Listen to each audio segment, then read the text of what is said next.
It's the NBA on 2K Sports. Glad you're here with us tonight for this Monday night presentation. This is Kevin Harlan, and joining me, former NBA players Greg Anthony and Richard Jefferson. And the award-winning David Aldridge is on our sideline. DA, take it away. Thanks very much. Now, with that ACL injury, Jamal Murray has had a lot to overcome. But his work ethic has always been a constant. He said, "I was very disciplined growing up. If I didn't want to run hills, I ran hills. I did it with love, and I did it with passion. It wasn't work for me." Kevin, it's that mentality that still serves him well. Absolutely, David. Thanks. And a look at the starters for the Cavaliers. They've got Jordan Poole, and it's Pettit in at the 4. And for Indiana, they've got Young. McHale is out there with Lauri Markkanen. Then there's Robertson, and it's Cowens in at the pivot spot, manning the middle. And there's one area where the Cavs have been very good the past few seasons. That's the draft. They've made some terrific picks in terms of personnel. And it's the Cavaliers to start out. Poole, the pass to LeBron. Here's Houston. Pass to Sampson. The kick out to Poole. 6 on the shot clock. It's deflected. Good work there as it goes. Sampson. And here's Indiana. Young outside. Indiana moving the ball around. McHale passes to Robertson. No good from outside. You're right, GA, they have, and the draft's been essential to the rebuild effort in Cleveland. And they've been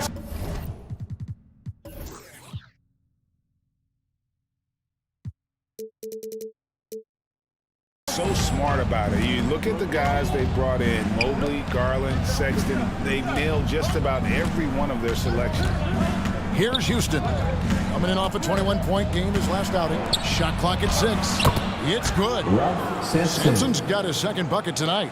And once he got to the 10, I think he was surprised to find himself that wide open. Easy possessions like that literally are just a gift. You just dream of them. He'll gladly take those. Now, here is Young, hoping to put that miserable performance against Miami behind him tonight. Here's James. Makes it off the glass. LeBron James. Right now, they are humming along. 3 of 4 to start this game. For Indiana, they've gone 0 of 3 from the field to start the game. Back to Robertson. The shot by Markkanen. Nobody around. That 3 off the mark. They are 0 for the game thus far. 0 of 4 here, still looking for their first make. The first quarter of action, 2 minutes in.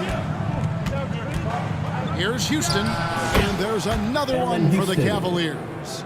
Out to a hot start. 4 makes and 5 shots to begin this ball game. Outside, Markkanen. Pass to Young.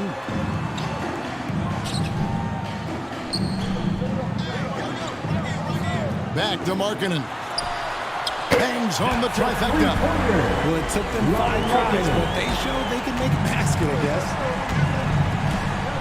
Passes it to Houston. Back to James. The 3 from Poole. And they'll get another chance. Pettit, the pass to LeBron. And he banks in the lane.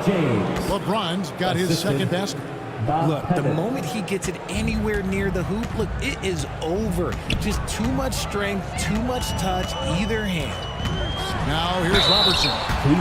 12 points his last outing. Well, Greg, we're in the final stages of the regular season. For teams that are on the outside looking in, what are these final games like? You have to continue to play hard because GMs are watching these games, seeing who packs it in and who continues Take a break. to grind. Take a break. So your future is at stake.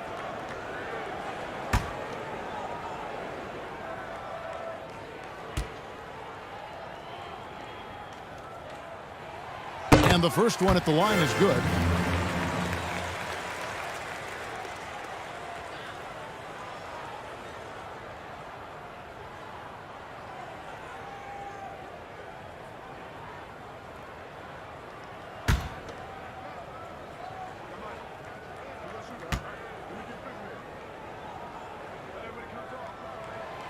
And so he hits both. Now he's perfectly comfortable doing work at the line. The Cavaliers leading by 5. The pass to Houston. Here's Poole. Fires from deep. And it's Cowens with the rebound. And the great shooters know when they've got enough opening to go for the three. I didn't think it was a bad choice on that possession. For Cleveland, they've gone 5 of 8 from the field, shooting over 62%. Here's Houston. And the dunk to finish it off. Beauty. Yeah, almost impossible to keep Sampson off the boards, and even harder to prevent the putback. It's just not his size. It's his nose for the basketball along with tremendous quickness. So timeout called here, the first for Indiana. This game against Cleveland is the first time they've met this season. And here's a look at some numbers for Lauri Markkanen. His last 10 games, averaging 5 points per game, 3 rebounds, and 2 assists. And you look at his huge role in their offense, a major contributor as far as putting up points. He's just a natural scorer and someone this offense leans on to help shoulder the load and lead the charge. Now here's Markkanen. Currently averaging almost 6 points a game. Pass to McHale.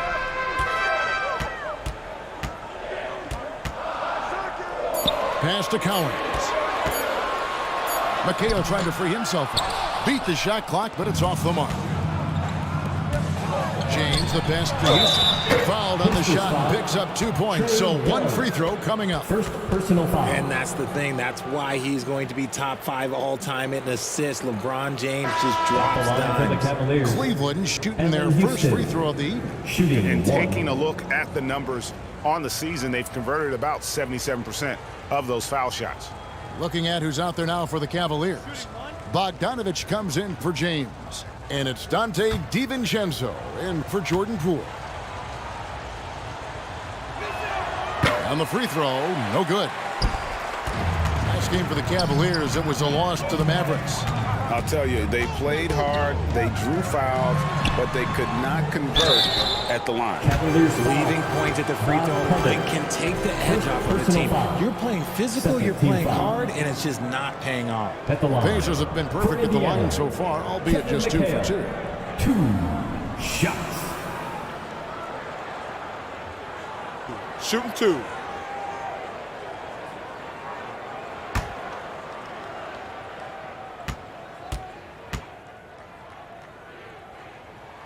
And he makes the first. And some changes here for the Pacers. Damian Lee comes in for Lauri Markkanen. And it's Jamal Murray in for Robertson. And Cleveland also making a change. Young's checked in.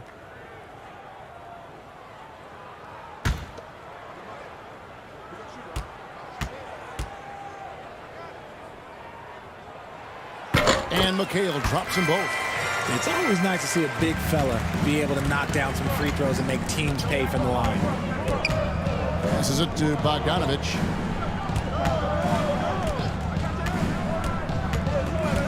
Now the pass to Houston. And he can't extend the lead to double digits. Shocking that he just bricked that one. The defense got real lucky there. Some nice passing here by Indiana. McHale against Young. And the call will be against Thaddeus Young. That's his first foul. And now only 1 away from being in the penalty. Adebayo is checked in for Indiana. Kaminsky comes in for McHale. A sensational block that definitely deserves another look. And making a statement right away, letting them know they won't get any easy ones when he's around.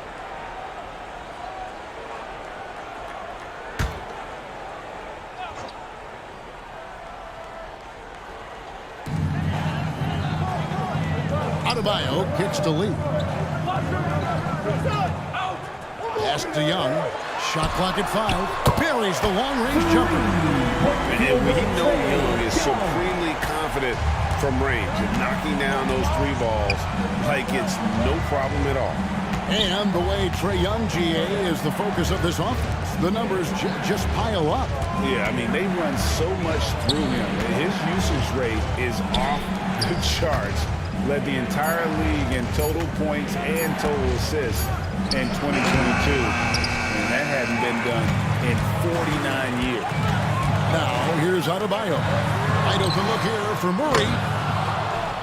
No good with the triple. And so it's Bogdanovic who brings up the ball for the Cavaliers. They lead by 4. Great D that time from Adebayo.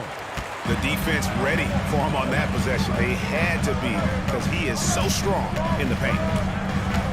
Here's Murray. Moves back up. And they call the foul, so he's got the and one chance here to make it a 3-point play. Second chance points kill you.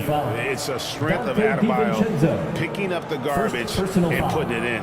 And this is his first trip to the line tonight. And to this point on the season, guys, 80% from the line. He's done a really good job. One shot. Bamba is checked in for Cleveland.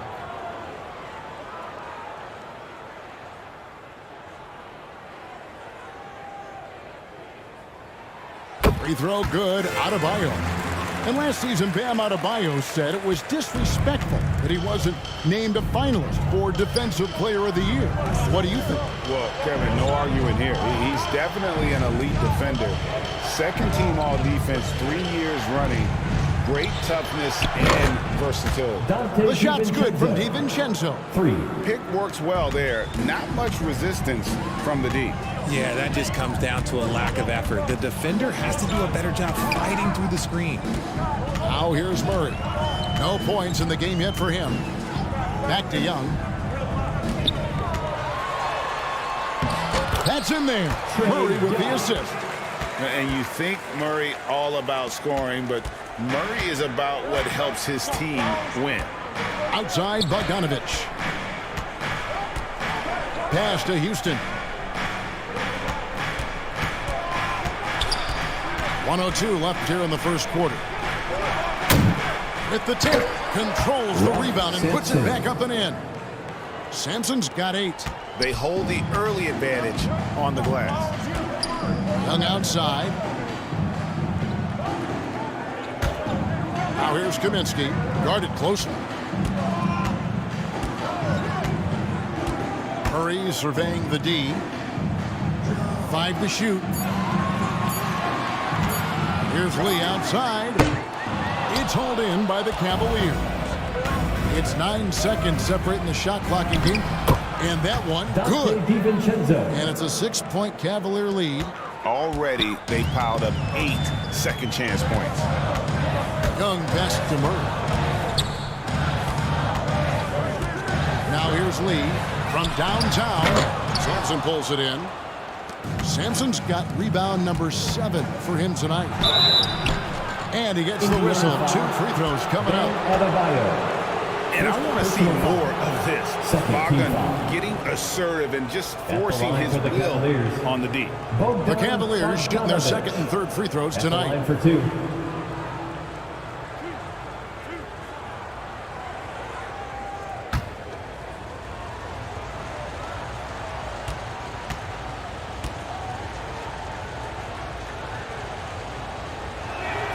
The first one falls.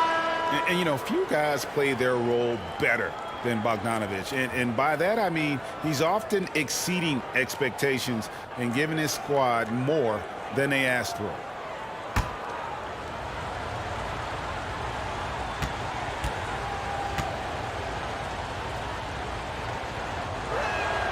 And so Bogdanovic nails both of them. Now Young. Shoots over Poole. And that concludes the first quarter of play. Cavaliers ahead. They lead by 8.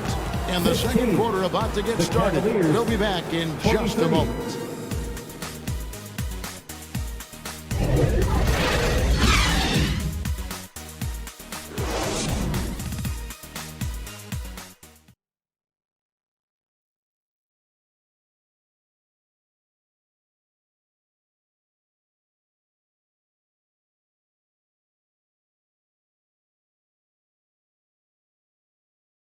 Show some love and clap your hands. Here they are. And thanks again for tuning in. If you're just joining us, we've played through one quarter of action so far. And breaking down some numbers here, the hustle stats for the Cavaliers.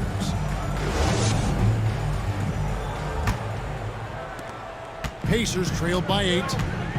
On the court for Cleveland, Jordan Poole is out there with Dante DiVincenzo. And it's LeBron James. And it's Pettit in at the 4 spot. Deep 2 from Murray. He can't get that one to fall. And Cleveland the other way now. And that's the battle they haven't been winning today. Their work on the glass has been porous, and that's got to change. Right when the postseason rolls around, the officials tend to let more go. More contact, more aggressive play. Is that the right approach? Kevin, I think it is the right approach. And I'm a fan of letting the players play and blow the whistle when there's clearly an advantage created by either the offense or defense. The first free throw is good.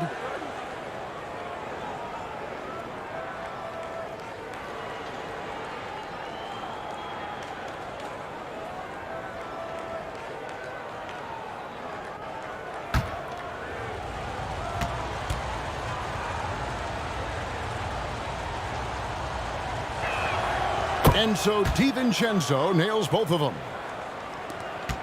Pacers trail by 10. And here is Robertson. Up and in, it's good. First basket of the game for him. 1 for 4 shooting. And the painted area is where Robertson can destroy you. He's just too strong and too skilled. Now here's DiVincenzo. He's got 7. The defense just giving him the easy look there. He's not going to miss that. Passes it to Toppin. Robertson kicks to Markkanen. Back to Robertson. The lead pass was put in just the right spot. Robertson's got 4 points this quarter. And you got to like the vision for Markkanen. I mean, a big man who knows how to find the open man. Poole finds DiVincenzo.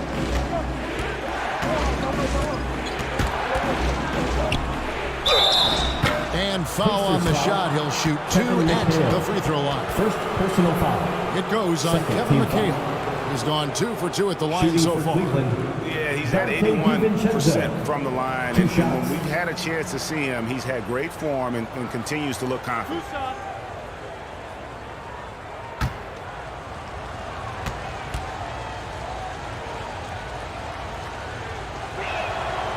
Throw drop for DiVincenzo.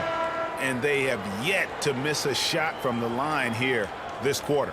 Thaddeus Young. He's checked in for Cleveland.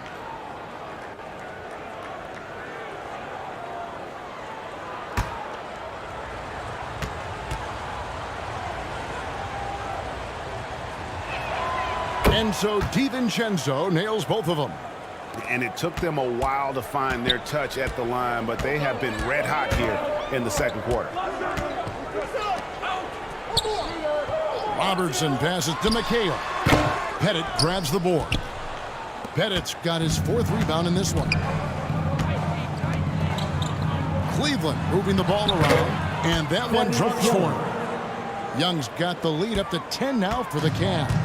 Backed by great length, I call Young a reliable interior scoring option. Here's Markkanen. And oh boy, a lot of contact there, but he gets the call and will shoot 2. And Markkanen can give you, Greg, a solid defensive effort at both the 3 and the 4. And Kevin, many thought Markkanen was a defensive liability, but give him credit, worked hard to prove he wasn't. And while not a superb defender, he has become a plus defender for this team.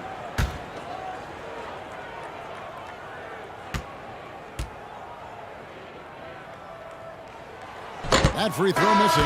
This game is always changing, and there are fads. It's cyclical, RJ, in so many ways.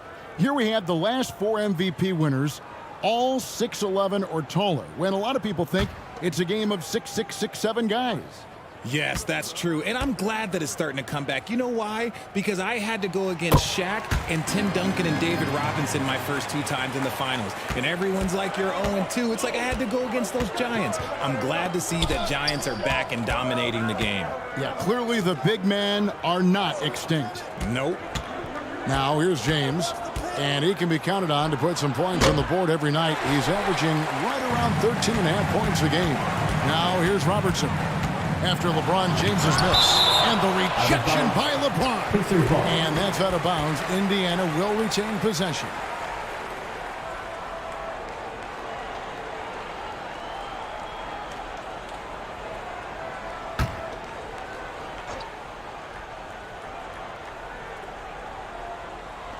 And for those of you just joining us, we're almost 2.5 minutes into the second quarter.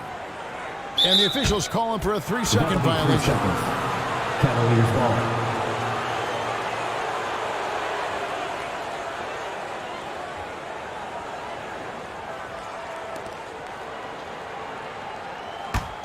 Cleveland leading by 9.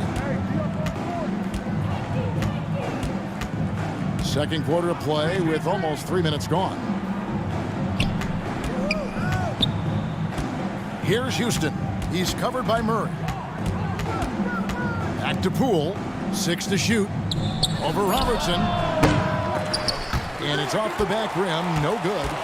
He is single-handedly dropping the temperature in here with that goal Yeah, right now, he's just in his own head. Not much you can do to try and push through it. For Indiana, they have made 6 of their 7 attempts at the line in this one. And they've had really good numbers all season from the free throw line. Shooting 2.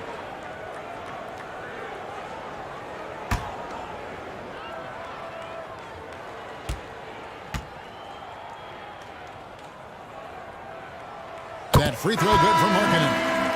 And Markkanen is showing the aggressiveness you like to see in a guy with his skill set. Somebody who doesn't lack confidence when he shoots the ball. Kaminsky is checked in for the Pacers. And Cleveland also making a change. Sampson's checked in. And Markkanen drops them both. And here's James. He'll bring it up for the Cleveland Cavaliers. They've led by as much as 10. And there's the pass to Houston. The Pacers pull it in. Cowens has got 4 rebounds now tonight. Out left to the wing. Murray left side. To the paint. Here's Markkanen. LeBron with some nice D. Just enough resistance to force the miss. Barely. That's when he'll generally make. And Poole gets it to go. I'm going to be really honest. Like, watching him command an offense, it's a thing of beauty. Not many players have been able to score and assist. Timeout called the Pacers. And the lack of rim protection, top of the list. I'm sure coach is going to give them an earful about that. He can't be happy with that soft interior D. The Pacers making a switch here. That was your Young's checked in. Youth dance team.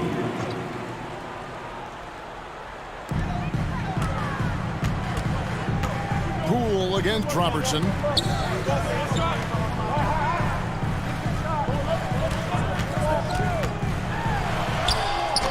That one goes in. Robertson's got 8 points. Cleveland leading by 7. LeBron outside. Pass to Pettit. Cavaliers moving the ball around. LeBron shot is off. And he might have blown himself off when he saw how much space he had from 3. Markkanen can't get it to go. Cavaliers have gone only 2 of 7 from the field since the second quarter got underway. Houston. Another shot. And it's good on the layup. Pettit's got his first basket of the night. And that bucket adds to what has been a big difference in points in the paint between the two teams. Markkanen against James. Pass to Cowens. Clock at 4. Here's Robertson. And he overshot that one, missing. You almost have to assume he's going to knock those down when he is that open. Passes to Houston. Here's Sampson. Here's Poole. Got a piece of it. Okay, let's just say it. This has been an ugly quarter for him. Not quite a break of mirror ugly, but it's getting there. It's blocked.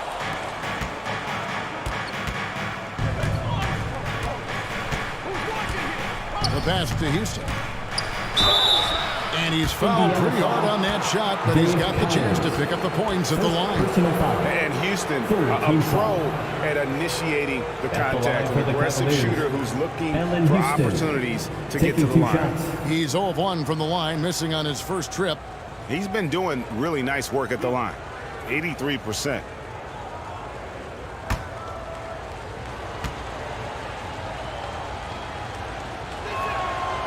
That free throw, no good. Some changes for Indiana. Adebayo is checked in for Kaminsky. And Lee's subbed in for Markkanen. Bamba is checked in for the Cavaliers. Bogdan Bogdanovic comes in for Poole.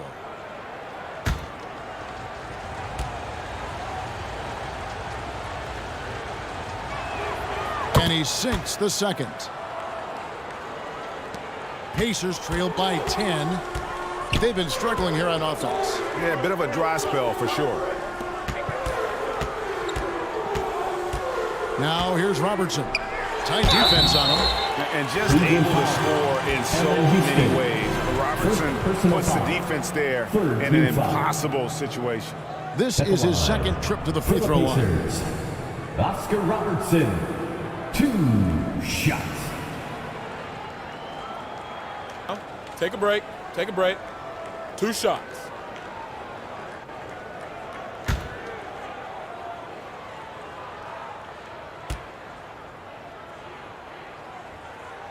A free throw drops for Robertson.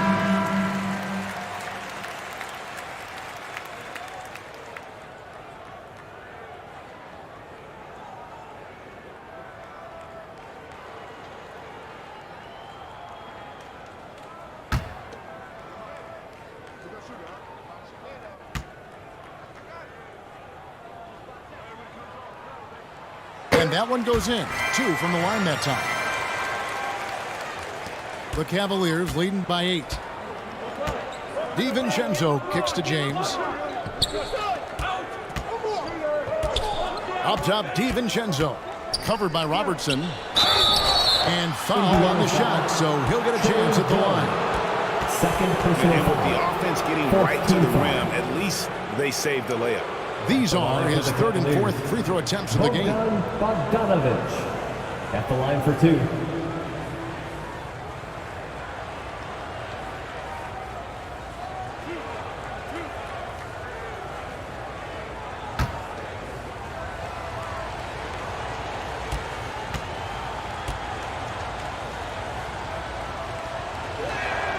Free throw good, Bogdanovic. And just over 80% from the line right now. A big improvement over what they shot in that first quarter.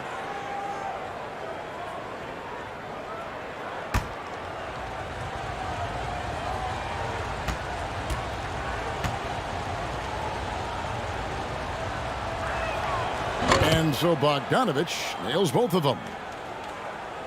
Pacers trail by 10. 2 minutes remaining. Lee outside. 2 minutes. Pass to Young for 3. Tries again. They get it back. Out to Lee from past the arc. The shot goes in. First of the night. He's 1 for 3 to start the game. And I don't care how far from the bucket he is. You've got to have a man on him. He's just too good from deep. So timeout called here, the first for Cleveland. Here come your Indiana Pacemates crowd. Give it up for him.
Here are your Indiana Pacemates. Wow.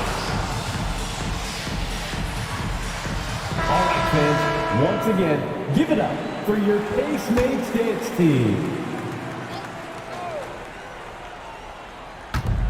There's 1:38 left to play in the first half. DiVincenzo finds James. Back to DiVincenzo. From 13, up again. He hangs in there and cashes in on the second chance points. Just in a perfect position to grab that rebound and then get the putback. DiVincenzo against Robertson. Pass to Collins. Trying to get open is Adebayo. And he goes in for the dunk. And that's a huge play. I mean, they need more like it because second chance points are going to be key in this game. Probably so. That's usually a crucial element to any comeback. Bogdanovich up top. There's 45 seconds left here in the second. 5 on the clock. And play stops. Whistle on what looks to be an illegal screen. When a pick like that is questionable and creates that much of an advantage for the offense, you have to blow the whistle. You gotta blow the whistle when it's that obvious. Great call there by the official. McHale's checked in for Adebayo. Now here's Robertson. He's got 10. Misses the 3. And even without that 3-ball dropping for him, the defense should have done more on that last play. 6 seconds separating the shot and game clocks. And the officials will call the illegal screen right there. Pacers ball. Cavaliers substitution. Thaddeus Young.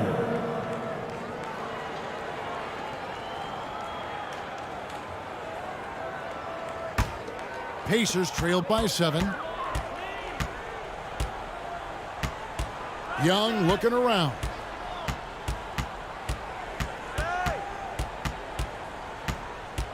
Four seconds left. They get the rebound. And that'll be 2 free throws coming up. Officials on the call with the foul. You know, you can't be overzealous inside when you guard Young. You got to be better at contesting without fouling. This is his first trip to the line tonight. Gotta admire what he's been able to do at the free throw line this season. How about over 90%? That free throw good from Young. And Young's confidence it's easy to love. A leader who really takes responsibility for his team, win or lose.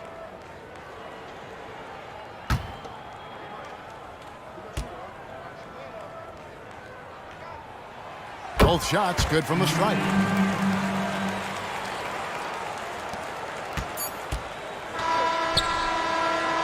And a close game so far through the first 2 quarters as we reach halftime. Cavaliers lead by 5.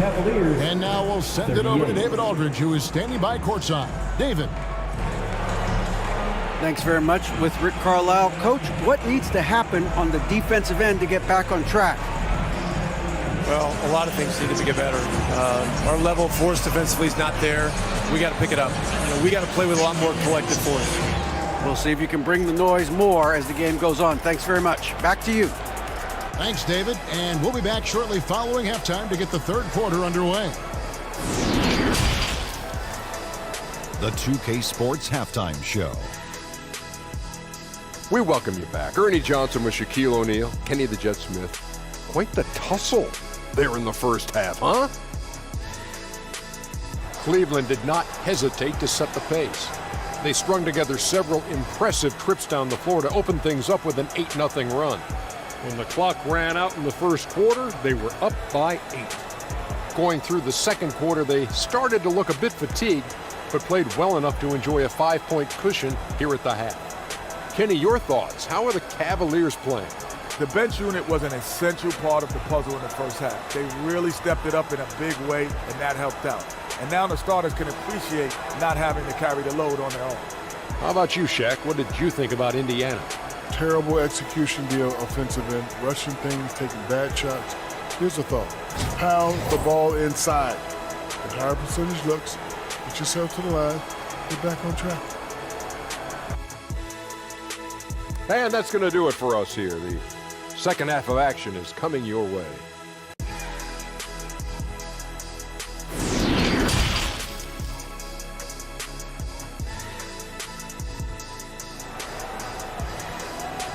Time for your Indiana. And after a fairly even first couple of quarters, the second half could turn out to be a great one as both teams try to gain an edge. Oscar Robertson with a strong contribution so far in this one.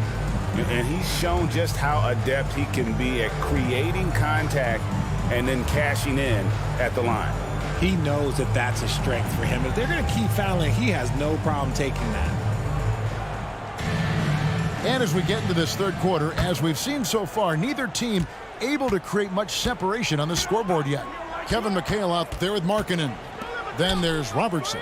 Then it's Trae Young. And it's Cowens in at the 5 spot. That's the Pacers 5. A nice shot by Young. Such a creative ball handler. Young has an ability to carve out room for himself with his dribble. Pass to Houston. Poole against Robertson. And Poole gets it to go. Poole's got his second bucket of the game to go. Important points there. Got him on a nice play, getting the ball inside and right to the bucket. Back to Young. Outside, Markkanen. The pass to Robertson. Just 5 on the clock. Second shot opportunity, and that's 2 points on the layup. Robertson's got 12. Yeah, coach's pet peeve there. No box out. Yeah, you think you got to stop, and it's wasted because of sloppy work on the glass. You literally practice that every day. Guys, that's just really unstoppable. He poses a ton of matchup problems for whomever he's facing.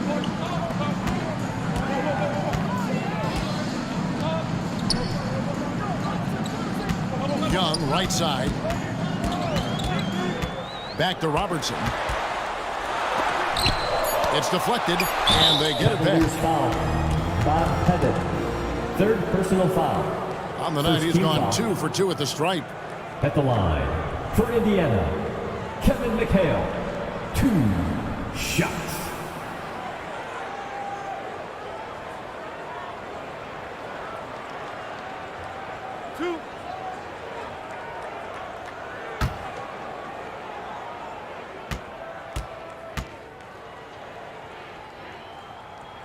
First one falls for him.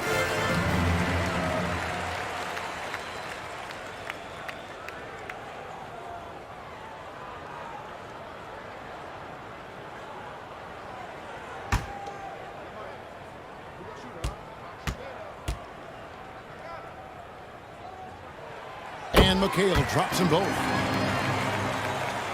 Over a minute and a half into the third quarter of action. Pass to Poole. Back to LeBron. Pass to Houston.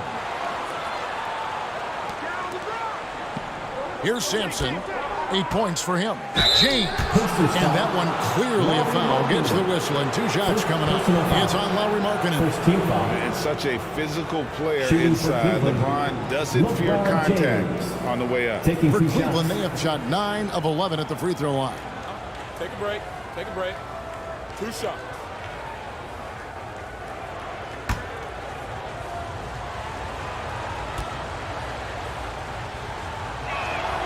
And he knocks down the first one.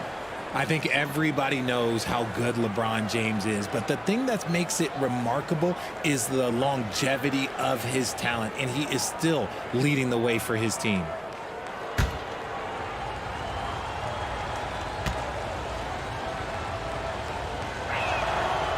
No good on the second free throw. Pacers trailed by 5. Here's Young. And he finishes nicely on the layup.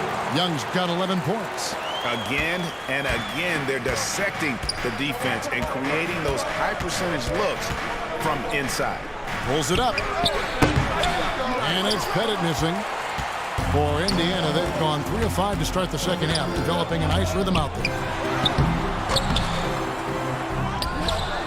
Robertson against Poole.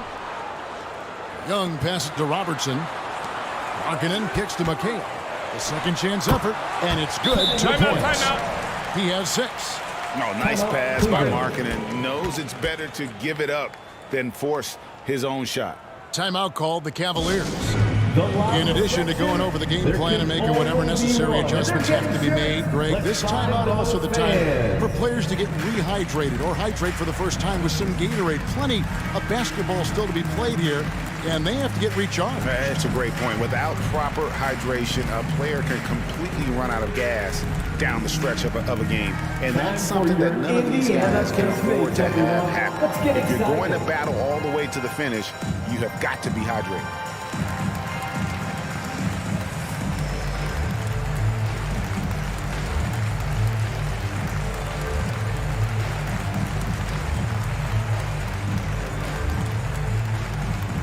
Time for your Indiana Pacemates, everyone. Let's get excited.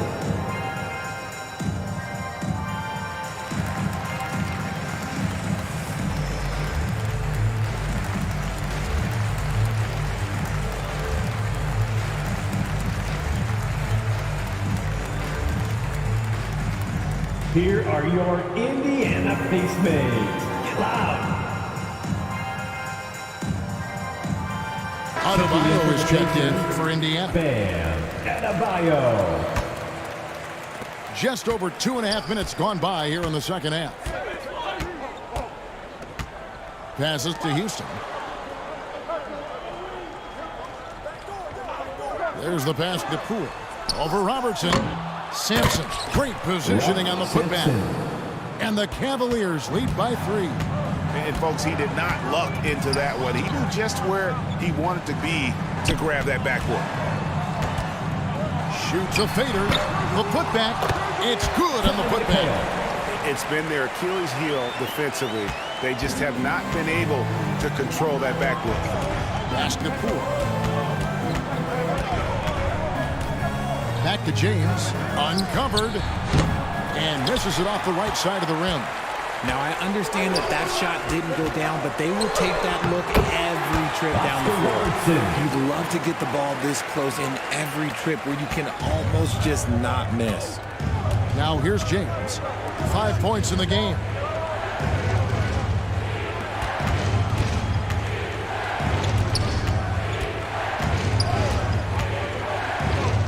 Pass to Houston. Clock at 6. Near the three-point line, it's Poole. It's rebounded by Indiana. McHale's got his 7th rebound of the game with that last one. Kicks it out to Robertson. Off target with his 3. And even though he hasn't been himself, it hasn't affected his team too much. They've still got the lead. Here's Houston. Cleveland the rebound. Sampson, 6 for 6. He's yet to miss from the field. Hard work pays off with a rebound and a bucket. That's just great fundamental. Passes it to Markkanen. Inside. Now here's Adebayo. D right on him. Out to the right wing. Shoots. Robertson can't get it to go. Cavaliers leading. Rejected by McHale. And that one goes out of bounds. Last touch by McHale. And we have to take another glance at that powerful rejection. And boy, did he get up quick to reject that shot. That's as fundamental as defense gets. Lee's checked in for Robertson. Bamba is checked in for the Cavaliers. Bogdanovich comes in for LeBron. And the Cavaliers call time here. Your Indiana Pacemates dance team, they're amazing. Thanks, everybody.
Pacers making a change here. Murray's checked in. Dante DiVincenzo. He's checked in for Cleveland. Here's Houston. And the rebound goes to McHale. Pacers have gotten 6 of their 12 shots to drop for him here in the second half so far. Markkanen passes to Murray. And the pass to Adebayo. Shot clock at 6. DiVincenzo against Murray. Offensive rebound. Adebayo on the follow. Adebayo's got the lead up to 1 now for the Pacers. Good grief, Bam. I mean, living up to his name and firing up his team. DiVincenzo, the bounce pass. Releases from 15. Jump shot is good that time. Sampson's got 6 in the quarter. He's been meticulous on offense, and it's paid off with a flawless shooting percentage for him so far in this game. Lee passes to Murray. Lee with the ball. Swiped away. 2 minutes remaining in the third. Here's Houston.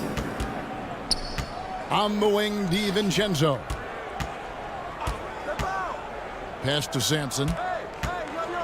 Over McHale. Bamba trying to break free. Sampson's shot, good. And it's a 3-point Cleveland lead. Guys, they're looking for a way to score here. Yeah, they've had a tough time taking the lid off.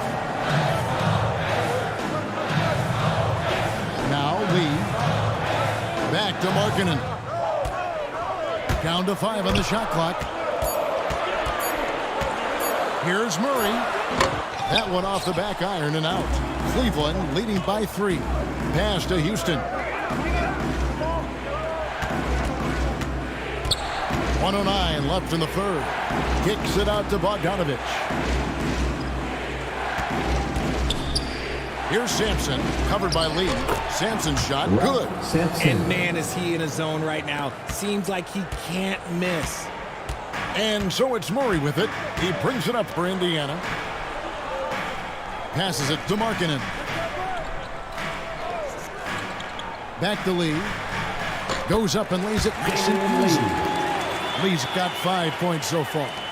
Love how selfless he is setting brick screens like this.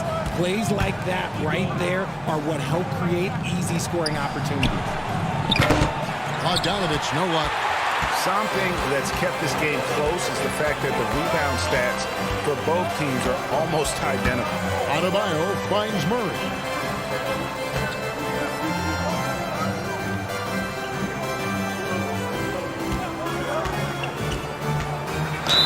And he could not get that one to go. Out of contact, and he'll go to the line for 2. And this system thrives on Murray's aggression. When he attacks, you can just feel the energy. And when he lays back, the offense becomes stagnant. 2 shots.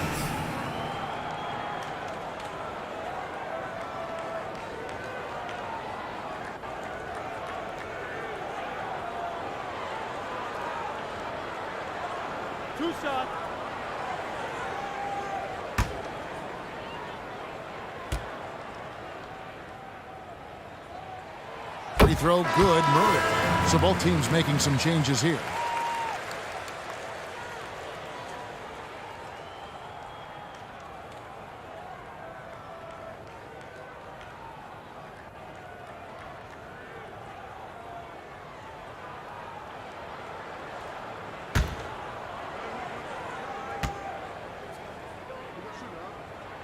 And so Murray nails both of them.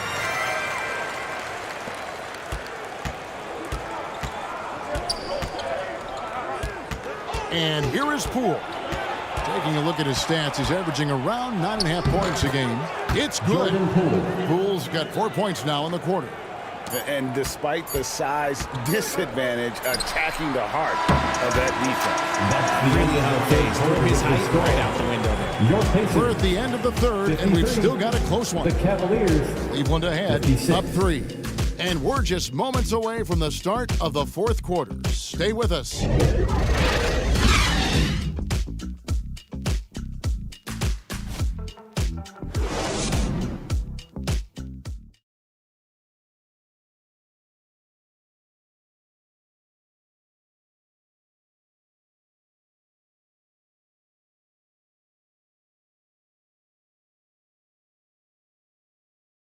And let's go back to a terrific pass that we're calling tonight our State Farm assist of the game.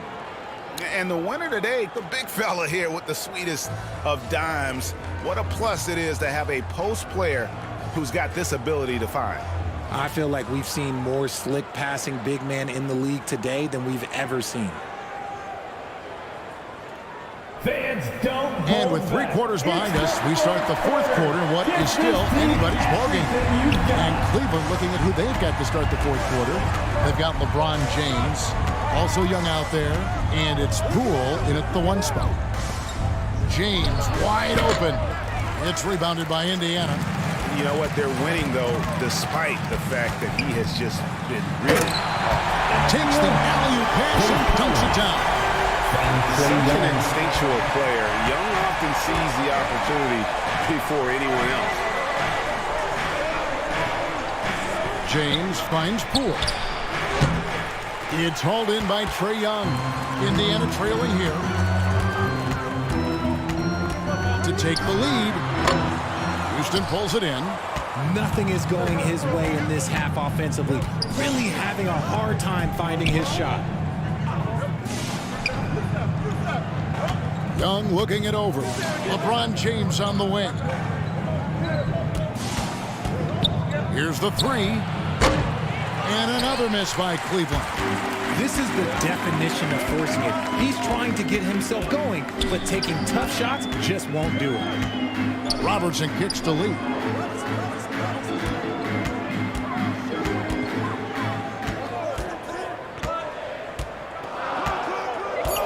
Indiana needs to get a shot off. From deep 3-point range. Offensive rebound. The shot by Collins, no good. The Cavaliers have gone 0 of 3 to start the 4th quarter. And another miss by Cleveland.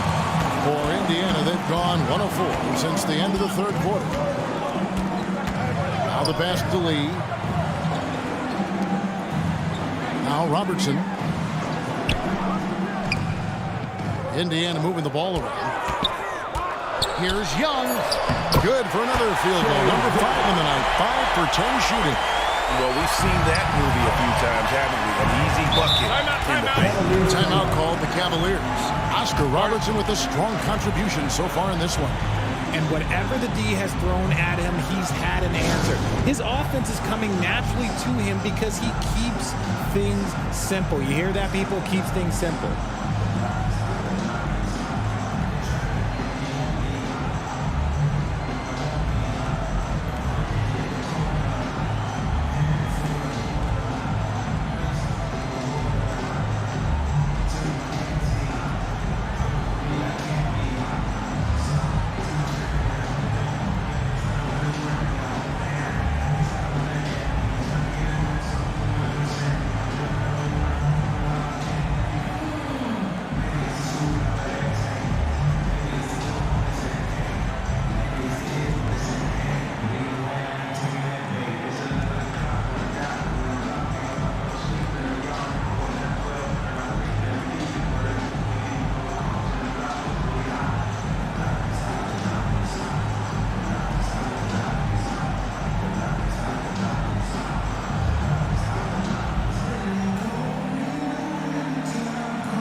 Some changes here for the Pacers. McHale comes in for Toppin. And Lauri Markkanen subbed in for Damian Lee. And with an update from the sidelines, let's check in with David Aldridge. Hey, Kevin. During that last break, I heard J.B. Bickerstaff talking with his team. His concern was both their inconsistency and their amount of three-point shots. He said, let's move the ball for good shots. If you have an open 3, take it. Otherwise, let's attack the rim and put some pressure on these guys. Kevin? Thank you, David. More good work on the glass there. When it's all said and done, I think rebounding might tell the story in this game. It's tipped. And Sampson literally takes away a part of the floor when he's out there. Don't even try to get shots off in his area, or that's what's going to happen. Great positioning on the putback. And a closer look here at the hustle stats for the Cavaliers. Robertson kicks to Markkanen. Robertson outside.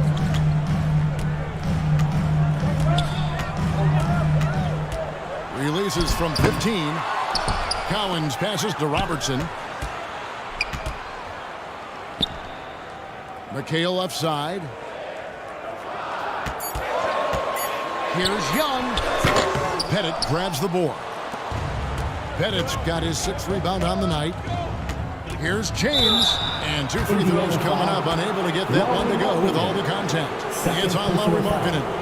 And LeBron used to getting hit. This is the level of attention this man attracts from the D. 2 shots. Take a break. Take a break. 2 shots.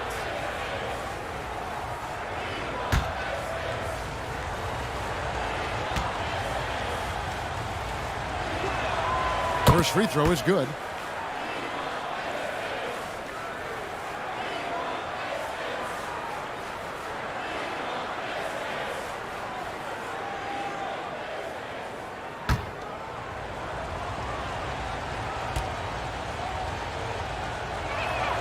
And good on the second, so he makes them both. Didn't get to the line in the first half, but since the break, he's been in attack mode. Great adjustment. They could use a big shot here to get this offense going. Too many empty possessions. Right now, they need a basket. With the teardrop, Robertson. Good. And that's right in his wheelhouse. Looking to make an impact when it counts. And his team needs every bit of his production if they want to pull this one out. It is neck and neck here in the final period. He missed that one, but I've seen him drill shots from that distance in warm-up. Even though he is capable of hitting that shot, I'd like to see him work for a better look in that situation.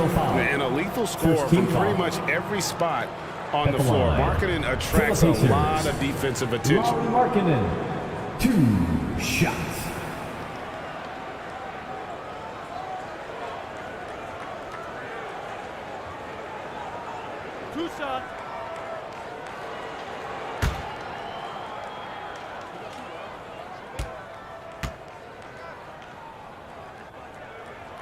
That free throw good for Markkanen.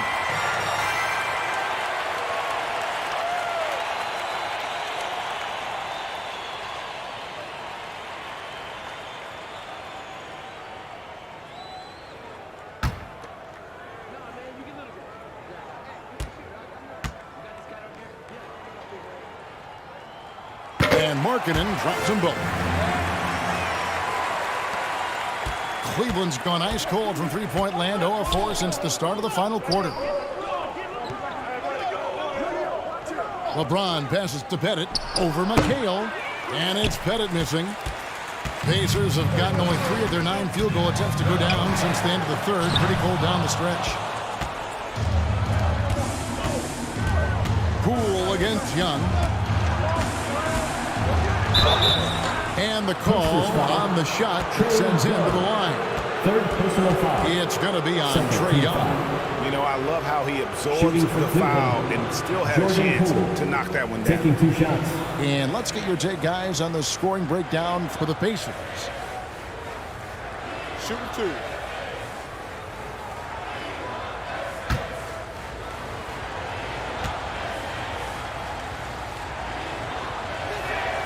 And the first one drops.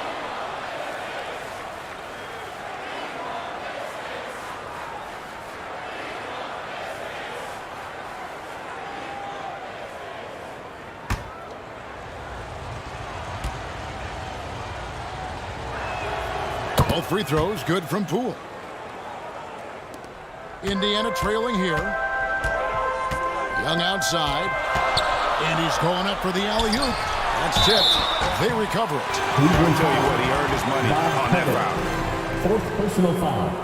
2nd team foul. At the line for the Pacers, Kevin McHale, 2 shots.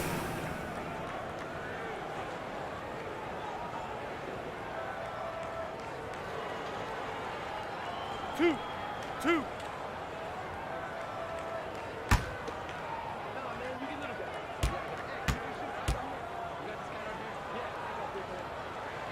And he knocks down the first one.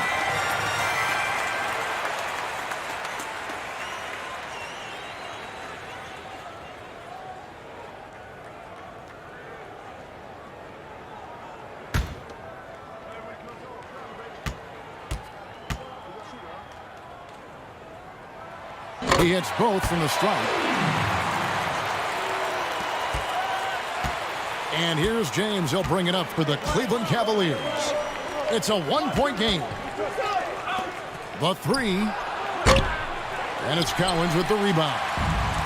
Cowens has got 14 rebounds tonight, going after. Okay, so if I were to say this was a disaster of a period for him, it would be an understatement. But hey, sometimes you got to shoot your way out of the slump, even for him. Houston can't get it to go. Pacers shooting at a 32% clip from the field, but just not executed. Yeah, no triples for him here in the second half. One fell in the first, though. Can he turn it up? LeBron outside.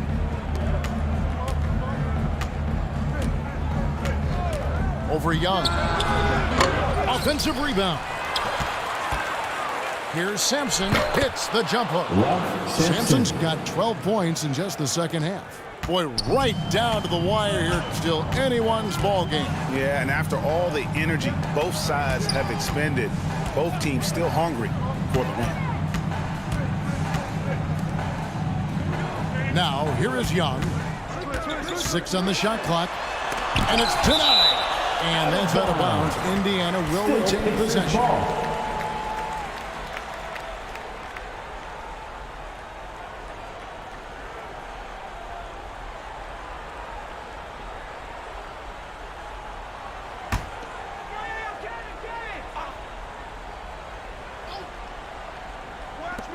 Just 3 to shoot. Outside, Markkanen. There's the triple. Here's Houston. Defended by Young. Shoots off the step back. Doesn't go for it. And it's the Pacers taking it the other way.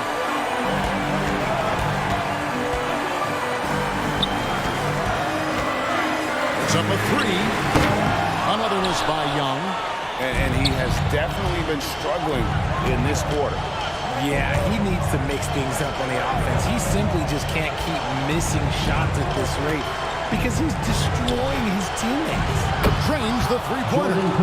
Poole's got 5 points now this quarter. And the lack of effort to fight over the screen there makes that an easy shot. Yeah, as soon as these guys get in contact, they are just disappearing. They're not even there. You got to show some fire and keep defending. So calm when the game is on the line. Young knows it's his job to bring this game home. Here's James. And contact on the shot, so he'll be shooting free throws here. Third personal foul. Third team foul. Shooting for Cleveland, LeBron James. At the line for 2. Take a break. Take a break. 2 shots.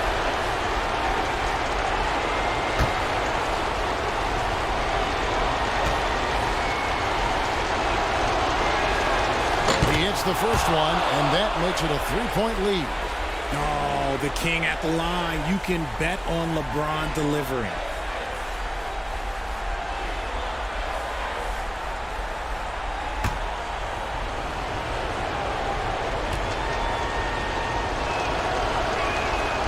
And he hits both free throws here. So now it's a 4-point ball game. And thanks to his good work at the line there, now we have a 2-possession ball game. Here's Young. Here's McHale. Kept alive. Cowens passes to Young. Again, Young missing. And here are the Cavaliers now. LeBron James on the wing to the middle. Poole, no good. On offense, here are the Pacers. Right side, Markkanen.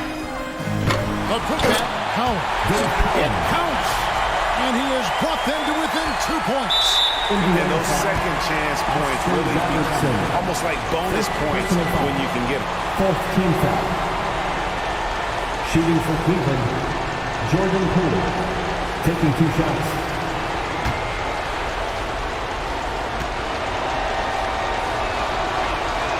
So the first one drops, and that makes it a 3-point lead.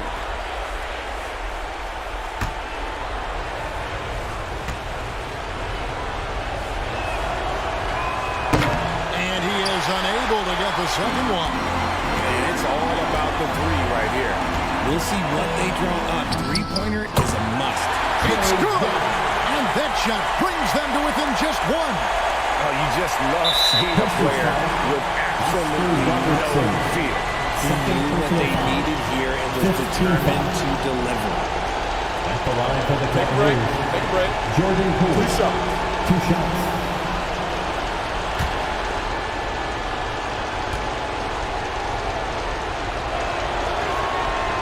It's the first, and that will put them up by 2.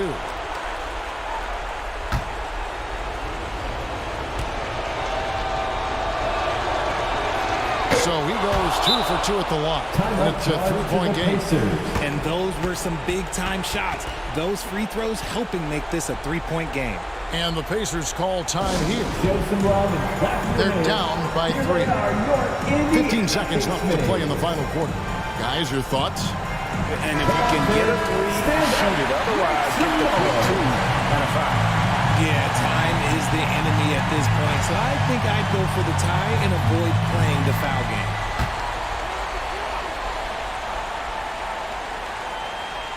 Here's Robertson. To the inside. Good! And what a sensational bucket to bring them within 1. Clearly, he's one of the best there is in the business when it comes to making that lead pass. Had to foul on that occasion to stop the clock. That's the enemy in this situation. And so both free throws are good. And it's a 3-point game. Timeout called the Pacers. They're trailing by 3. There's 10 seconds left in the game. What's your take, guys? And if you can get a 3, shoot it. Otherwise, get the quick 2 and a foul. Yeah, time is the enemy at this point, so I think I'd go for the tie and avoid playing the foul game. Young, no good. And the intentional foul there stops the clock. You have to foul, but I'm sure they would have liked to foul someone different. First free throw is good, and that gives them a 4-point cushion. So he gets them both, and it's a 5-point game. Cool, calm, and collected. Say that 3 times fast. He makes them all and puts this game away. And it's still a rare sight to see rebound numbers like the ones he's had tonight. He is totally in the zone, showing his incredible focus when it comes to... David, thank you as always. And that'll do it, folks. This is Kevin Harlan saying thanks for tuning in.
Let's meet the starting lineup for the visiting Charlotte Hornets. At small forward, Jeremy Grant.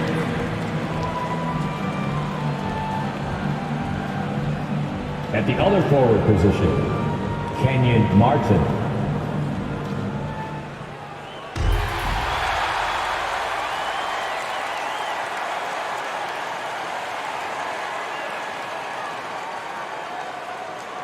At small forward, at 6'6", number 99, Jay Crowder. And before... Hey, Brian. Looking to be the last team standing, Allie. Thank you. Here are the starters for Charlotte. They've got Devin Booker, and it's Martin in the power forward. And for Philadelphia, Davis out there with Cunningham. Then it's Joel Embiid. Then there's Jay Crowder. And we're in the home stretch of the season. For teams looking for a ring, Grant, what's important right now? Well, at this point of the year, for those teams that seriously have a chance to win it all, it's all about health. You got to get everyone across the finish line healthy and fresh, and of course, injury-free. And after that, it's all about the little things.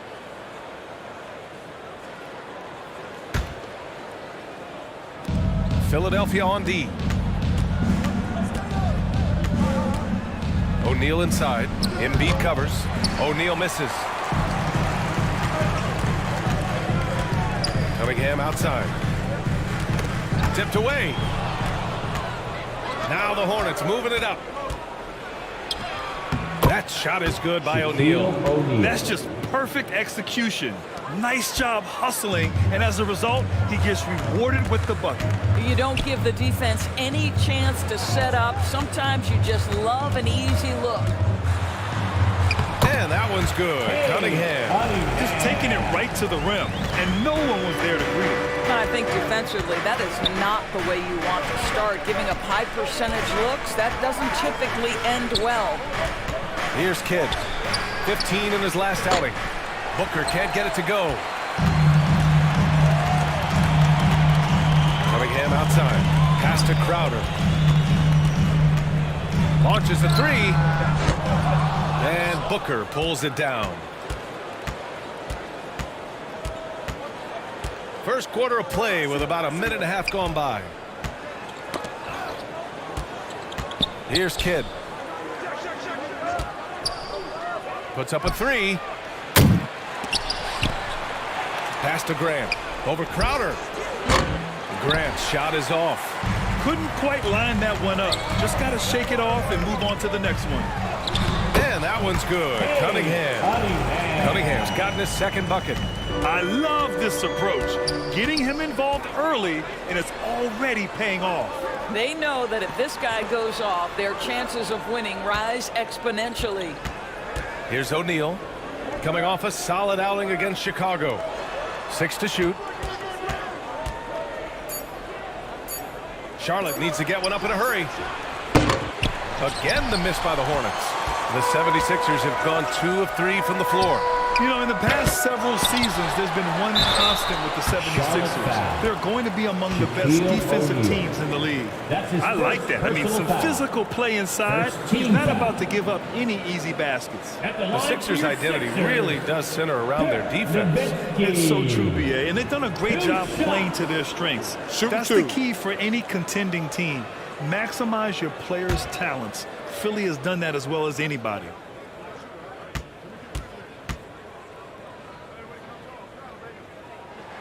And that one misses. Well, Dirk Nowitzki revolutionized the stretch four, right? I mean, this is the unique big and influential player on multiple generations.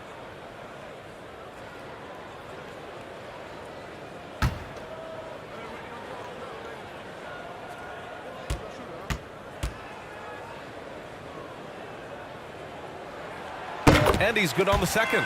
It's clear Charlotte has the pieces in place to make noise in the league for years to come.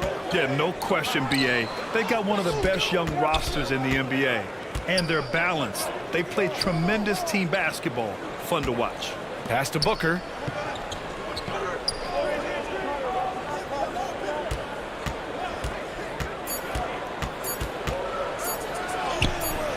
Up again. Great positioning on the putback. Ooh, hard work creating the second chance opportunity. Here's Nowitzki. On the wing, Davis.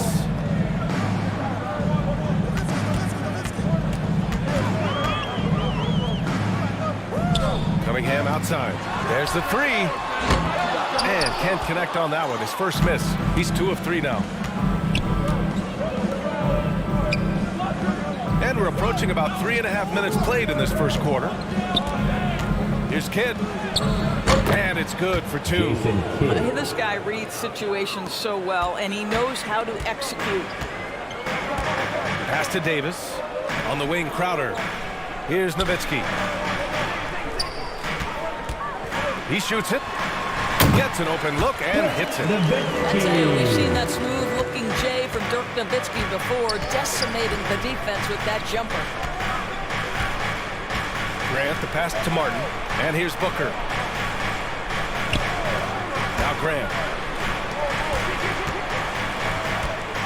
Here's Kidd. So far, he's averaging 11 points a game.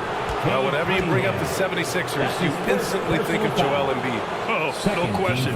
He's the face of this franchise. Embiid is as good as anyone in the league. Off the floor, Joel is willing to take the blame when things don't go right. That's who you want as a leader.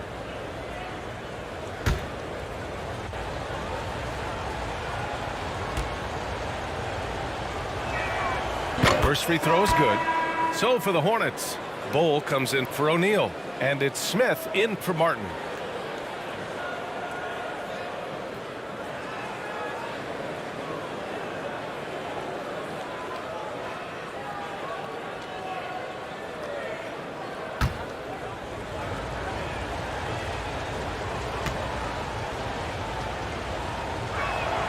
So he gets them both. And Philadelphia has possession. They trail by 1. Their last game, a win against the Suns. Looking to carry it into this one. It was an all-out effort on defense. I mean, they stepped up for one another and helped each other out so well on this end. We talk about multiple efforts on the defensive end, and I thought, boy, that was good old-fashioned focus, team effort. What a win. Now here's Crowder. Boy, he's been patient so far. Nothing yet on the scoreboard. I think you have to be cautious regarding Jay Crowder. He excels at using his body to get these calls. Second team foul. At the line for your Sixers, Jay Crowder. Taking 2 shots. Shooting 2.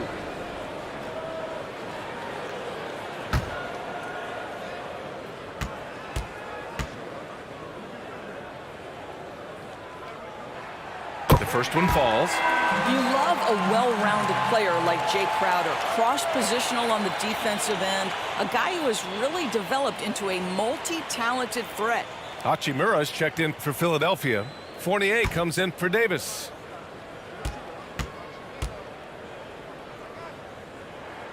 That's also good, so he hits both free throws. Charlotte trailing.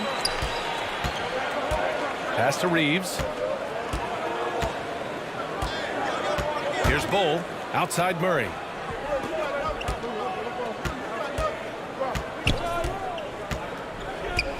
Knocked loose. And wrestling for it there, but no one has possession. We'll have a jump ball. Jump ball.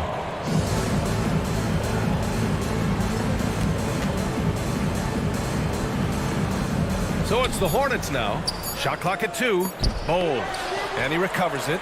Well, Joakim Noah making his presence felt on the defensive end. Here's Fournier. And the layup is good off the glass. Making a slick move off the dribble to get the easy 2. Outside Murray.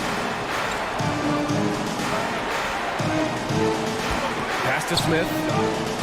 Here's Reeves. Back to Smith.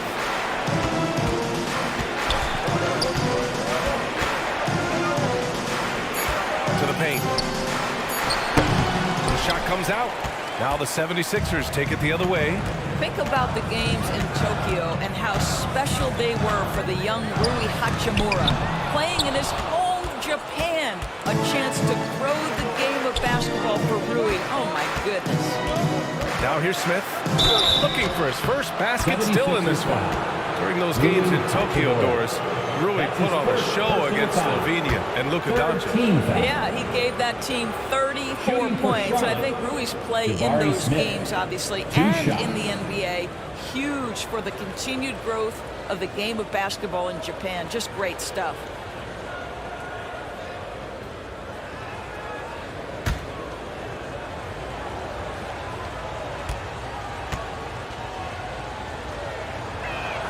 That free throw, no good. You look at how the game is played today. Teams are looking for length, versatility, and, of course, shooting. And Smith Jr. has all of that and more. Garuba's checked in for Philadelphia.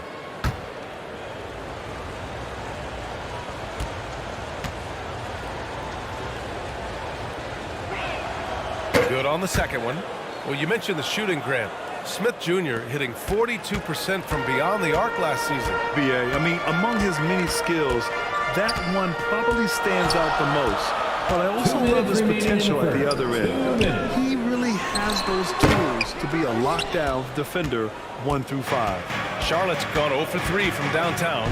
Here's Bol. And they're going to count that bucket, and they'll send him to the line. It could be a three-point play. Personal foul. Well, you love the unselfishness of Fred VanVleet. This guy is so good recognizing when his teammates are open.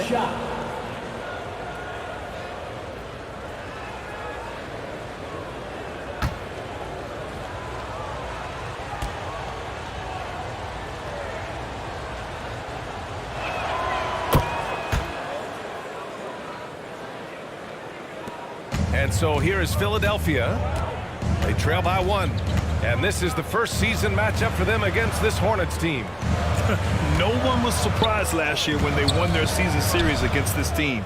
And most people expect this to be a repeat of that, too. You take nothing for granted. These teams are very familiar with one another, and we expect a close contest. And he makes it.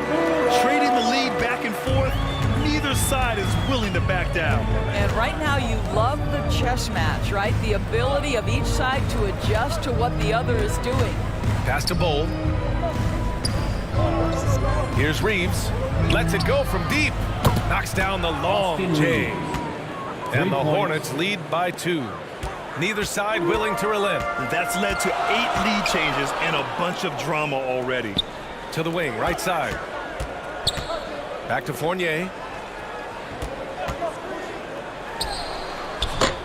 The Hornets pull it in. Maybe he rushes that just a little bit, who knows, but he couldn't have gotten a better look than that. And again, Charlotte with the triple. Well, this is an important part of his offense. We know VanVleet can knock down big-time shots, but what a pretty pass right there. Lowry, the pass to Fournier. Back to Lowry.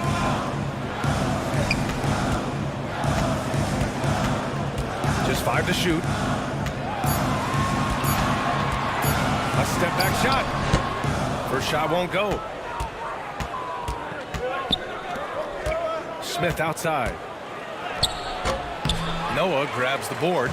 Never easy to stop this guy at the rim, but that is a beautiful contest right there. And we've reached the end of the first quarter.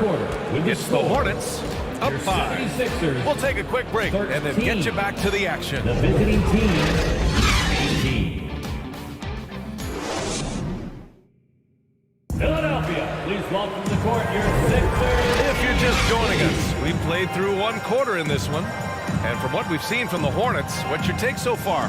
They're getting a big contribution from the bench already. As a coach, I think you get a certain feel for what your team needs, and credit this guy for not waiting around. He went ahead and made the adjustment. You know, with all the dunkers out there, some players make sure they don't end up on too many posters. Grant, you ever make a business decision? Yeah, you know, I made a few business decisions through my career. Look, as a competitor, you want to make sure that you can play defense, give it your all, contest at the rim when you feel that you can. But when someone like a Vince Carter in the midst of insanity, that's when you make a business decision. And that's a smart decision. On the court for the Hornets, we've got Jeremy Grant, and it's O'Neal in at the 5. Outside Davis. Back to Cunningham. Pass to Crowder. Now here's Embiid. And the moment Embiid gets the ball anywhere near the hoop, it's over. That's his Too strong to stop without fouling. First team foul. And let's take a moment to get your take, guys, on the scoring so far for Charlotte. Yeah, their early focus on outside scoring has paid off. They're finding plenty of points from three-point land. Yeah, and what an excellent display of passing in the early stages of this game. A good deal of their points coming directly off quality passes. And the first one at the line is good.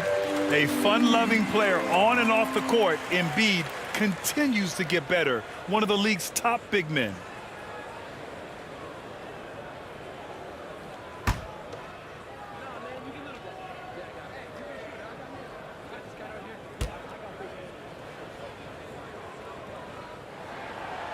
No good on the second free throw. Nice rebound. Trying to match the other team's intensity right now. A moment to hear from Allie LaForce. Brian, Sixers head coach Doc Rivers earned the nickname Doc back in college for wearing a t-shirt with Julius Erving on it. In the NBA, he said, quote, "The first game I started was against the Sixers. I went over and said, Dr. J, how are you?" And he said, "Doc, how are you?" I said, no, I'm Glenn. But he said, "No, you're Doc." And that made me feel like $1 million, guys. All right, thanks, Allie. Now here's Crowder. Outside Davis. Ooh, poked away. Fast break. Here come the Hornets. The 15-footer. They get it back. O'Neal hits the jump hook. O'Neal's got 6. That'll drive your coach crazy, failing to box out. To me, this is a common theme that's running through the league right now. Guys looking to leak out rather than box out. Now here's Cunningham, providing this team some offensive stability. A little over 10 points a game. Shot clock at 6.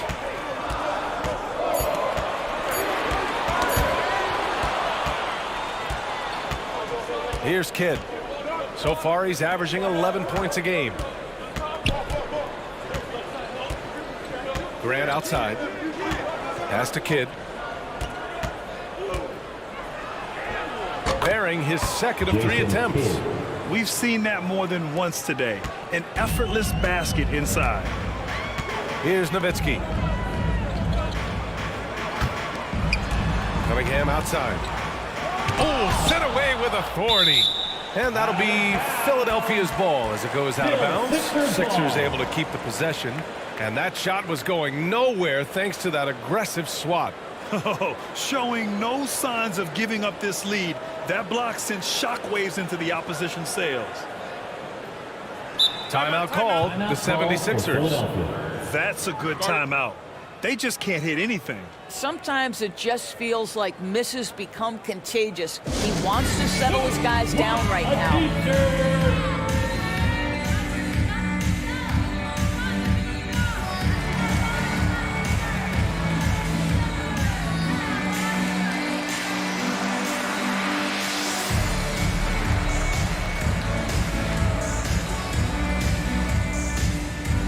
Philadelphia, please welcome to the court your Sixers ENT.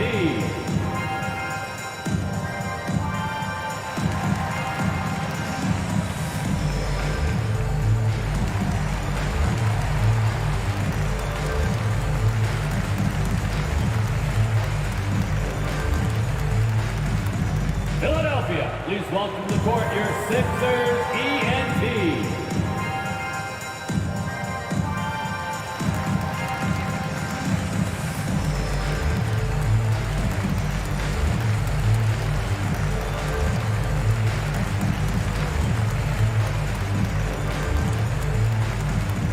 Here come your Philadelphia 76ers ENT, everybody.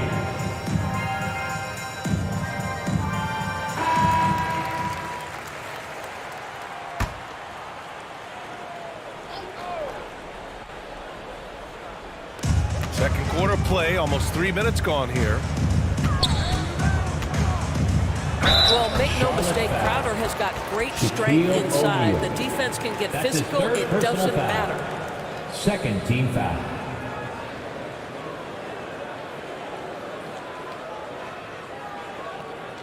At the line for Philadelphia, Jay Crowder. 2 shots. Shooting 2.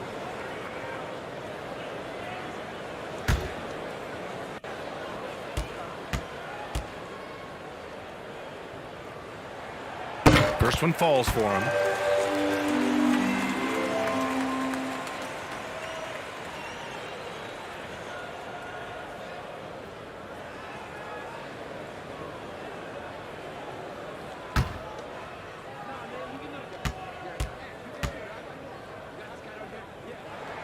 Off on that one, so he goes 1 out of 2 at the line. Charlotte has gone 3 of 6 from deep so far. Here's Booker. That one drops for him. Booker's got his second basket of the night. And they keep on figuring out ways to force the rock inside and convert. On the wing, Davis. Booker defending. Pass to Nowitzki. Hits the front of the rim and out. More often than not, he'll cash it in from that area. The defense might have done just enough to bother him. Driving in. Back to O'Neal. And here's Grant. Left side Booker. Martin, the pass to Grant. Down to 5 on the shot clock. The 3 is up. And the Hornets, another 3. I just love the ball move. Pass to Davis.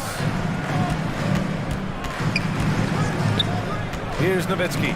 He's guarded by Martin. And so it looks like the Sixers will retain possession here. Hachimura's checked in for the Sixers. Your 76er, Rui Hachimura.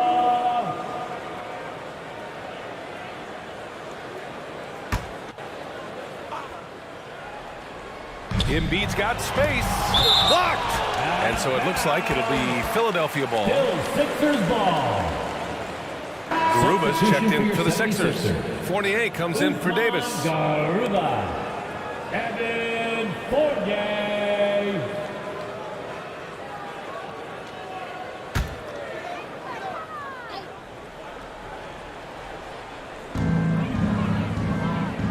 Pass to Hachimura. 5 on the clock. Late clock. The Sixers need to put one up here. The shot by Fournier, no good. You have to credit their effort. I mean, they've done an amazing job on the glass. They get the rebound. And he was fouled while in the act of shooting, so he'll take 2 free throws. That's his first personal foul. Free throw attempt numbers indicate just how difficult someone is to guard. Booker's certainly in the hard-to-check category. At the line for 2.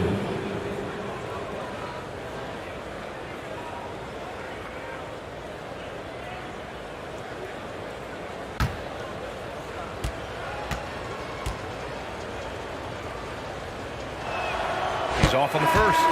Well, Devin Booker's ability to put an offense on his back is huge for any organization. His willingness to absorb and embrace responsibility so crucial.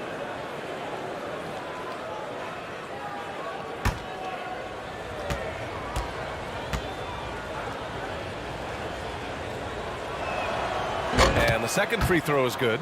Well, Grant, in the pace and space era of the NBA, it seems like the rate of free throws league-wide has declined dramatically. Yeah, I love that, B.A. It keeps the game going. There's a flow to the game, and we like it as broadcasters, and you know the fans love it as well. So I hope the league will continue on this trend. Boy, absolutely no rim protection, leading to a lot of easy buckets.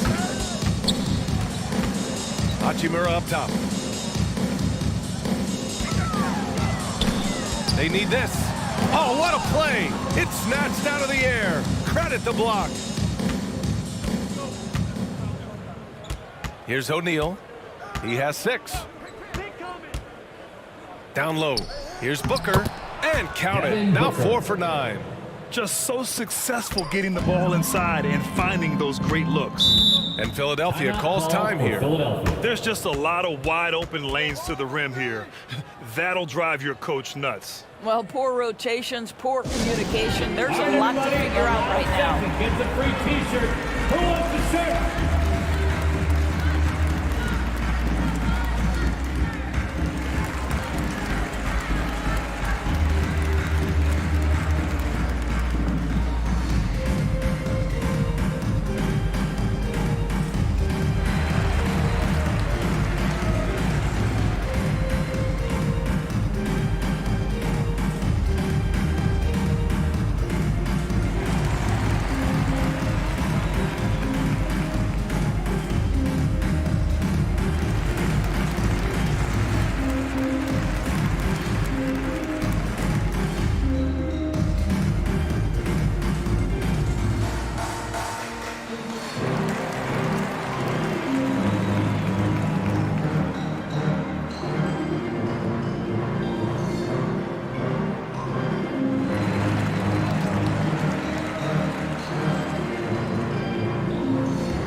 making some changes.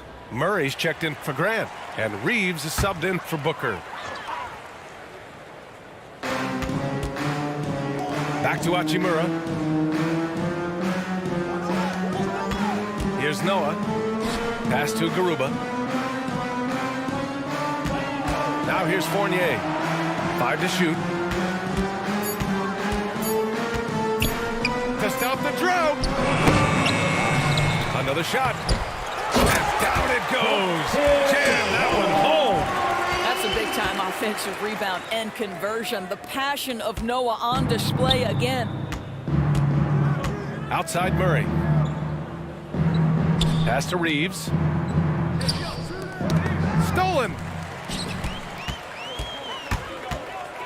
Lowry outside. Deflected. Yeah, great work on defense right there. Shooters have to be careful when Murray is lurking nearby. And he got the whistle on the way up, so he'll be headed to the line for a pair. Well, that was clearly a foul. Second team foul. At the line for the Hornets, Jason Kidd. 2 shots.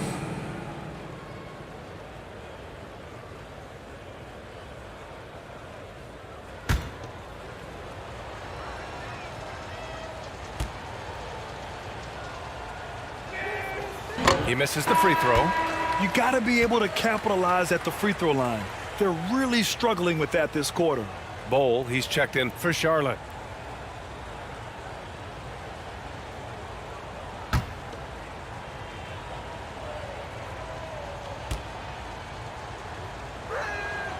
And he sinks the second. The 76ers shooting just 24% on this one. Not great. Let's check in with our reporter, Allie LaForce. Thanks, B.A. Well, Joel Embiid drawing comparisons to some legendary big men. He said, quote, "I want to be mentioned as one of the greats. That's my goal. And obviously being a Hall of Famer. But you've got to take step by step, one day at a time. It's going to take a lot of work, and I'm willing to put it in. Guys?" Well, he's well on his way, Allie. Thanks. To the middle. Hachimura outside. Ooh, and he took a hard foul on the shot. So he'll head to the line to shoot a pair. It's early in Rui Hachimura's career, but this young man has proven capable on the interior. He will never shy away from contact. Taking 2 shots.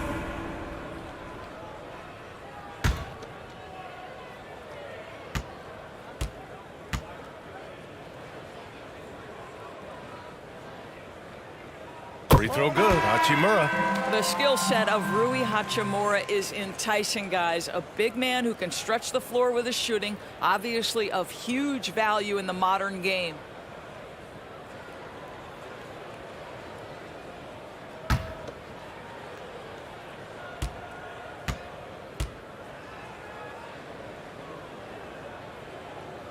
And both free throws good for Hachimura. Here's Charlotte. They're on an 18-6 run. Pass to Reeves. Van Vliet outside. Outside Murray. And that one's good. And the Hornets lead by 19. They're not messing around. 5 of their last 6 buckets have come from the interior. Hachimura outside.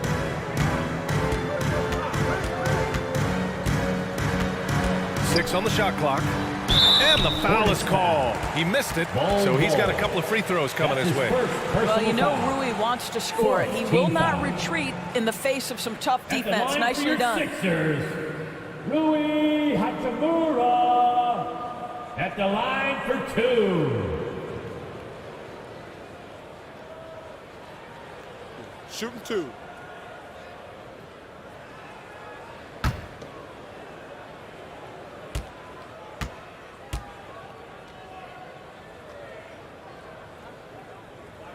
That one's off.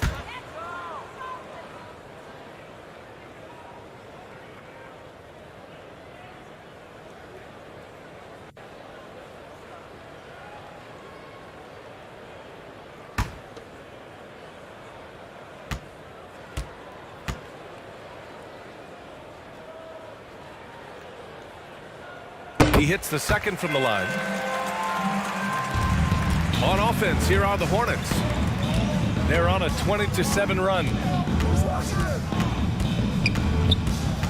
Van Vliet against Lowry. Pass to Reeves.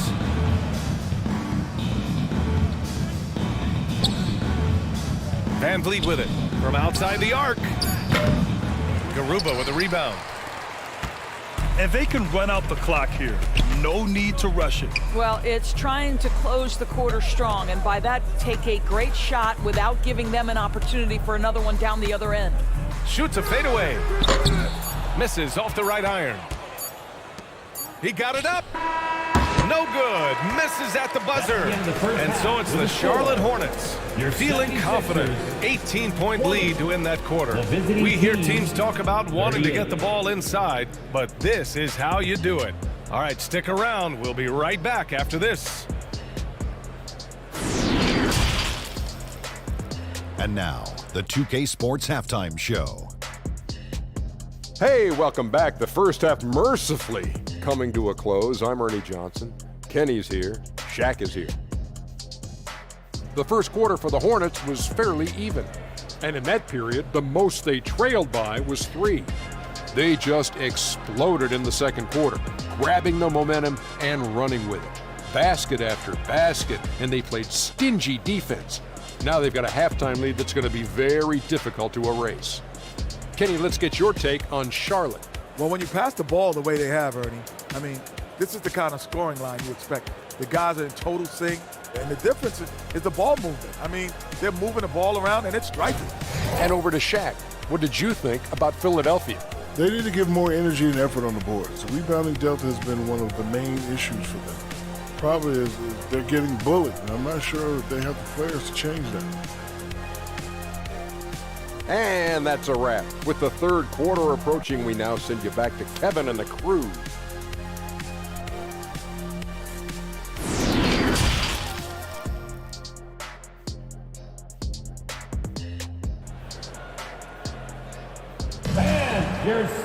And after a very lopsided first half, we'll see if things play out a little more evenly in the second.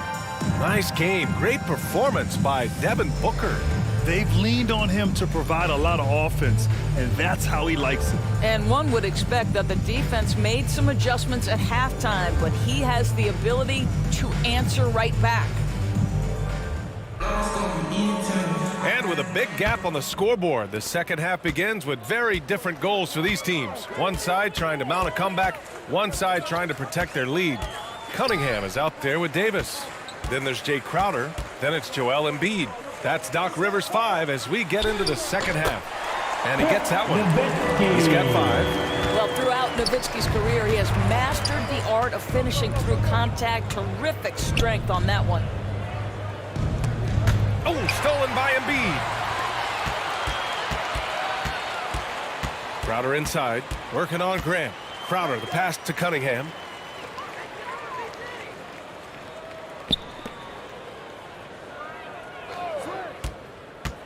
Pass to Nowitzki.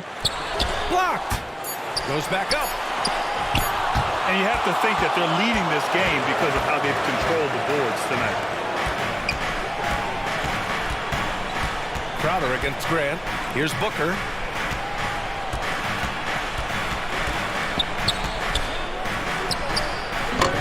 Charlotte gets it back. Here's O'Neal. Oh, a clear foul there on the missed shot. So he'll get a pair at the line. That's his first personal foul. First team foul. Shooting for Charlotte, Shaquille O'Neal. Taking 2 shots.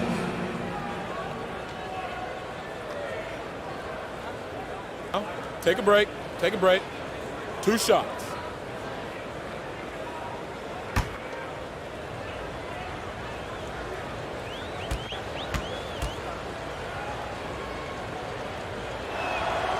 And he drops the first.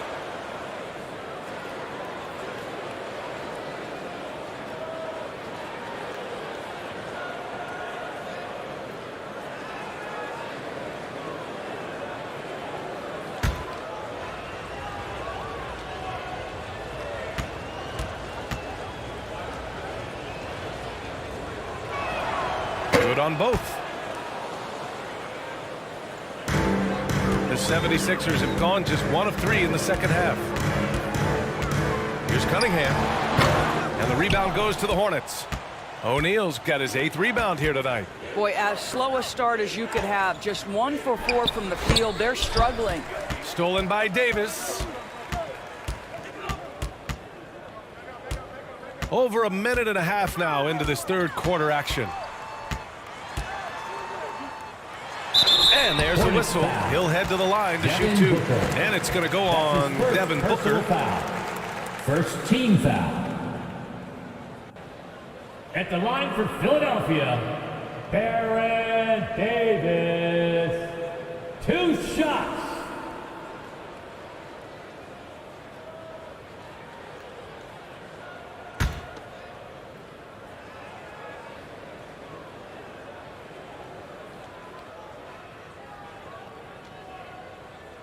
That free throw good from Davis.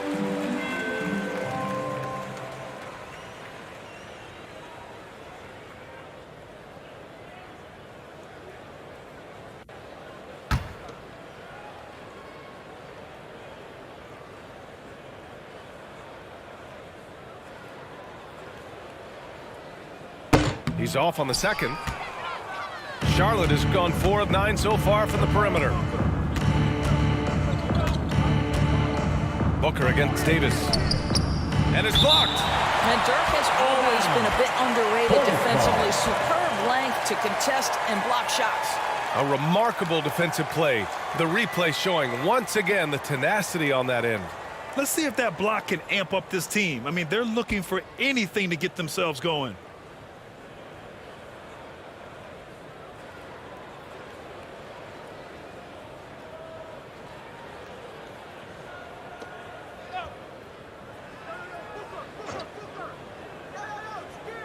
Two minutes into the second half of play now. Here's Martin. Well, terrific defense from Dirk. Takes the perfect angle to contest perfectly. Back to Cunningham. Pass to Embiid. From downtown. That falls. Nice speed that time from Cunningham. Well, for a big man, his stroke is just beautiful. And because of the height, it's so hard to challenge. A little under 2.5 minutes gone by in the third quarter. Puts it up. Kidd with the bucket. 9 points in the game. Well, their first basket in 4 tries. Can that trigger a little bit of good shooting here? We'll find out. Timeout called. The 76ers. Trying anything now to get them out of this slump. Just feels like the basket is looking awfully small to them right now. They're having a hard time getting anything to fall.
Here's Cunningham to the inside. Fades away. And that one hits the back iron. This has not been a good period for this guy. Out of sync, not letting the game come to him. He's got to settle down and make shots. Oh, incredible! Save that one. I want to watch it again. Awesome. And so here is Philadelphia. The Hornets making their last shot. The Sixers again can't hit. And they're up considerably because of their efforts on the glass. Booker, the pass to Graham. And a foul called on the way up. So he'll take 2 from the free throw line. That's his first personal foul. Give that one to Jay Crowder. Well, the length and athleticism that Jeremy Grant possesses puts the defense in a tough spot. That's nice. 2 shots.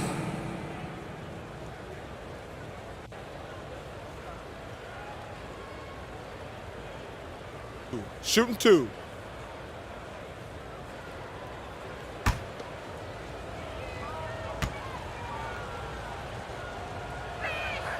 And he makes the first.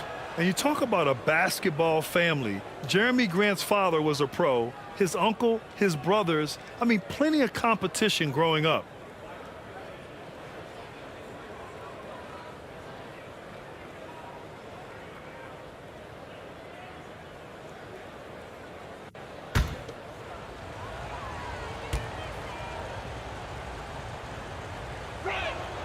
And he makes both free throws. And even though Jeremy grew up around the game, you know, success wasn't handed to him, Grant. Not at all. I mean, he was a second-round pick out of Syracuse, and he's really had to prove himself as an NBA player. He has truly come a long way. Now here's Booker. Grant outside. Pass to O'Neal. Clock at 6. Inside. And Booker with the jam.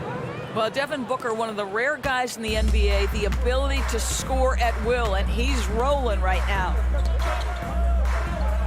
Back to Davis. Crowder with it. To halt the run. No good. A bit long that time. Grant outside. Pass to Kidd. Back to Grant. To the inside. Booker uses the glass on the layup. Booker's got 4 points in the quarter. Well, you've got to be, as a guard, calm and in control on the interior. Devin Booker, so much confidence in his game. And Philadelphia calls time here.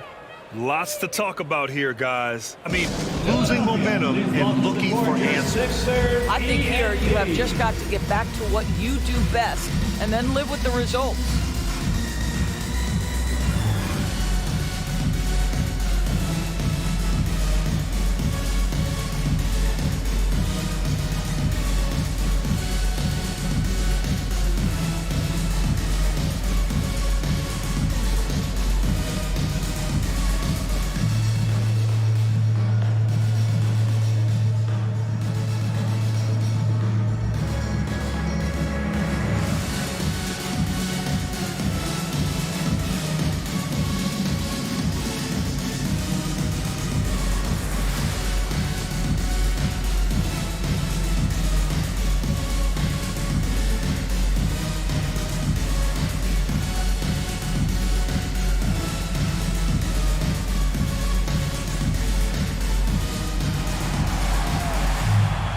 Here they come. Nice round of applause for your 76ers ENT.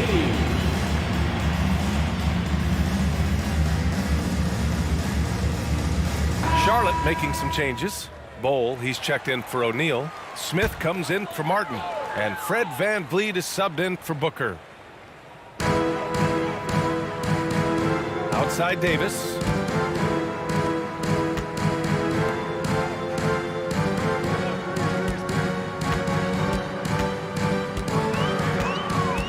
Shot clock at 5. Count it. Well, defensively, to me, you've got to do a better job communicating once the screen comes. Defensive foul. And let's quickly check out the scoring breakdown here for the Hornets. Well, the coaching staff has to love what they're seeing on offense. There's so many assists because how this team is moving the ball. Second chance points have also been a big part of what's happened in this game.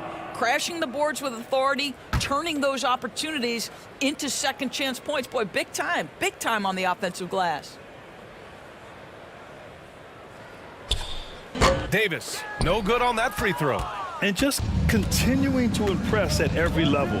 Smith Jr. was a 5-star recruit, led Auburn to a great season as a freshman, and he's just starting to tap into his potential now. Assisted. Philadelphia's gone 1 of 2 shooting from the perimeter since halftime. Smith against Hachimura. On the wing, Davis.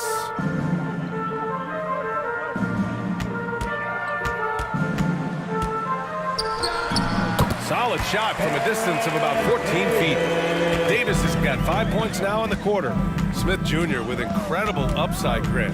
And he's got the work ethic to make it all happen. Yeah, he really does, B.A. He's a humble guy. He puts in extra time at practice, and it really shows in his skill set. Just very advanced for his age. Hachimura outside. Pass to Davis. Back to Hachimura. For 3, Lowry. Smith with the rebound. That's a look he couldn't pass up. He just couldn't get it to go. From 11 feet away, and that one's good. Bold. He's got 5. That's been typical of their performance today. They're sharing the ball and creating good shots. Garuba with the bucket. And despite the size mismatch, he's getting a little aggressive down there in the paint. Some guys just relish the challenge. Find a way, and he does. Here's Kidd. He's got 9. Pass to Bull. Fires, high post. The rebound by Lowry. Listen, we know the mid-range game is in this guy's arsenal, but you wonder, should he have moved it just one pass more? Oh, and he got fouled on his way up. He'll head to the line to shoot 2. That's his first personal foul. 3rd team foul. At the line for your Sixers, Rui Hachimura taking 2 shots.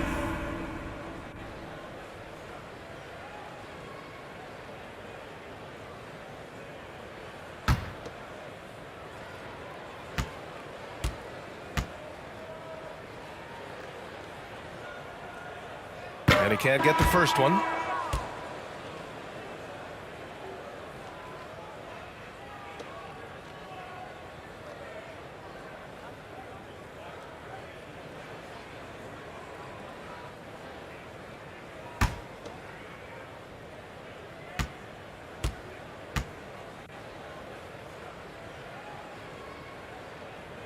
And the second free throw is good. The Hornets have gotten 7 of 12 shots to drop in the third. Pass to Reeves. Grant with it. Here's Reeves. Back to Grant. 3-pointer. Fires in the triple. Grant's got 8 points. Well, Grant is going to have to expand his range. And how about the confidence on that jumper? To the right side. Hachimura up top. Lets it fly. It's rebounded by Charlotte. You got to move past that one. I mean, they'd want him to take that again. And they should, because it's when you start turning down that kind of look that your offense can start to bog down a bit. Philadelphia's gone only 1 of 3 from deep here in the third. We've got a 9-second difference between the shot clock and game clock. Down low. Here's Noah. Using his post moves to get the 2 points. Listen, physical play is not going to deter Joakim Noah. He can apply as much punishment as he absorbs. And here's Van Vliet to the left wing. Up and over Lowry. Offline. And as we conclude the third, pretty much a blowout here. It's been a one-sided affair. Hornets out in front, delivering the blowout. Don't go anywhere. The final quarter is coming up next on 2K Sports.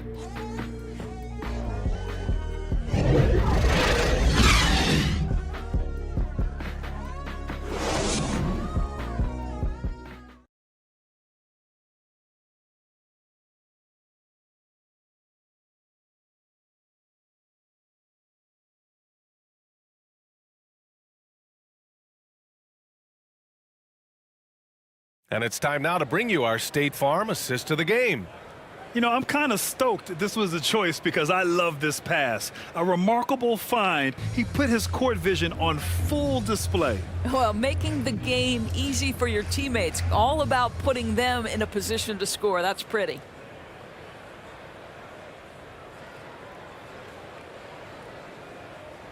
And there have been two very different performances from these teams today as we get going in quarter number 4. On the court for the Hornets, they've got Devin Booker, and it's Martin in at the 4-man position. Here's O'Neal. Shoots over Embiid, and he'll draw the foul. He'll head to the line for 2. And really strong at the line since the break. First team foul. Well, Doris, courtside seats in basketball are hard to come by. Experiencing that proximity to the action is a rare treat. But with virtual reality now, anyone can. Listen, BA, I'm all for technology, and I think that's cool. But let's be real. You give me a courtside seat where I can feel the action, where I can see all the minute details of everything that's transpiring in real time, I'll take that. The first free throw is good. The Hornets making a switch here.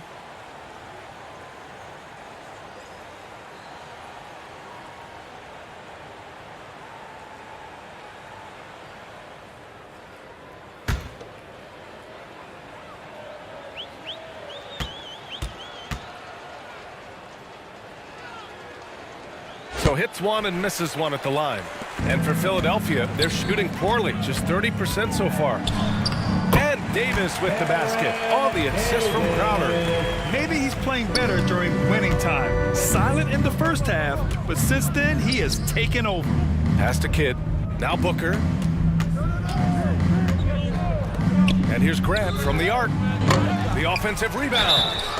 So it'll be 2 free throws. He was fouled in the act of shooting. Embiid. That's his second personal foul. Second team foul. Shooting for Charlotte, Shaquille O'Neal. Taking 2 shots.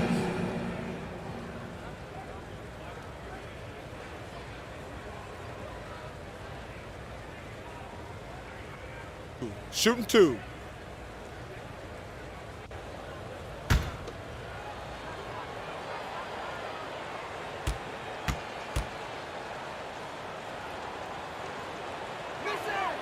And he knocks down the first one. What you can't help but notice this half is how lights out they've been from the free throw line. The Hornets making a switch here. Smith's checked in.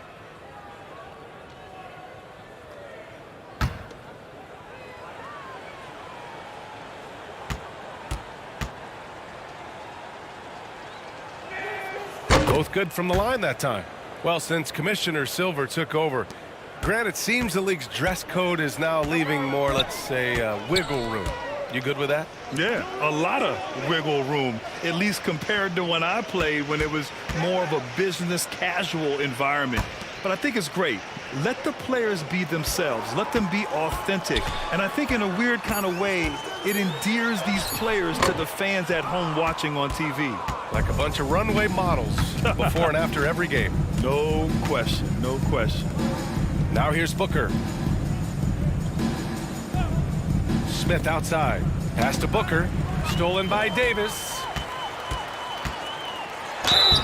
Oh, and there's the whistle on the shot.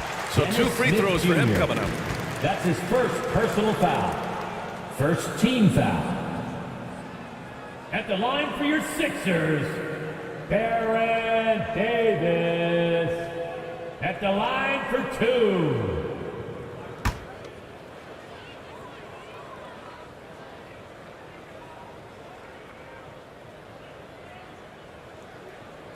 That free throw good from Davis. And after attempting no free throws in the first half, now he's putting the defense back on its heels. Charlotte making some changes. Plumlee's checked in for O'Neal. Bowl comes in for Martin. And McDaniels is subbed in for Grant.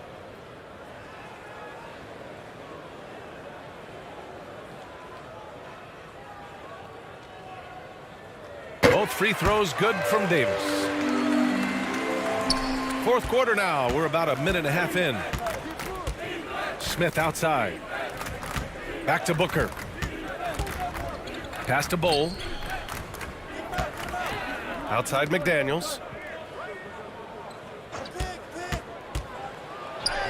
That one falls. This is what we call highly efficient play. Working off the screen, getting to the cup. Cunningham passes to Crowder. Count that one. Well, you love to see Crowder active from inside. All it takes is good positioning, and he's golden. Here's Plumlee. Booker, the pass to Smith. Outside McDaniels. Rebuilding a team is as challenging a proposition as ever, especially for smaller franchises, Doris. I think BA, certainly those smaller markets, face some challenges that larger markets do not. But I would also point to the success of Milwaukee. They had success in their draft. They invested in your talent in terms of player development. So to build a playoff-ready team, there are so many things that must be in place, but you also have to have some luck. Nobody knew how good Giannis or Nikola were going to be. Here's Grant. After the Sixers picked up a basket a moment ago. Just 5 on the clock. Pass to Kidd from the arc. And Joel Embiid pulls it down. Embiid's got 5 rebounds in the game. Three-pointer. The shot won't fall. And Charlotte will go the other way with it. To the middle. Here's Bull. Shot left block. And he hits the jump shot. Imagine how much bigger this lead might be if he were a little more selfish. Here's Cunningham. Soft touch off the glass. Just what they wanted from that possession. A quality look in tight. Grant outside. Pass to Bull. No luck on that one. Embiid with the nice defensive effort. Here's Nowitzki. Outside Davis. Embiid with it. Tipped. Here's Kidd. It's deflected. Here's Davis. Pass to Embiid. Oh, and a dunk by Embiid. Woo, that was big time. I mean, a dunk contest finish from Embiid. This guy can fly. Here's Kidd. Well, Grant, we're seeing players extend their careers. Often diet plays a big role. How important was that in your day, and how important do you think that is now? It's so important. The food you put into your body, the rest, the recovery, all of that plays a role in extending your career and having great longevity along the way. O'Neal, he's checked in for Bull.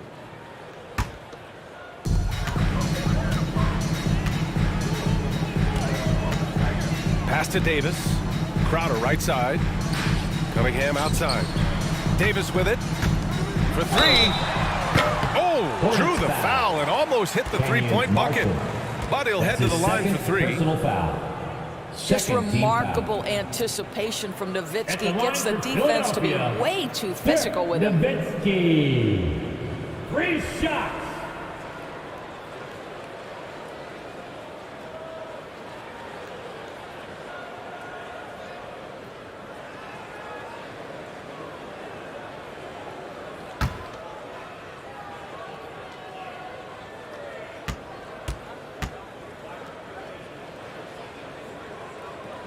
And he's good on the first of 3.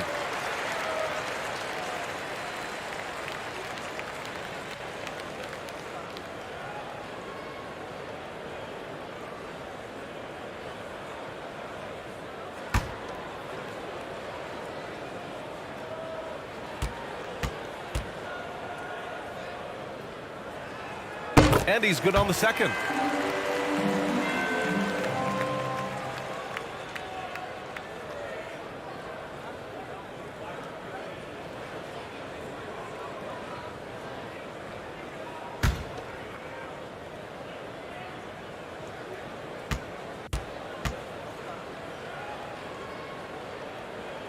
And he can't make it 3 for 3. The Hornets have gone 2 for 7 from the field here in the 4th. Not great. Grant outside. Pass to Kidd.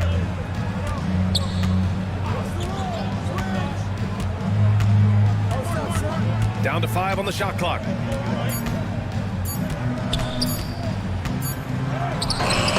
Cunningham with some nice D for Philadelphia. They've gone 4 of 7 from the field in the fourth quarter.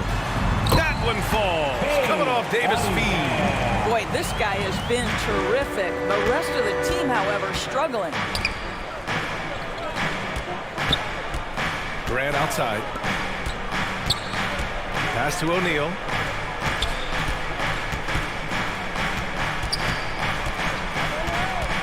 Now Grant. Martin, the pass to Booker. Shoots over Davis. Booker's shot is good. Well, just an intelligent move by Booker, right? If you've got to get to the mid-range game to open up other aspects, do it. Pass to Nowitzki. Puts it up from the high post. Offensive rebound. And the basket by Embiid. We all know rebounding is about effort. Embiid is showing lots of it. I love how he's unwilling to give up on the play. Now here's Booker. Out to the right wing. Here's Kidd. Basket counts. And the Hornets lead by 19. And the defense has no one to blame but themselves. I mean, they just let him get right to the rim. To me, this has simply stated been a complete lack of defensive attention and focus all night long. On the wing, Crowder. He's covered by Grant. Here's Nowitzki. And here's Crowder from the arc. And they recover it. Hornets with the rebound. Martin's got rebound number 9 now. What an effort here tonight. Grant outside. Pass to Kidd. Martin against Crowder. O'Neal sinks that one from the post. It's safe to say they have dominated this game. The game wasn't even as close as the score says, and a great win for the Hornets. And the disparity in the talent was obvious by the end. Sometimes you just don't have enough ammunition to compete. Yeah, B.A., just a total beatdown. And the next time these teams meet, I can't imagine it'll be any different. And they add to the win column, their 19th victory this year. So it's the Hornets now, following the score by Philadelphia. Count that one. He's scoring at a nice clip. He's 6 of 9 tonight. Stepping up and nailing an important shot to put this away. Yeah, playing with great energy and great effort. And as a coach, you'd love to see this from your team every single night. Now here's Davis. Pass to Cunningham. And the officials will call the illegal screen here. You can get away with one once in a while, but it looked like he wasn't completely set on that pick. I don't think there's any question. There are so many rules that favor the offense these days. You've got to be able to equal things out when an illegal screen is set. So Charlotte ends up going with a new group. There's 38 seconds left to play in the fourth quarter of this one. Smith passes to Murray. To the left side wing. Pass to Smith. Shot clock at 6. And he banks in the layup. And they knew it wasn't going to be easy to win on the road, but they've controlled the pace on this one. And sometimes when everyone's rooting against you, it seems to bring the unit closer together. It certainly did tonight. And the shot goes in. I tell you, this guy just loves having the ball in his hands. And why not when Lowry can make moves like that? Now here's Smith. And so it's the Hornets taking care of business in this one. A statement road victory. So impressive. Statement indeed, B.A. It was in enemy territory, but they controlled the game, took the crowd completely out of it. That's how you win on the road. Well, now a minute to check in with Allie LaForce. She's courtside. Hey, Allie.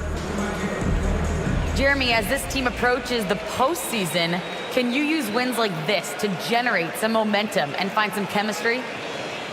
Yeah, definitely. We're getting into playoff mode soon, getting closer to the end of the season, so I just want to prepare and get ahead of this thing. Nothing like playoff mode, guys. All right, Allie, good stuff there. Thanks for that. And that'll do it, folks. For Allie LaForce, Grant Hill, and Doris Burke, I'm Brian Anderson saying thanks for tuning in. So long, everyone.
2K Sports welcomes you to the following presentation of the NBA.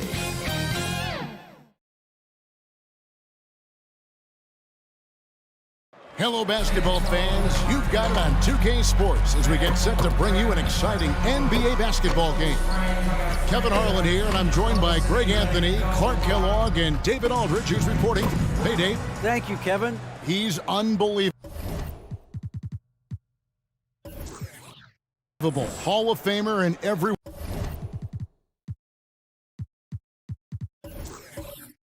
way.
Thank you, David.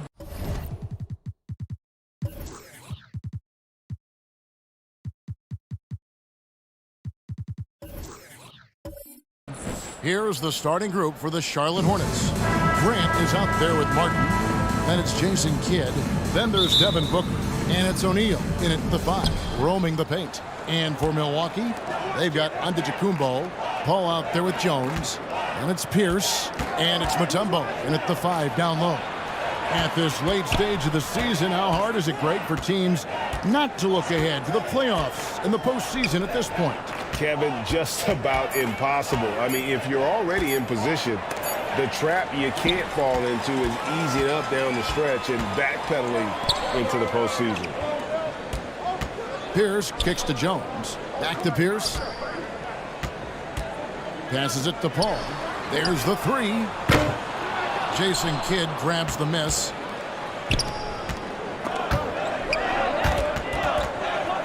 Grant the pass to Booker. Martin against Giannis. Martin. That shot is off. Giannis with some nice D. It's Pierce on the wing.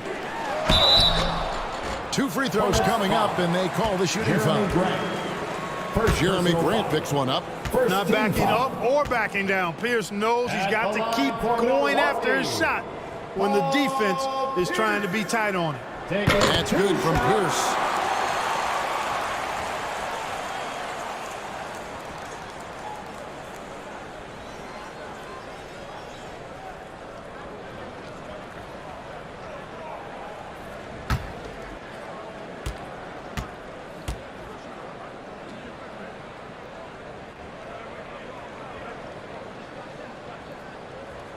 He doesn't get the second one. And the Bucks are on a tremendous run here. The most consecutive playoff appearances since that streak they had back from 1980 to 91.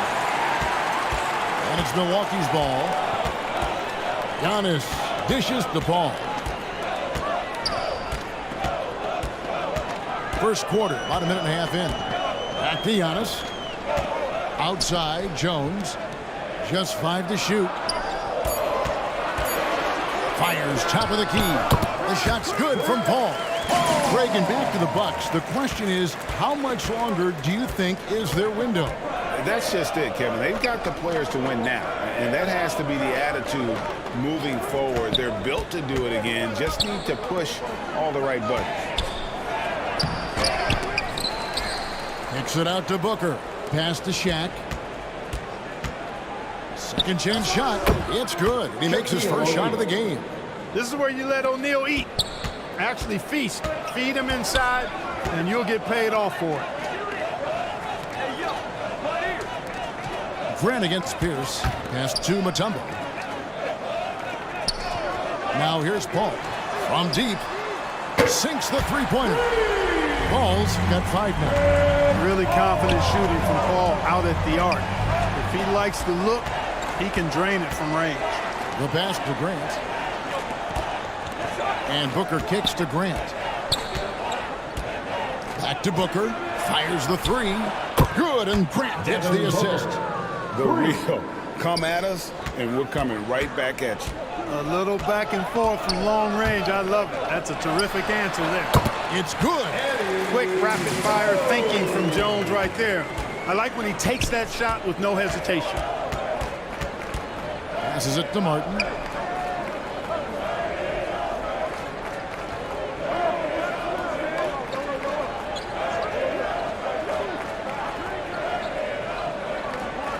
Back to Kidd. That one doesn't drop. Great D that time from Giannis. And we're approaching about 3.5 minutes played in the first quarter. Kicks it out to Paul. A second chance effort. Nice spin off the left rim and in. Paul's got his 3rd basket of the night. Pass to Grant. That's a 2 from Kidd. Mutombo grabs the board. I didn't see that miss coming. I mean, he's usually been money from that range. And the foul called on Kenyon Martin. First personal foul. That's his first foul. Team foul.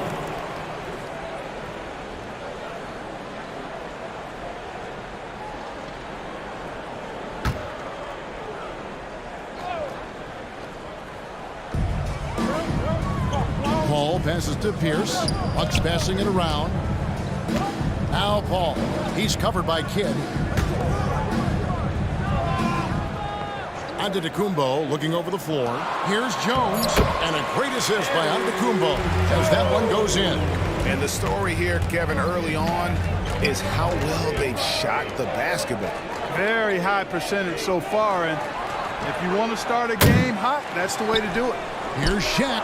And it's sent back by Mutombo. Boy, the shot-blocking instincts of Mutombo, superb. Timing, exquisite. That's not the type of opportunity he fails to convert very often.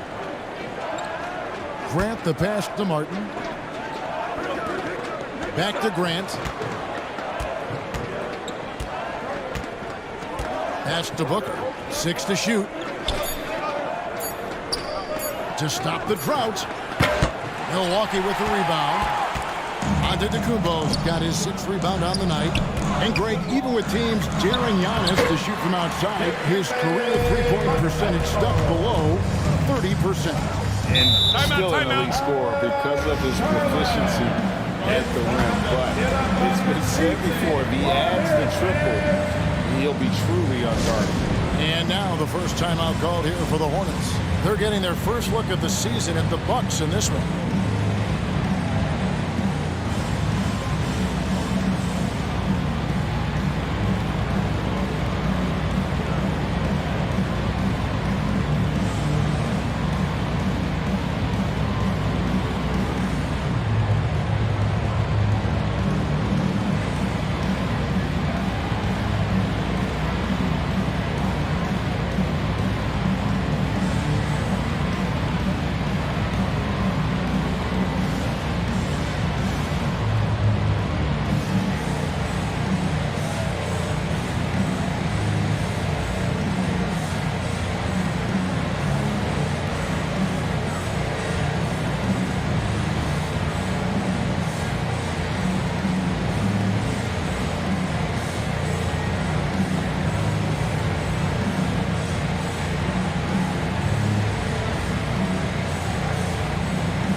From Milwaukee.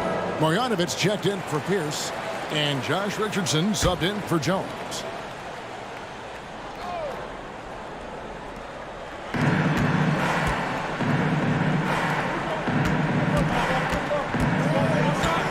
Van Vliet on the wing, defended by Paul. Bull can't hit.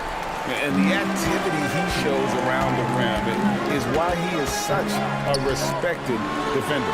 And you know what? He's not going to give up an easy finish at the rim. I mean, that's just against his constitution. Displaying intensity right off the opening tip, especially on the offensive end. Tell you what, forget about easing into the game. They came out with guns blazing. Shot clock at 6. Here's Bol to stop the run. The shot's good. Yeah, inside, Bol does a great job just making subtle adjustments and utilizing that length. Richardson outside. Trying to get open is Marjanovic. And Chris Paul the bucket on the assist by Richardson. Paul's got 11. And now you see them starting to really work the ball inside. The pass to Murray.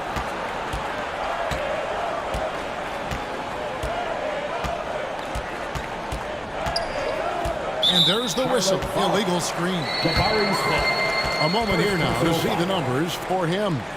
And not the most common call you'll see in the NBA, but hard to argue that pick wasn't illegal. Yeah, you know, the officials aren't nearly as lenient as they used to be on that call. As a matter of fact, I know I got away with a lot of those in my playing days, but that was 40 years ago. And really keeping the ball hopping around here offensively. The last 5 trips they've had have ended with a great pass leading to a basket. They're really sharing the sugar.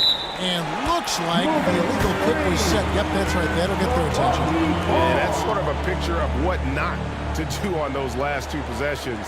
They're being way too loose with the ball.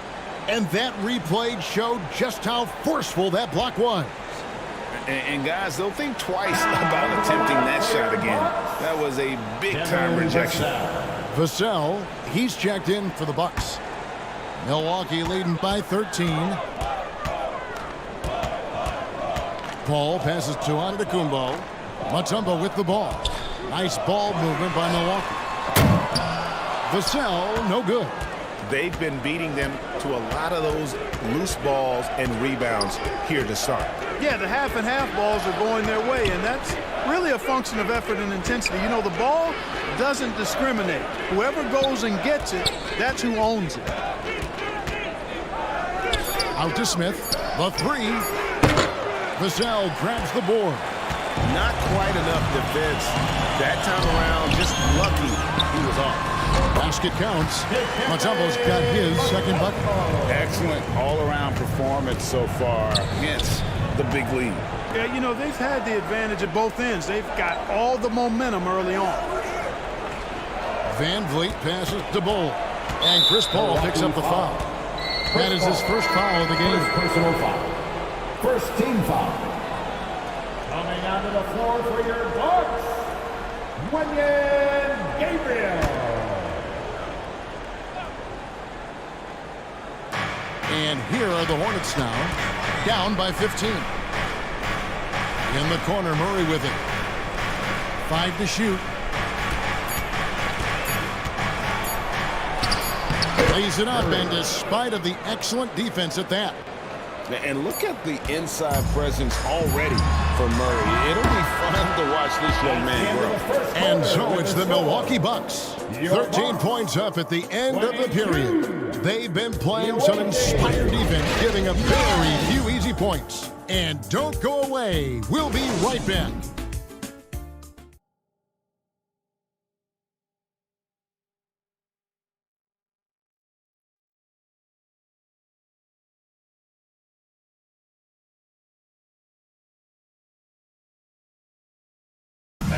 Please give a big round of applause. And if you're just tuning in, we've got a wide margin on the scoreboard, but plenty of time left for a comeback.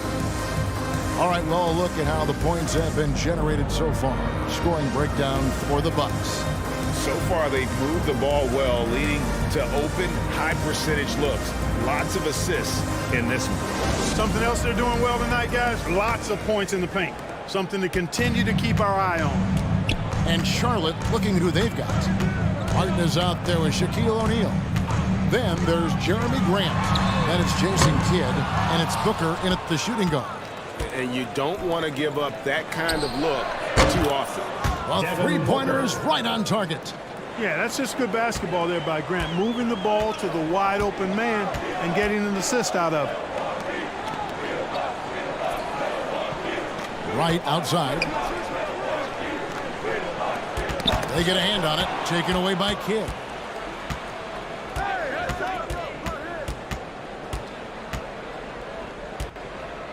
Down low. Here's O'Neal. Fires the three. And Pierce pulls it down. They blow the whistle just as he gets it off. That's 2 points with a chance for another one at the stripe. Shooting one. Well, O'Neal is just so strong. Impossible to deny him when he makes up his mind to get to the bucket. Able to blast through any contact. The Hornets shooting their first free throw attempt on the night. And really, they haven't been able to differentiate themselves from the free throw line on the season at about 76%. And guys, you know what? That's made things hard for them in a lot of their games. I mean, that inability to convert their chances at the free throw line.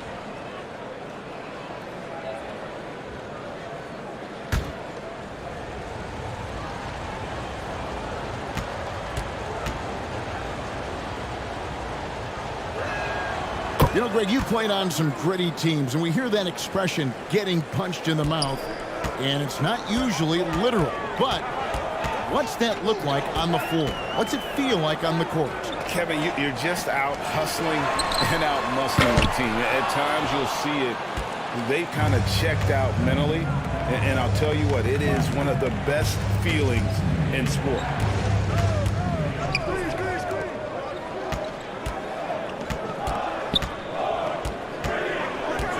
Six on the shot clock. Martin trying to free himself up. That's it, and the Milwaukee lead is cut down now to just 5 on the basket from Shaq. He's a tough guy to guard anywhere on the floor. Shaq does a really good job using his body to gain position. Pass it to Jones. Nailed from three-point land. Jones has got his 3rd bucket of the night. Really well done there. Just confident and composed, never in a hurry. Booker with no one around. Good, and Grant gets the assist. For 3. Grant's got 3 assists now in this one. To the paint. Here's Gabriel. Marvelous lead pass, and he throws it down. That is room service delivery from right there. What a sweet dime to create a high percentage shot. Beautiful job closing the gap here. Let's see if they can sustain this run. This game was in danger of getting away from them. They've made a nice push to keep it close. Good on the triple. And they've done a great job knocking down those long-range shots here in the second, shooting just over 40% from downtown. Here's O'Neal. That shot off, and Milwaukee the other way now. The biggest lead of the game, 15 points. Near the three-point line, it's Booker. That's short off the rim. Not really necessary with nobody on you. I mean, why put yourself off balance on that shot when you're wide open? Hornets foul. Jeremy Grant. 2nd personal foul. For Milwaukee, they have gone 1 for 2 on the night so far from the line. Yeah, and over the course of the season, they're a respectable 78%. That comes in handy in close games.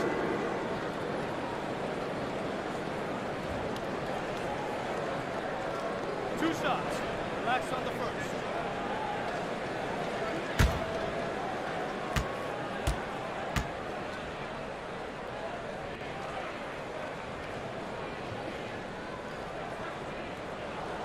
Throw good, Paul Pierce. And Paul Pierce, so efficient at the offensive end. They call him the truth because he's known for making big shots at big times. Giannis Antetokounmpo's checked in for Marjanovic.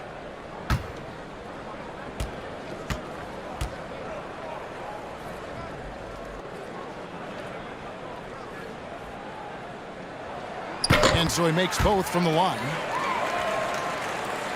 Quarter number 2, around 3 minutes gone by. Outside, Martin.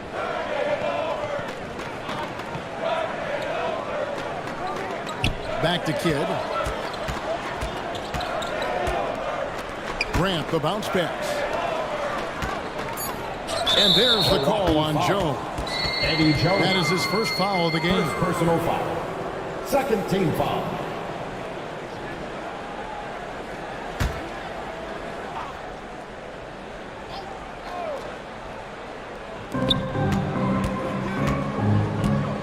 outside Martin. Down to 5 on the shot clock. Up again. Controls the rebound and puts it back up and in. Shaq's got 11 points. That was big because they dug a big hole in the first quarter, but starting to show signs of life. Sometimes, for whatever reason, a lot of times you don't know why. It takes a little while to work the knots out, but it looks like they're putting it together right now. Outside Kidd. And they get it back. Shooting foul as the whistle blows. He'll shoot 2 free throws. Gotta stay on your feet if you're on D. Once Shaq has you in the air, forget about it. And this will be his second and third shots at the line here. Did he lay an egg at the stripe in their previous game? Couldn't get anything to drop.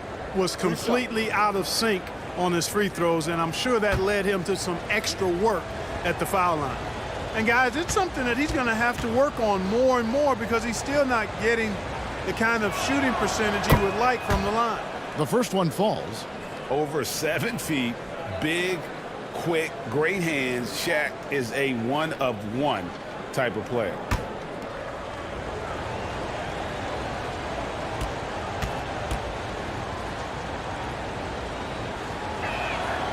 O'Neal hits them both. That's a great job getting to the line here.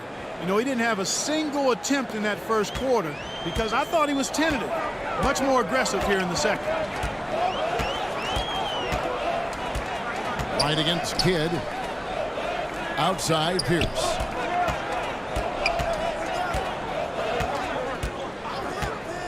Pass to Wright. Takes a 3. And the Bucks miss again. Hornets trailed by 6. Grant outside. Pass to O'Neal. Nice pass in here by Charlotte. Now Grant beyond the arc. The second effort. And it's Shaq laying it in. Shaq's got 13 points in just this quarter. And they haven't been able to turn it into a big lead, but their rebounding advantage is starting to add up. Yeah, still close, but with their tough play on the boards, we're certainly seeing the effort. Pierce against Grant. Kicks it out to Jones. From outside, off the mark. Charlotte's gotten cold from deep in the second quarter. Just 2 of 6 from long range. And foul on the shot. He'll shoot 2 at the free throw line. Personal foul. Such an active shooter. Love how Booker gets defenders to try and be physical with him. He's getting his first free throw attempt of the night right now. Shooting 2.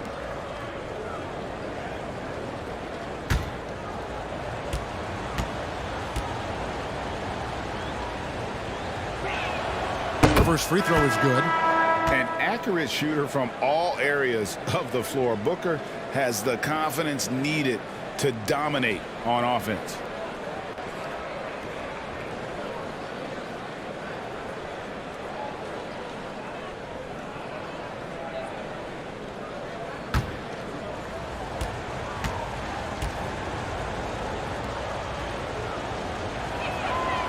Good on both. And they're getting to the line a lot in this quarter, guys, and it hasn't been by accident. Yeah, I don't think it's an accident that aggressiveness correlates with playing better. So the aggressiveness is starting to pay off. Paul kicks to Vassell. And there's the pass to Richardson. And stolen by Booker. And that'll be 2 free throws coming up. Officials on the call with the foul. And with the offense getting right to the rim, at least they saved the layup. Old school D right there, just telling them no easy layups. It's as simple as that. And that's what you expect from them.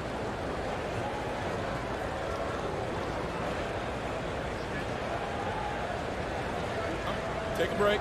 Take a break. 2 shots.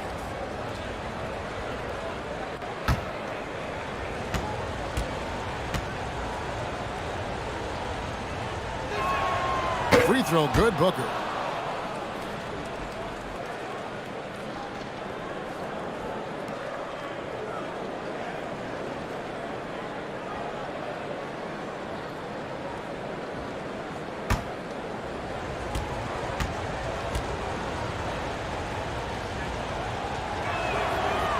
It's tied up with that one. He's as solid as it gets from the line. I mean, give him the opportunity.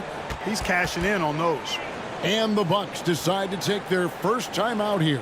They defeated Indiana in their last. And that one, they just locked it down defensively, challenged shots, and really protected the rim. Boy, I tell you what, I think you got to really appreciate the grit, getting dirty, staying engaged. That's really what defense is all about.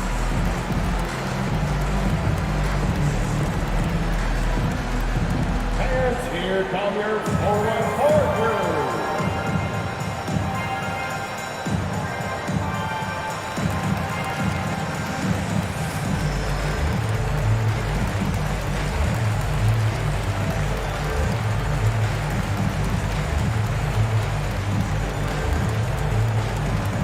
You know what time it is, Bucks fans.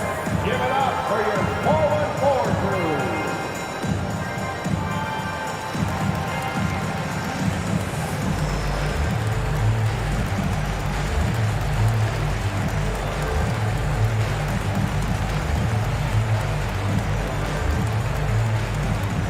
You know what time it is, Bucks fans. Give it up for your forward crew.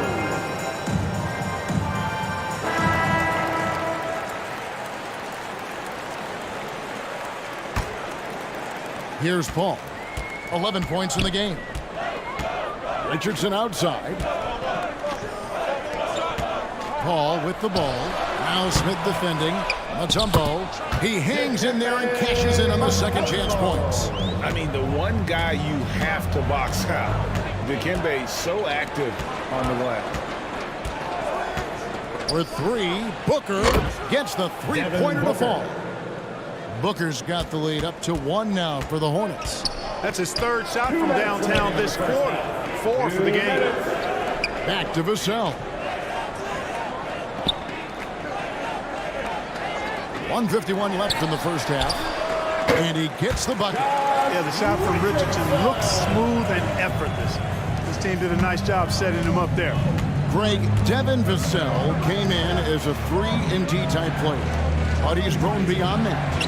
He has added secondary ways to contribute on offense. Still not a great shot creator, but can finish plays in a variety of ways to help his team.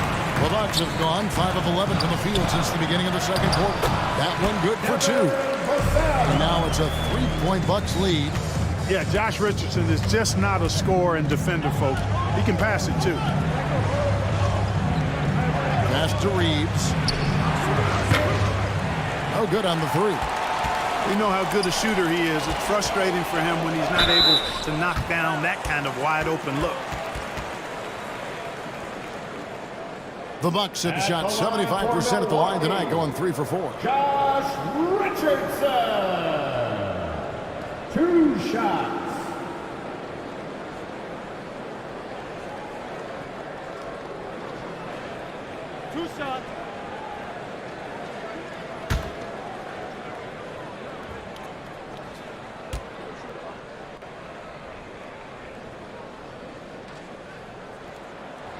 That's good from Richardson. Boy, Josh Richardson, really the kind of guy every team could use because he's got a well-balanced 3-and-D game. He does a lot for his team, brings a lot of value to whoever he plays for. Bol, he's checked in for the Hornets.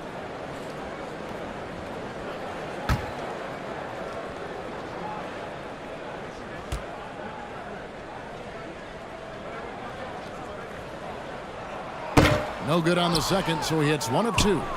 Something that's kept this game close is the fact that the rebound stats for both teams are almost identical. The battle to a standstill on the boards has really been something to watch, and the game's not over yet. We'll see if one of these teams maintains more energy than the other going down the stretch. Pass to Vassell. Richardson against Murray. Richardson dishes to Giannis. Clock at 6. Top of the key. It's rebounded by Charlotte. They're coming off that win against Philadelphia. And you've got to love a team that can maintain its composure on the road.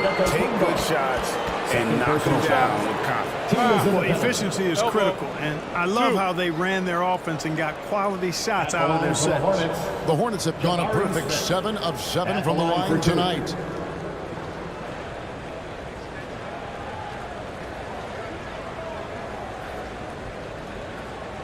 Shooting 2.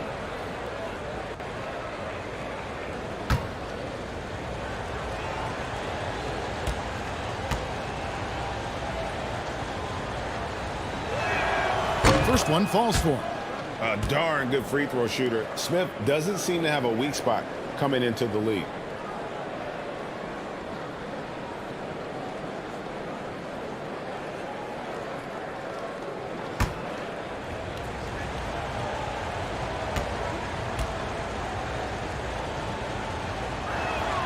So he gets them both.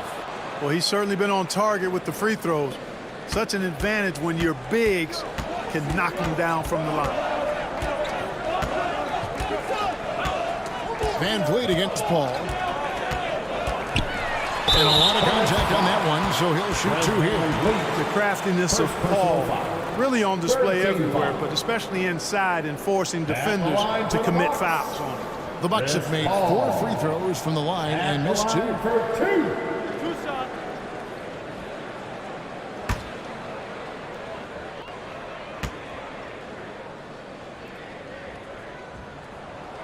And that one falls for Paul. And the leadership Paul provides both on and off the floor is extremely important, very valuable to any team. He's really about trying to make his teammates better, and that serves everybody well.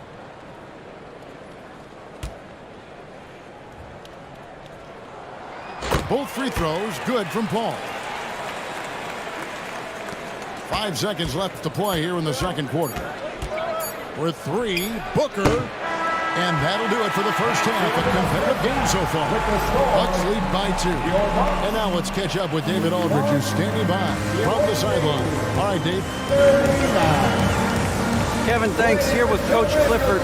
What was the biggest problem for your guys in the first half? Well, you know what? We're a defensive team first, and we've been good defensively. We've been organized. We weren't that in that first half, and that's what we got to concentrate to get the game going back our way. See if you revert back to your form in the second half. Back to you, Kevin. Thank you, David. We'll be back after halftime for the start of the second half momentarily. It's the 2K Sports Halftime Show. Hey, welcome back to the NBA on 2K Sports. This is Ernie Johnson. Kenny the Jet Smith is right here. Say hey to the folks, Kenny. Hey, folks. Say hey to the folks, Shaq. Hey, folks. Hi, folks. Hey, let's get this party started. Okay. Chris Paul had a huge first quarter. He had 13 points and 3 assists.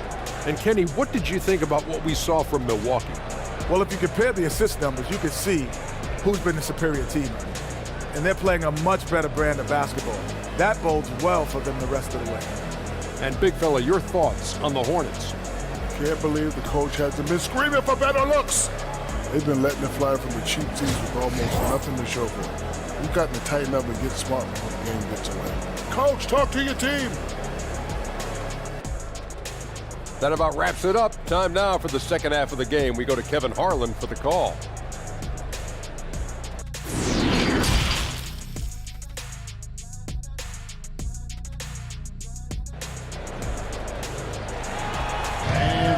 We've got second half action for you, and if the next couple quarters are similar to the first, this one could go down to the last possession. You know, guys, Devin Booker has been exceptional here. Yeah, he's just been raining down on them from deep here. Talk about dialed in. Well, you know, the stroke looks fantastic. Even when he's had a hand in his face, it hasn't affected him at all.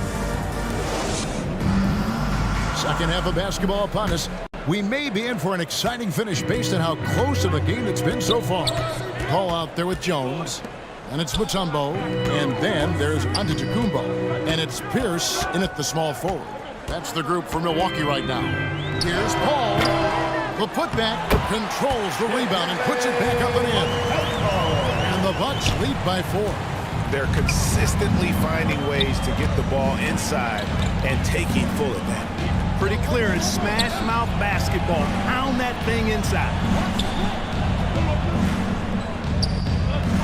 Grant surveying the D. Booker against Paul. And oh boy, a lot of contact there, but he gets the call and will shoot two. It's going to be on Dikembe Mutombo. He's had 4 chances at the line, made them all. And what a season he's had at the foul line thus far. 86% from the line. You know, one thing about getting going at the free throw line like he has this season, it can continue to carry over. 2.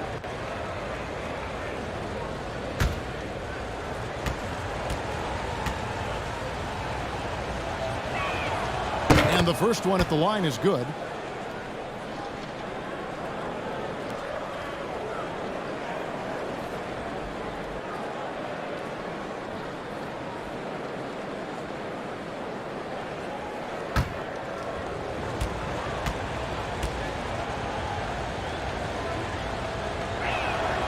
That one misses. And Giannis's journey, GA, is so incredibly compelling. A full-length movie made about his and his brother's path to the NBA. Well, you hear that saying, my life is like a movie. Never truer than for Giannis. It's been an odyssey for the Greek freak. On the wing, Booker over Jones. The offensive rebound. And that's out of bounds. Charlotte will retain possession.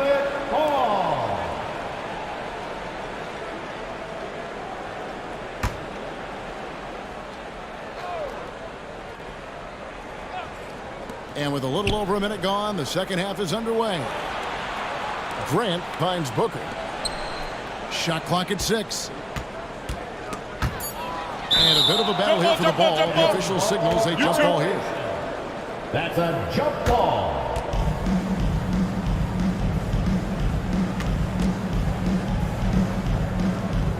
And so it's Charlotte with it. From 18 feet away. Excellent D that time from Jones. And they're on the break. Third quarter here, over a minute and a half into it. Pass to Pierce. Mutombo in the high post. And contact down the shot, so he'll be shooting free throws here. It's on Shaq. And when Mutombo is forcing the issue, it puts defenders in a bind, which is why you have to foul him there. This is his first free throw of the game. 2 shots. Shooting 2.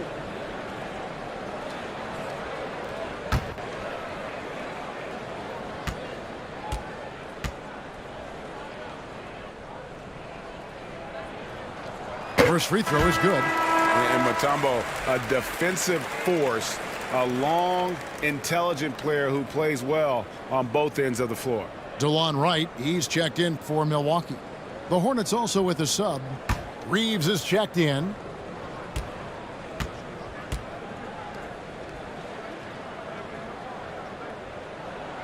So after making the first, he goes 1 for 2. Hornets trailed by 4. Driving the lane, and he uses both hands to jam it in. Just a really good job there of finding the open man by Martin. Very unselfish play. Wright, the pass to Pierce. Back to Wright. Takes the 13-footer. That one rolling around and rims out. That's 1 for their first 4 to start the second half. Grant with the ball. Jones covering. Here's the pass to Jones. Oh, and the dunk by Jones. And his passing is probably the most underrated part of his game. Pierce is a terrific playmaker on that wing. A touch over 2.5 minutes of basketball played here in the third quarter. Here's Kidd. Oh, took the contact and tried to throw it down over the top. But instead, he'll shoot free throws. Second team foul. It's going to be on Dikembe Mutombo. The Hornets have shot 10 of 11 at the line. Nice look so far for them. At the line for 2.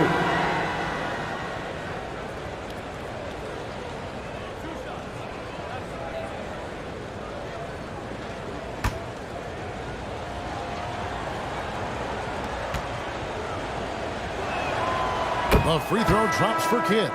And when you think of elite floor generals, how could you not think of Jason Kidd? I mean, he makes everybody around him better all the time. Milwaukee making a switch here. Gabriel's checked in.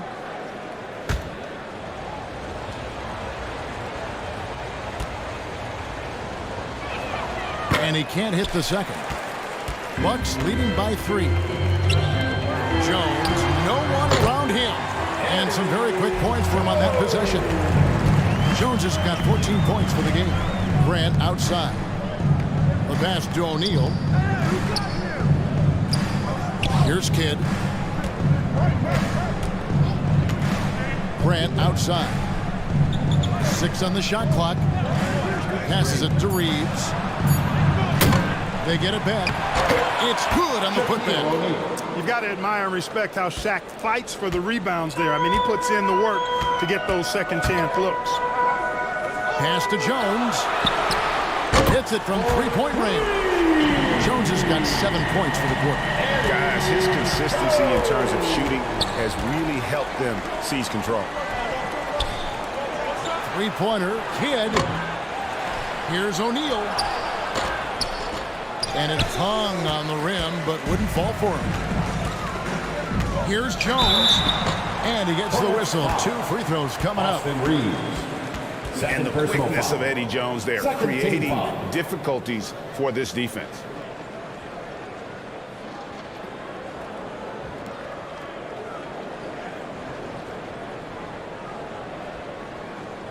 This is his first chance at the line tonight. Eddie Jones. 2 shots.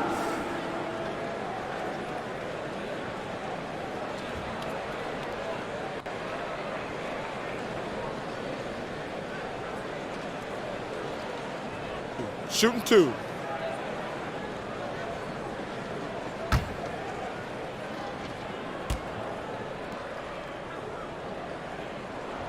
And he makes the first. A hard-nosed defensive player. You have to like the effort Jones brings on that end, often taking on the challenge of their best offensive player. Marjanovic checked in for Giannis Antetokounmpo.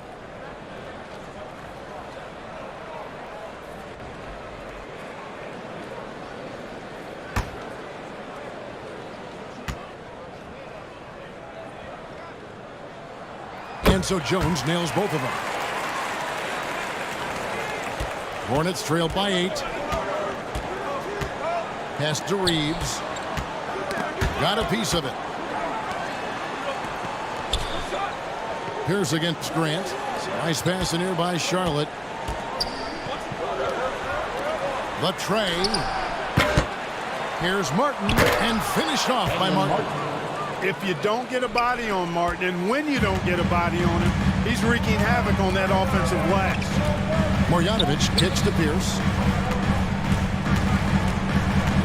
Kicks it out to Jones.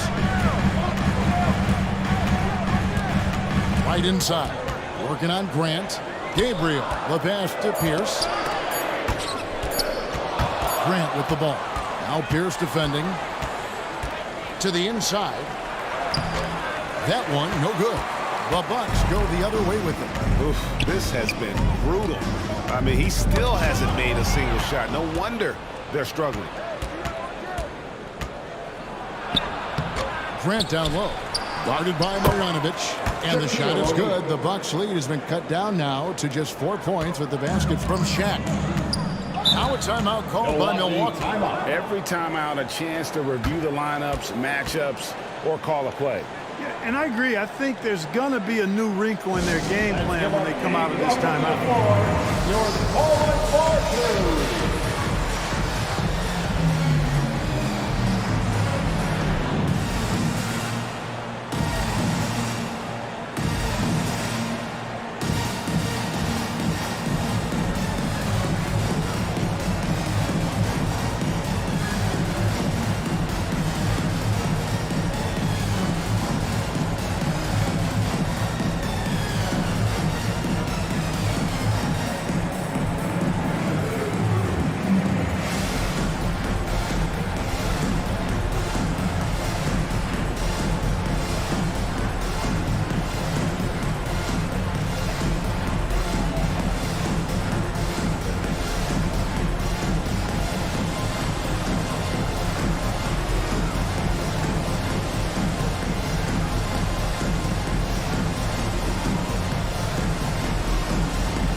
checked in for Milwaukee. Vassell comes in for Jones. The Hornets also changing it up. Bol, he's checked in for Martin. Murray comes in for Jeremy Grant. And it's Fred VanVleet in for Jason Kidd. Now, here's Vassell. He's tightly guarded. There's the pass to Marjanovic. Just 5 on the clock. Here's Richardson. Murray with the defensive effort. And being that close to the hoop, I thought he had enough room to finish that one. Dishes it to O'Neal. Inside. And the shot goes down. Now just a 2-point Bucks lead. Boy, good work from the big man. Shaq knows exactly when to find the open man. Richardson against Murray. Passes it to Wright. And the Bucks miss again. Charlotte is getting blank from three-point land so far in the third. Still 0 for 3. Murray, no good. And I thought that was going to drop. It looked good from here. Here's Vassell. And the layup's good off the glass. Vassell's got his second bucket of the night. Pierce doing a nice job with the screen. And it's VanVleet with the ball for the Charlotte Hornets. 4-point game. And following this game, they'll challenge the Grizzlies on the road at the FedEx Forum in Memphis. And that will conclude a 4-game road trip. And stolen by Wright. Pierce with it. Guarded now by Shaq. Wright, the pass to Marjanovic. The jump hook. And Boban Marjanovic picks up the foul. That is his first foul of the game. Personal foul. Second team foul. A different look for Milwaukee. Mutombo comes in for Marjanovic. And it's Paul in for Wright.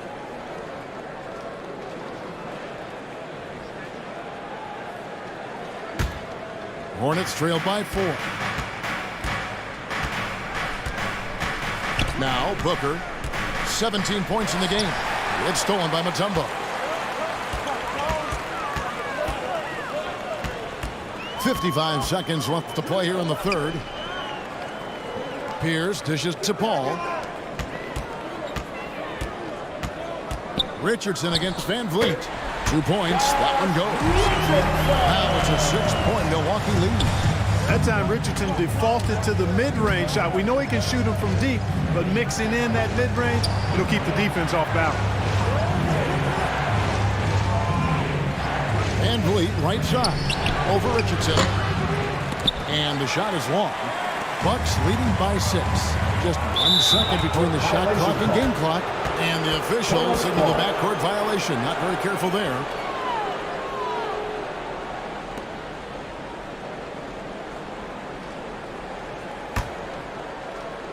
There's 21 seconds left in the third quarter. Booker looking around. Pass to O'Neal. He kicks to Murray. And it's sent back by Mutombo. And so it's the Milwaukee Bucks with a 6-point lead at the end of the quarter. They're pounding the ball inside, and that's where they've gotten their best production tonight. Back right after this. 51.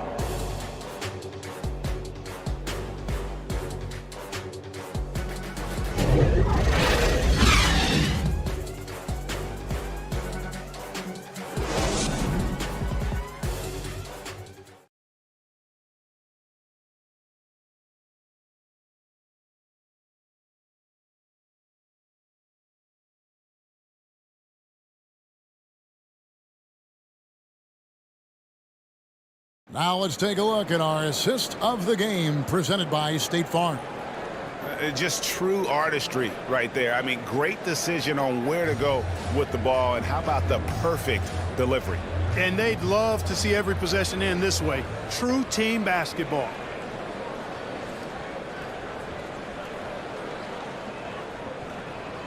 And with these teams locked in a very close contest, this fourth quarter promises to be a good one.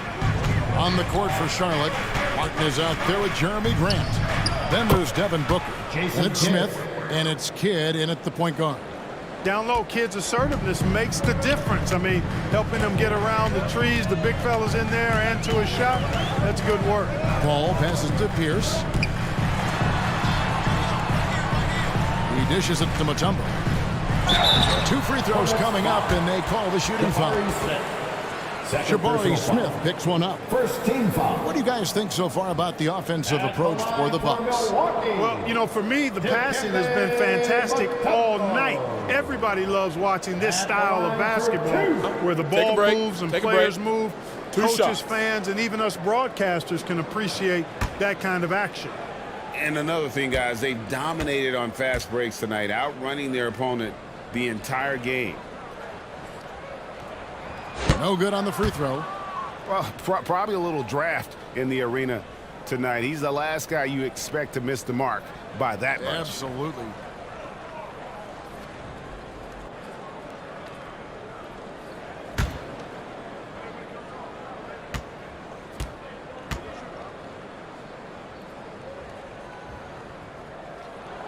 Good on the second free throw. He did the important part at the line there, the heavy lifting, if you will. Made this a 2-possession game. Grant outside. Kicks it to Booker. Outside Kidd. Back to Booker. Lets it go with a 3. And a great assist by Kidd as that one goes in. The superb basketball IQ of Jason Kidd, scanning and surveying the whole floor and then zeroing in on the ready shooter. Back to Paul. Fires for 3. Offensive rebound. Mutombo. And he battles for the ball. Gets the second chance bucket. And the Bucks lead by 4. Really, the defense is helpless to stop a layup right there. Just too much of an advantage in terms of the mismatch. Here's against Grant. Back to Booker. 5 on the clock. Over Paul. Booker, no good. Not sure what the D was doing there. Clearly a breakdown. You can ill afford to give a guy like him that good a look. I'll tell you what, he earned his money on that foul. Yeah, if you're going to foul, then make sure that you don't give a chance for the and one. At the line for the Bucks, Paul Pierce. 2 shots.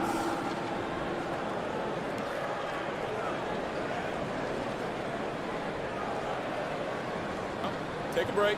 Take a break. 2 shots.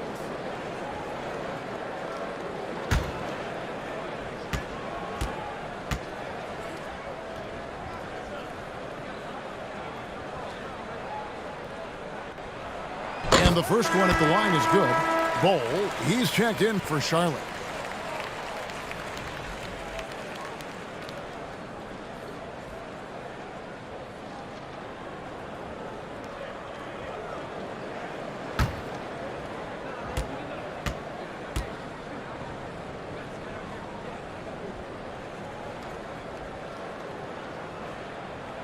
And he makes both free throws. Final quarter here, and we're just over a minute and a half through it. Booker outside.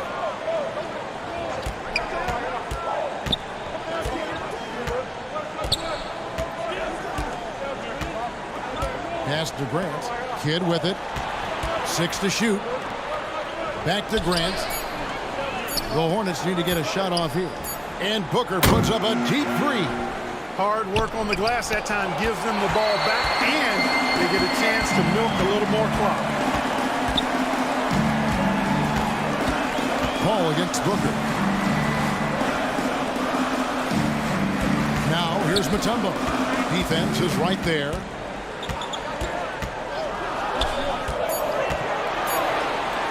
And 2 free throws coming up, unable to get that one to go with all the contact. Tough situation for the defense inside. With Mutombo's size and strength, it's not easy to guard him cleanly.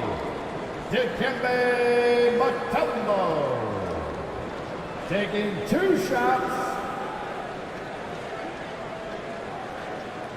Shooting 2.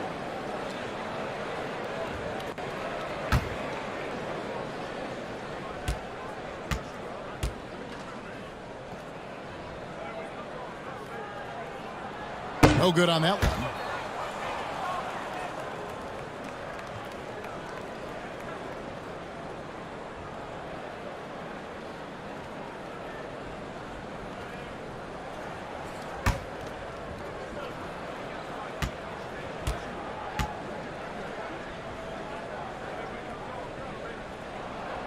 And the second free throw, good. Just under 2.5 minutes gone here in the final quarter. And the Hornets call time here. And he has not been on his game here. He's forcing a lot of shots, and the team is suffering because of it. It's time for him to focus on getting his teammates involved.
While we've got a moment, let's send it over to our terrific reporter, David Aldridge. David? Hey, guys, I had a chance to find out what Steve Clifford talked about with his players. He told his guys the inside game is working, so stick with it. That means posting, slashing, getting to the rim, whatever produces these high-percentage looks. Kevin, back to you. All right, David, thanks. Few better than Giannis completing the play. Incredible strength, plus excellent agility. Defensive foul. Devin Booker. That's his second personal foul. Fourth team foul. At the line for Milwaukee. Giannis Antetokounmpo.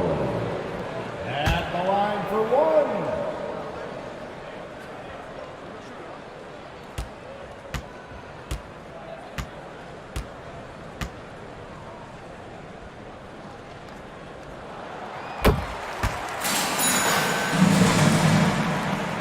Hornets trail by 10.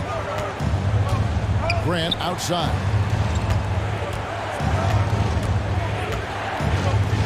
We're in the final quarter of play here, 3 minutes in. And here's Booker from the arc. And it's out of bounds. Last touch by Booker. Let's take a second look at that fantastic block. Sharp instincts on D there. Just timing when to rise up and swat that one away.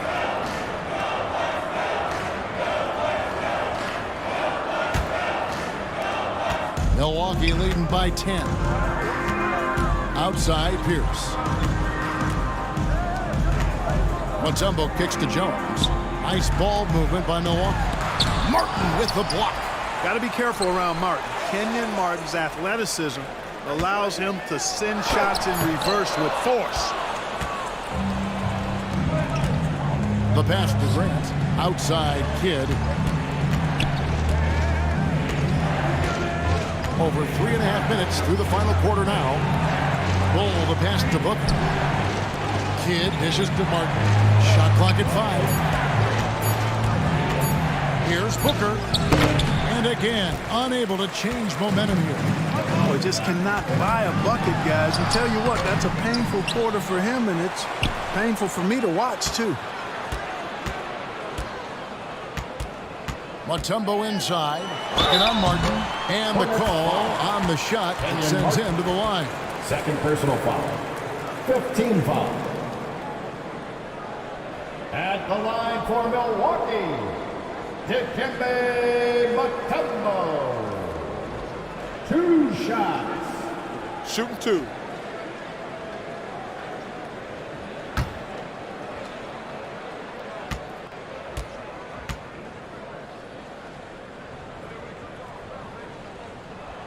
The first free throw is good. And the Hornets making a change here. O'Neal's checked in.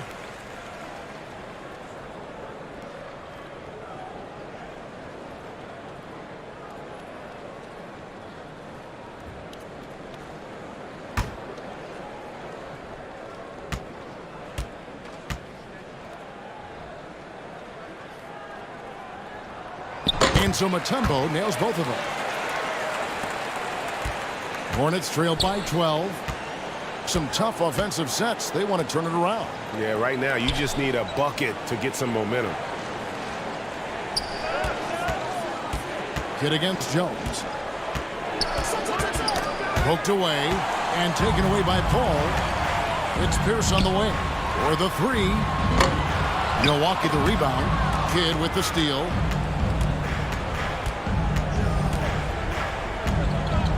Passes to Booker. Over Jones. Cloak loose. Out of bounds. Milwaukee takes possession.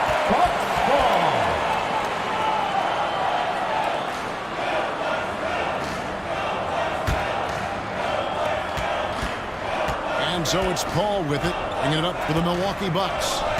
They've only given up 5 points here in the fourth quarter. Here's Antetokounmpo. He shoots again, and he sinks the layup. Antetokounmpo's got 5 points now in the quarter. You can tell that Giannis takes pride in his activity level, the way he plays, his intensity level. And you see the result of that activity on second chance buckets like this. Grant the pass to Kidd. And again, the Hornets missing. Boy, you can just see the frustration growing on their faces. Nothing going their way. You know, guys, no denying it's been a rough patch here. I think they've got to run whatever is best in their playbook to get a good shot. Giannis passes the ball. Just 5 on the clock. For Martin. The shot's good from Paul. And the Bucks lead by 16. So dangerous in these sets. Paul is a maestro at running the pick and roll to perfection. And the Hornets call time here. And we talk about the playmaking ability of CP3. Third all-time in career assists, second all-time in career assist percentage, and he looks far from done.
And now let's take a look at the New Balance player of the game. You know, honestly, I'm a bit in shock. I mean, he couldn't miss. Let's look at this stat line.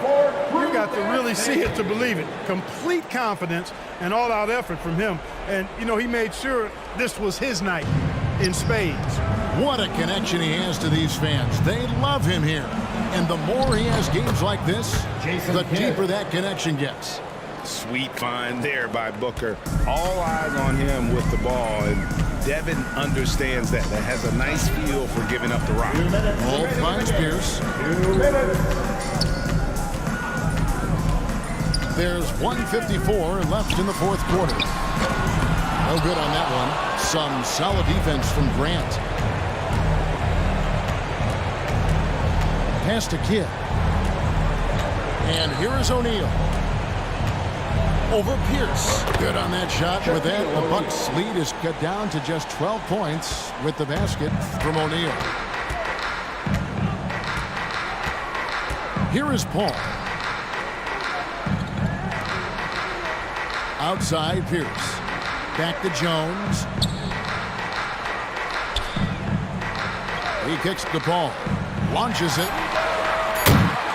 That shot, no good. Hornets trail by 12. A really solid victory for them here tonight. They kept things simple, took what the defense gave them, and grabbed the win for the Bucks. Tonight, they did a great job of getting everyone involved. They had the good passing, and that led to some open shots. Solid play, definitely, Kevin.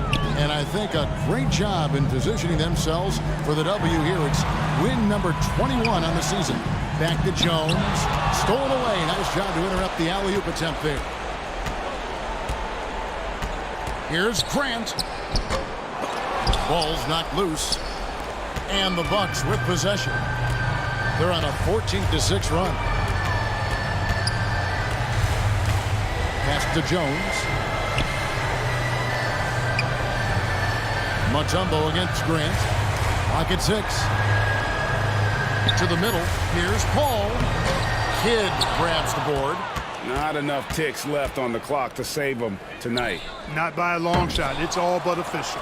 For 3, Booker. Outside for Kidd. The 3 ball. Milwaukee with the rebound. And so it's the Bucks taking care of business in this one.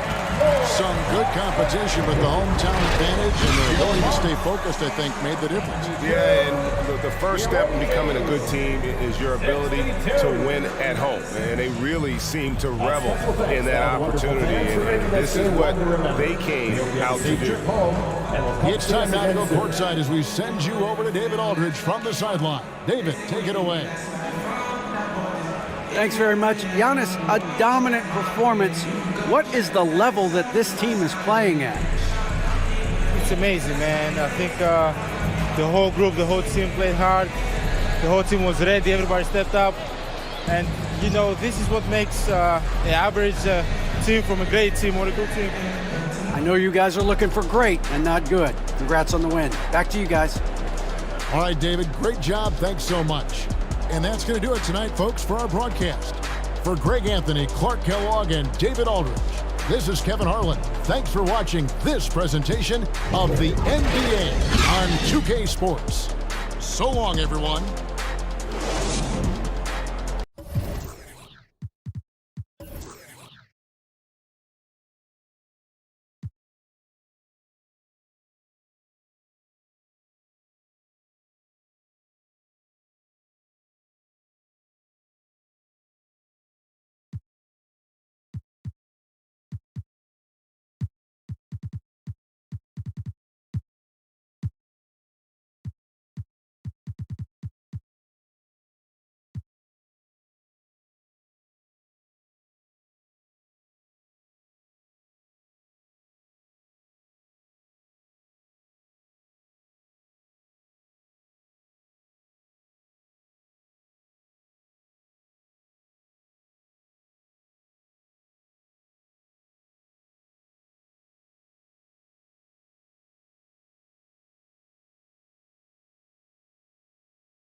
And those are the starting lineups, so kick back, get your popcorn ready.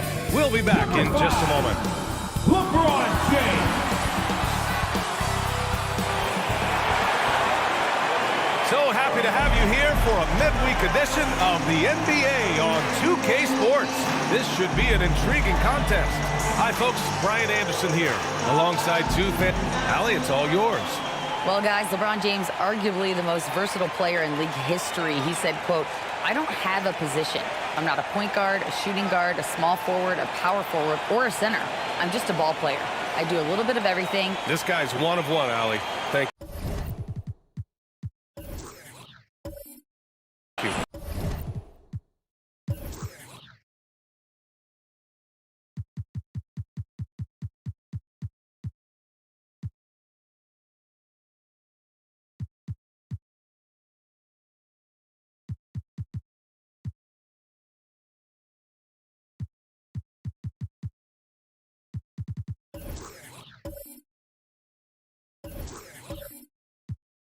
Here's the starting group for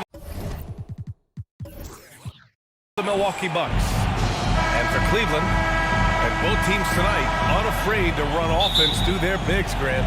Talk about the value of being able to do that. Yeah, B.A., you know, it just speaks to how both teams can beat you in multiple ways of playing. I think it can lead to higher percentage looks with the bigs running the offense. You can strike a nice balance between inside and out, which coaches are preaching right now.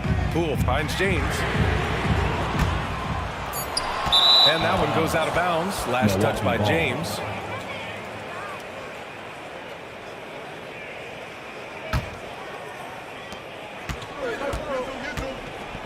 Now here's Paul. Pass to Jones. Back to Paul. Here's Pierce. Check by James. 6 on the shot clock. Here's Antetokounmpo. Nice start for him. Sinking his first shot. The D can't let Giannis get that deep and establish that kind of position and think that he's going to miss something that close. The ball's knocked loose. Stolen by Jones. And just over a minute played here to start the game. From 11 feet away. And too long on the shot. Here's Houston. Defended by Jones. There's the steal.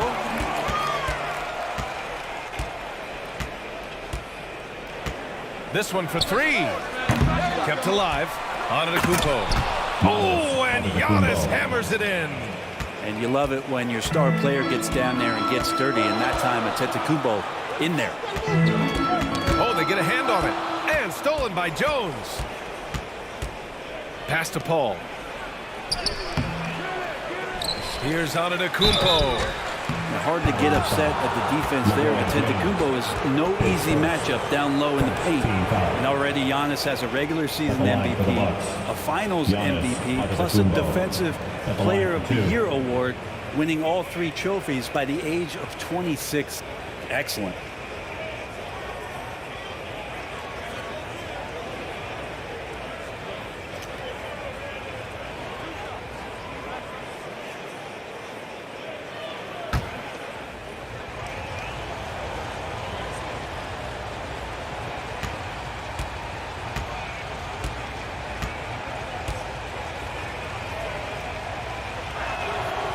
First one falls for him. Of course, one of the league's best scorers. Giannis poised to be one of the game's all-time best.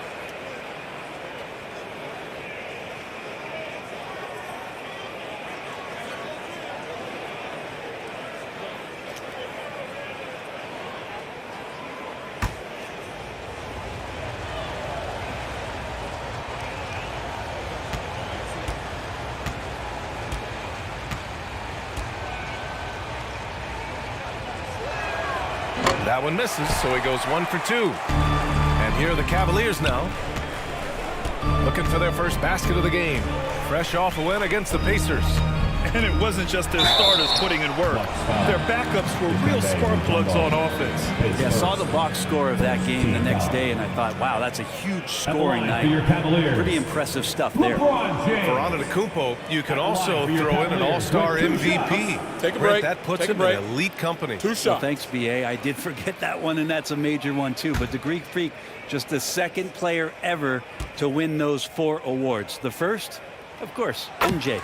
It just tells you Giannis is already an all-time great.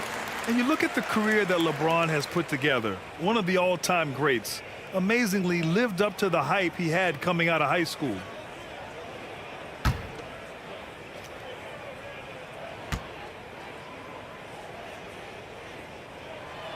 And he can't hit the second.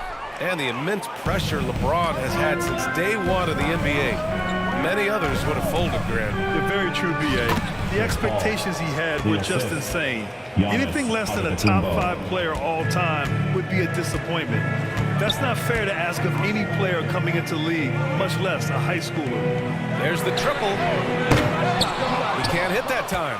Milwaukee goes the other way with it, coming off a win against the Hornets. And it was really their defense that got them the win.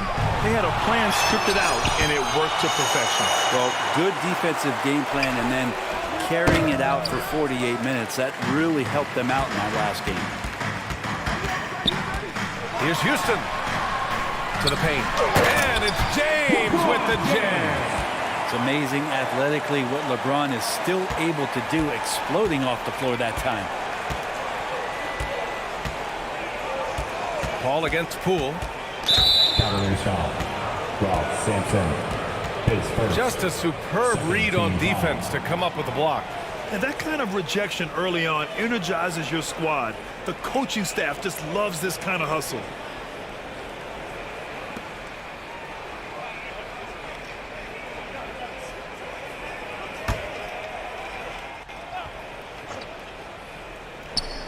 And we're about 3 minutes into this first quarter.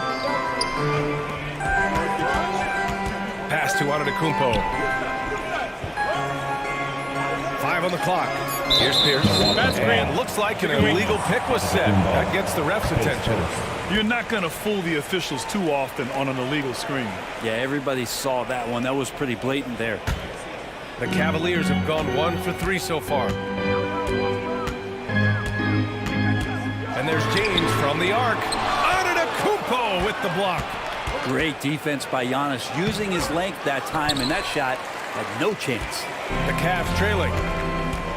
Here's James. Blocked!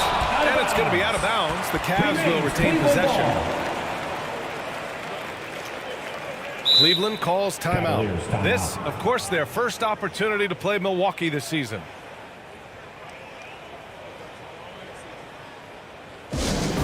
One more time, fans. Your Cavs Powerhouse Dance Team.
Poole's got room. Oh, not wasting any time and taking the shot and hitting it. And just another weapon that Jordan Poole has in his offensive arsenal.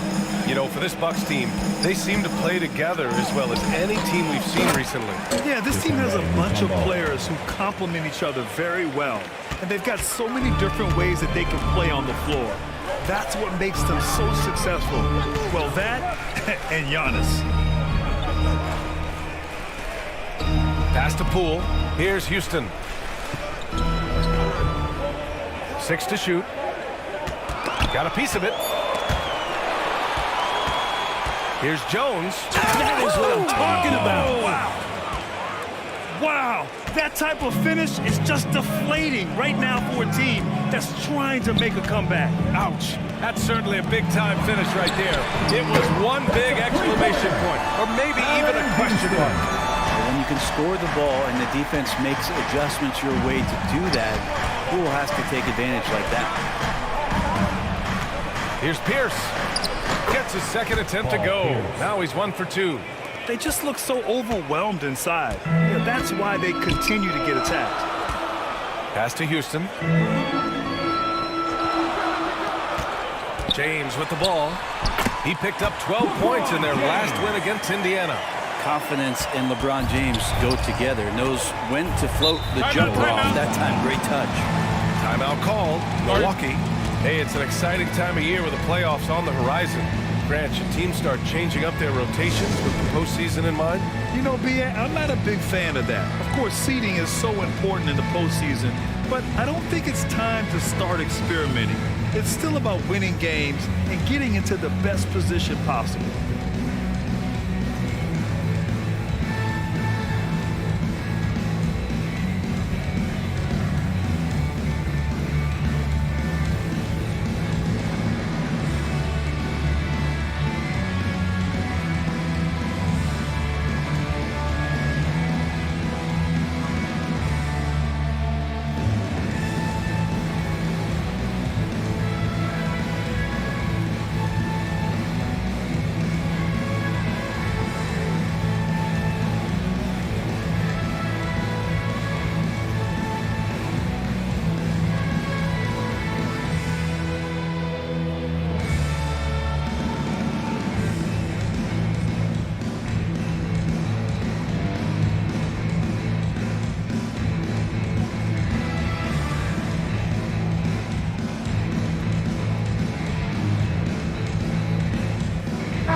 Pass to Antetokounmpo.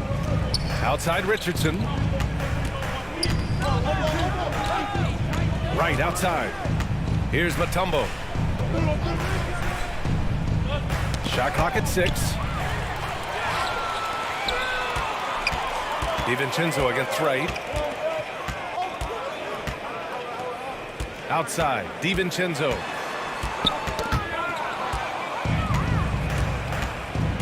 Right side, Richardson.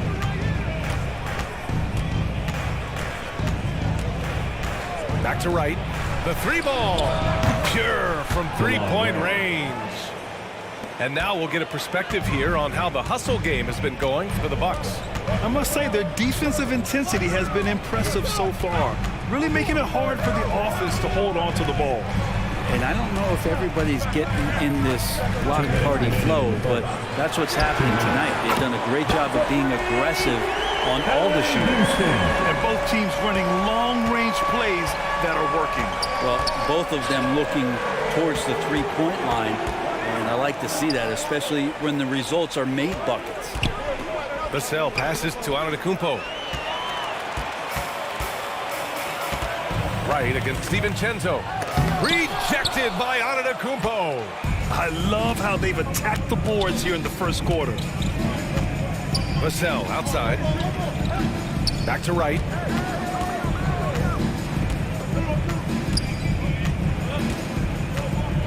Six on the shot clock. The Bucks need to get up a shot here. Vassell can't get it to go. The Cavaliers have gotten 50% of their shots to fall so far. They're 5 of 10. And last season, Giannis passing Kareem Abdul-Jabbar as the Bucks' all-time leading scorer. He wants to finish his career in Milwaukee, so that total bound to grow. Cleveland needs to get off a shot. DiVincenzo. Rebound, Milwaukee. Antetokounmpo outside. The jump hook. And no good, trying to use the glass. Cleveland has gone 2 of 5 from deep. Here's Houston. Good D by Richardson. I think he rushed that one just a little bit, thinking the defense was going to get close. They weren't. Here's Antetokounmpo. Lays it up and banks it in. Antetokounmpo's got 7. And that's some determination there from Antetokounmpo, able to bully his way through the defenders multiple that time while shooting the ball. Up top, DiVincenzo over right. It's wide right, hits off the rim. And that concludes the first quarter of play. The Bucks on top, up 5. Don't go anywhere, folks. We'll be back in a moment.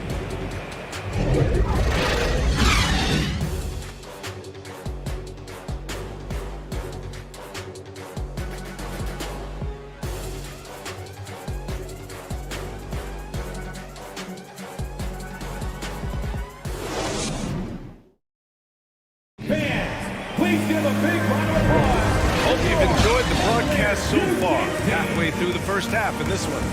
And for the Bucks guys, what jumps out to you, stat-wise? Defensively, their gambles are paying off. Jumping passing lanes and pressuring ball handlers. Just playing some real gritty defense right now. Just getting up in bodies and forcing a lot of turnovers. Milwaukee in the lead. Bogdan Bogdanovic is out there with Jordan Poole. Then there's LeBron James. Then there's Aleksej Pokusevski. And it's Bamba in at the 5. That's the 5 from Cleveland right now. Corner shot. That one's wide left. Clean look from mid-range. Coach will probably want to run that play again. James, right side. Oh, LeBron hammers it home. Never get tired of LeBron James in the air doing wonderful things. Outside Jones. Pass to Pierce. LeBron with the rebound. Well, Cleveland shooting an average of 43% from the floor. Bogdanovic, no good. And Milwaukee shooting 40% so far in this one. And a miss there on the triple. And we played just over a minute of basketball in the second quarter. Poole finds Bamba. And it's Bogdanovic that time on the assist by Bamba. Bogdanovic has gotten his first basket of the night. Bogdanovic, we saw a little bit of this during the All-Star weekend. He can play with a little bit of flair. And you know he's confident when he starts to show those signs. The shot no good. Some solid defense from Bamba. Here's Poole. And so he draws the foul, headed to the line to shoot a pair.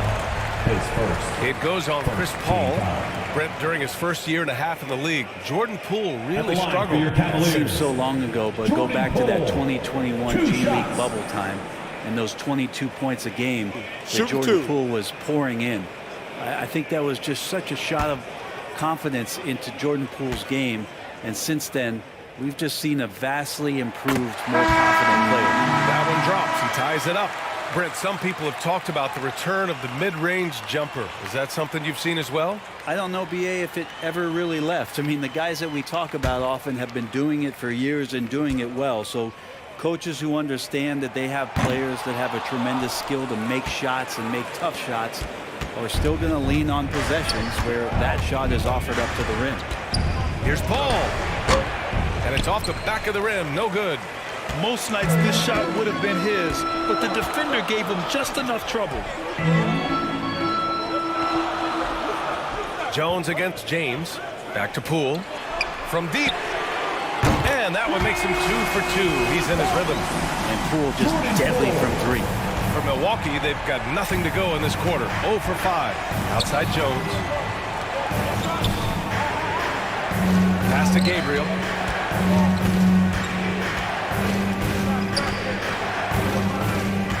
Clock at 6. That's tipped. James outside. And it falls for him. He's now 4 of 7 from the field. And guys, what do you think about the hustle stats for the Cavaliers? Well, the effort they've shown on defense has been infectious. Everyone on this team continuing to jump at opportunities to come away with steals. And I don't know if everybody's getting in this block party flow, but that's what's happening tonight. They've done a great job of being aggressive on all the shooters.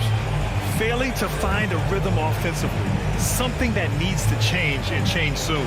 Yeah, they're like a 4-day-old soda right now, just flat. They're missing shots left and right and just not playing their best.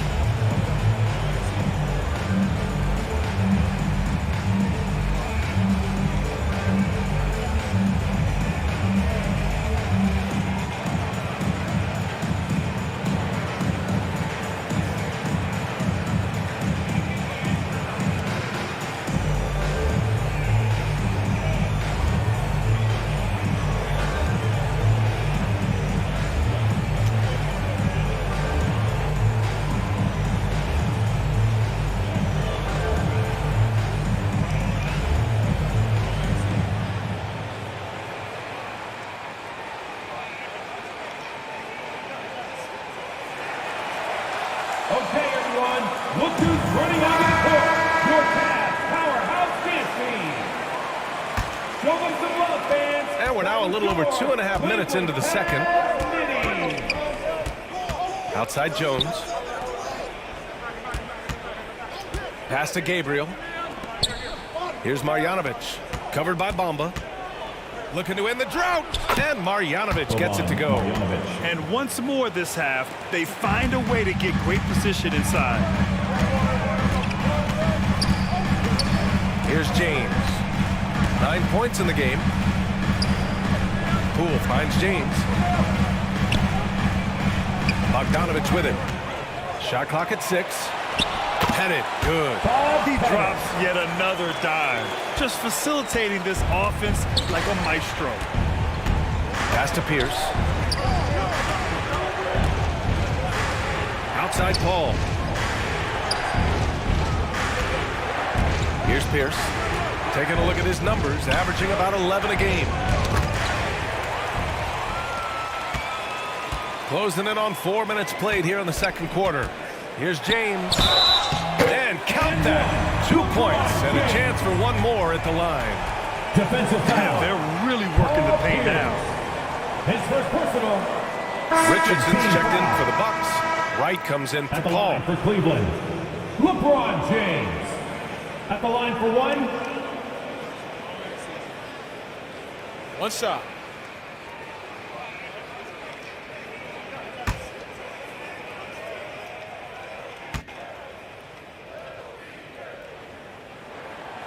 And LeBron James, for all the things that he does on the floor in terms of his skill set, there's a quality of leadership that becomes the X factor and gives teams confidence that they're going to have a chance to win an NBA title. Pass to Jones. 6 to shoot. Here's Gabriel. Drops one in from the wing. Nice delivery there. You can't hesitate when a man comes free on the perimeter. He got it, went right into the shot. Here's Houston, defended by Jones. In transition, here come the Bucks. Got it, 2 for 5 now. He just takes advantage of the D in a way that very few players playing today can do. Pass to Houston. DiVincenzo with it. James outside. Now DiVincenzo. Now quiet so far offensively, searching for his first points of the game. Out to James. They get it back. Bamba. And blocked. That one goes careening off the glass. Richardson against Bamba. Pass to Gabriel. Count the bucket. Coming off a perfectly placed pass.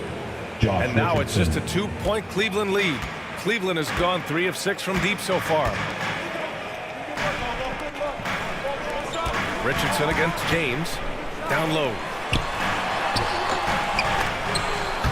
The dive for the ball. Out of bounds. It'll go to the Bucks. Let's go now to the sideline and catch up with Allie LaForce. Thanks a lot. Well, Giannis Antetokounmpo has won MVPs, Defensive Player of the Year, and a championship. But he says, quote, I am not satisfied. As the leader of this team, that's the tone I set. I don't care about trophies. I care about getting better, and that's what I've done my entire career. Brian, he stays focused. Nose to the grindstone, Allie. Thanks for that.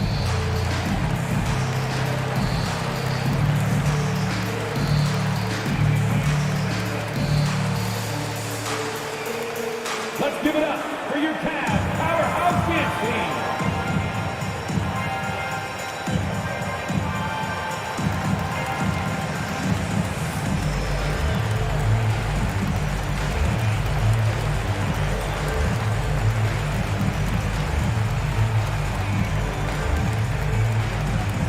Get up and get loud. Please welcome to the floor your Cavs powerhouse dance team.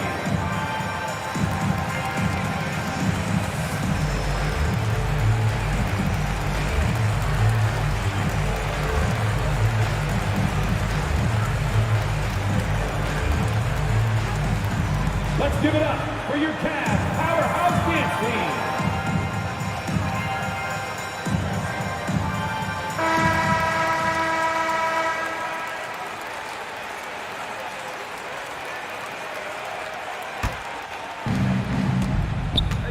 No question, this offense has some firepower. And they're looking very confident in all that they're doing right now. And the Bucks miss again. One reason this game is so tight is because both teams are hitting the boards with reckless abandon. Here's DiVincenzo. The shot misses. The Bucks go the other way with it. Here's Antetokounmpo. That one's good. This game is all even. Antetokounmpo has got 9. So hard to stop down low. Giannis gets around the basket, and it feels like within 8 feet he's going to dunk just about anything. James outside. Knocks it loose. He's got a clear path. Here's Wright. Basket's good. Wright's got his second bucket of the night. A minute and a half left in the first half. Here's Houston. He's guarded by Vassell. Up top, DiVincenzo.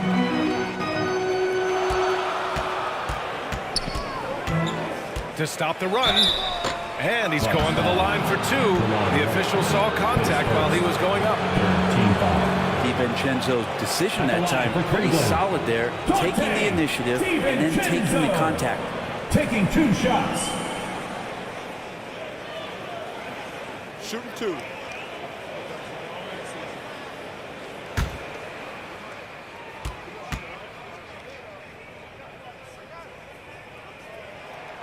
First one falls. DiVincenzo, I think, is starting to take a lot of pride in the fact that he could do a lot of little things for the basketball team that add up. He scores, he can get some rebounds and get some assists. He's a weapon. Pokusevski's checked in for James.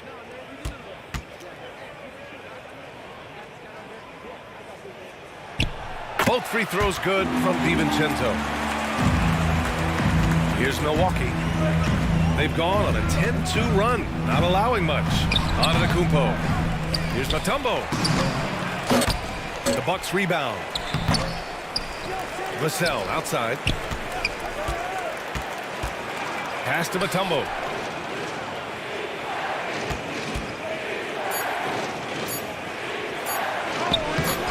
Missed it, even after all of those chances. For Cleveland, they've gotten 6 shots to fall out of 13 attempts here in the second. Outside Young. Here's Sampson. 6 on the shot clock. Right wing. Outside. DiVincenzo. Offensive board. Milwaukee's gone 0 for 2 from outside in the second quarter. Here's Antetokounmpo. Ooh, plenty of contact on that shot. Officials call the foul, and he'll take 2 free throws now. So tough to contain the length of Giannis. When he takes those strides, he's going to make you foul. Taking 2 shots.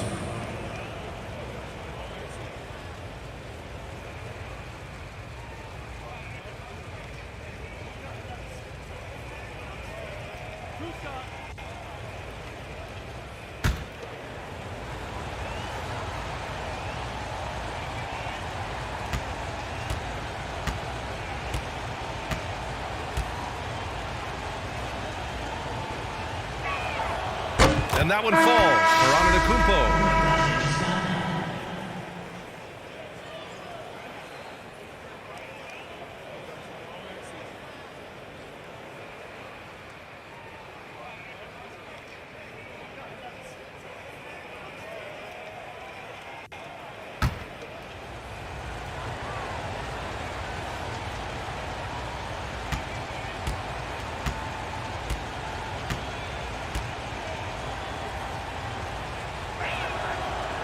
So after making the first, he goes 1 for 2. Outside, DiVincenzo. Launches it. Unable to get that one. And the first half comes to a conclusion in a game that's been very close so far. Bucks ahead, up 1. Well, now we have some time to check in with Allie LaForce.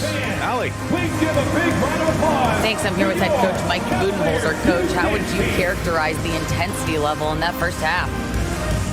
Yeah, no, it's pretty intense. You know, both teams are getting after it defensively. Nothing's going to be easy, so it's the way it's supposed to be. Hopefully it continues in the second half. Thanks. Thanks, Allie. After the break, we'll see you right back here to begin quarter number 3. The 2K Sports Halftime Show.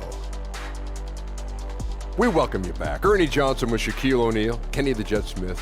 Quite the tussle there in the first half, huh? A competitive matchup for Milwaukee in the first quarter. At the end of 1, they were able to end up with a 5-point lead. They were outscored by just a bit in the second quarter as they go into the break now holding just a 1-point advantage.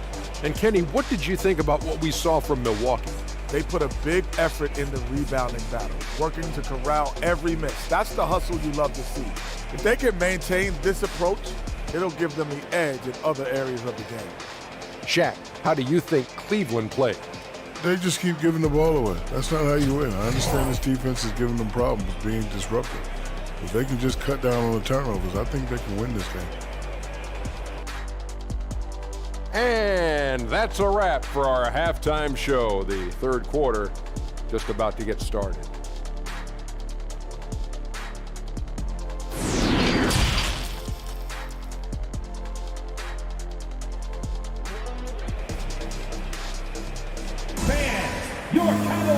And we've got second half action for you. Thus far, a pretty evenly contested game. You gotta like what we're seeing from LeBron James. Yeah, he played such a smart first half, maximizing his opportunities offensively. Yeah, I'm thinking back to the first half and wondering, did he take a low percentage shot? Everything efficient. And we're halfway through this one. Plenty of basketball left in a game that's been a fairly even one. Kicking off the second half, here's Mike Budenholzer's 5. Out of bounds. It'll be Cleveland ball. Cleveland ball. And you got to be in awe of incredible defensive efforts like this. And this is exactly why he's out here, in order to block shots in tight games like this.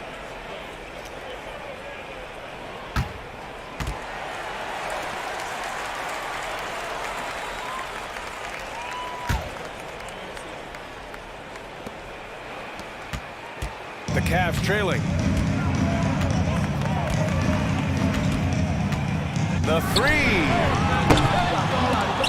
Rebound, Milwaukee. Antetokounmpo outside. The putback. It's good on the putback. And the Bucks lead by 3. You gotta love how they've been crashing the boards, fighting hard for every miss. Here's Houston. They get it again. He has the knack for being in the right spot at the right time. Gets a lot of sneaky points with his work on the glass. Out left to the wing. Takes the 3. Pierce can't get to it. For Cleveland, they've gone just 1 of 3 in the second half. Poole outside. For the lead. Mutombo with a rebound. Yeah, they're going to try to search out for somebody that's got a hot hand right now. 1 of 4 to start the half. Jones, his shot is good. And Chris Paul is going to find anybody that's leaning the wrong way, let alone leaving an open man. Pass to Houston. He shoots. And he hits the jumper for 2. Houston. Give him 8 points now. For Milwaukee, they've gotten 2 of 4 shots to go since the break. Well, what do you say about CP3 other than this guy is an all-timer? And when you think about guys down the stretch who you have run your offense, CP3 has to be mentioned up there. Paul can't get it to go. Aggressive mindset, but the defender just as determined to send him away empty-handed. Houston can't hit. Milwaukee in the lead.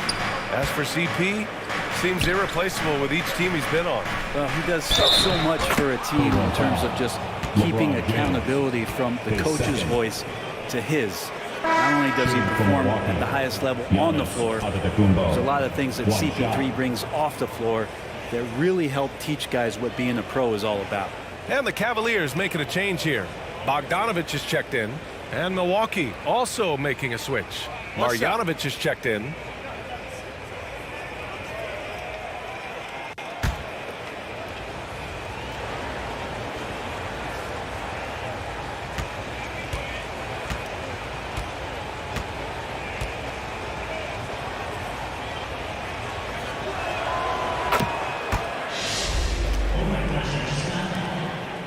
Cleveland has gone 0 for 2 from outside here in the third. Outside Bogdanovich. Back to Poole. 4-3.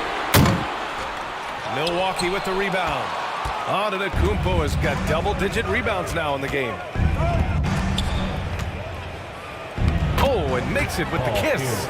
And they've really managed to dominate inside. Well, we're into the third quarter. Just over 2.5 minutes played. Pass to Houston. Knocked away. Now Bogdanovich. Here's Houston. Lets the 3 fly, and they'll get another chance. And so the ball out of bounds. Antetokounmpo touched it last. Young, he's checked in for Sampson. Gabriel, he's checked in for Milwaukee.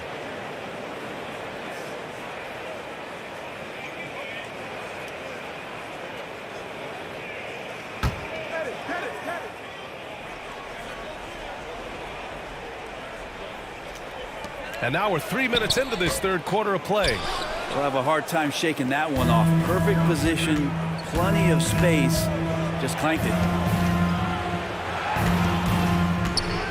Outside Paul.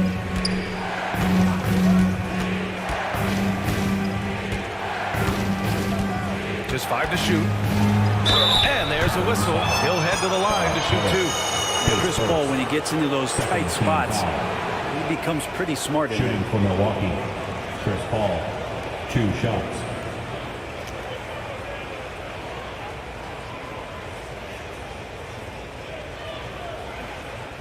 Shooting 2.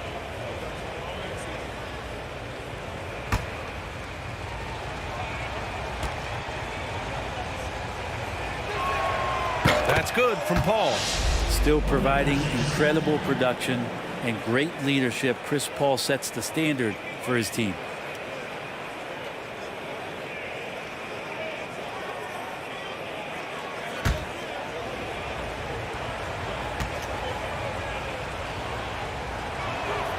Paul hits them both.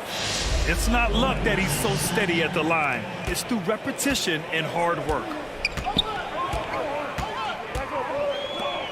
Just under 3.5 minutes played here in the third quarter. And there's the whistle. Illegal screen is the call. You can get away with one once in a while, but it looked like he wasn't completely set on that pick. Yeah, a quick little lean like that is going to get the ref's attention. Foul call. Bamba's checked in for the Cavaliers.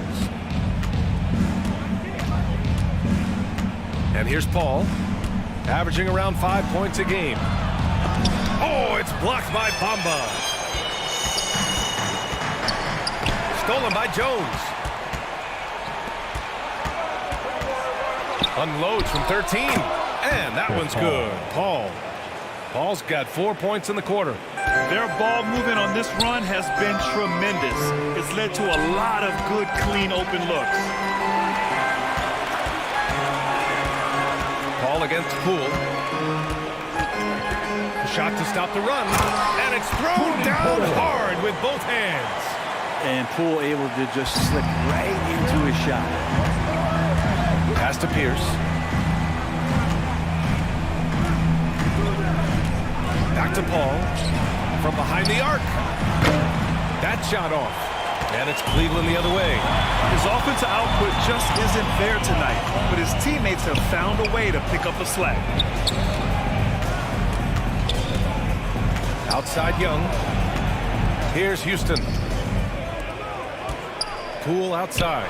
Clock at 4. From outside, off the mark. One player sometimes can drag down your offense, and he seems to be an anchor here in this quarter. Here's Paul. Oh, it's blocked by Bamba. Outside Bogdanovich. There's the drive. And a nice finish on the layup. Probing and looking and finding ways. Bogdanovich really in attack mode here tonight. Timeout call. Milwaukee.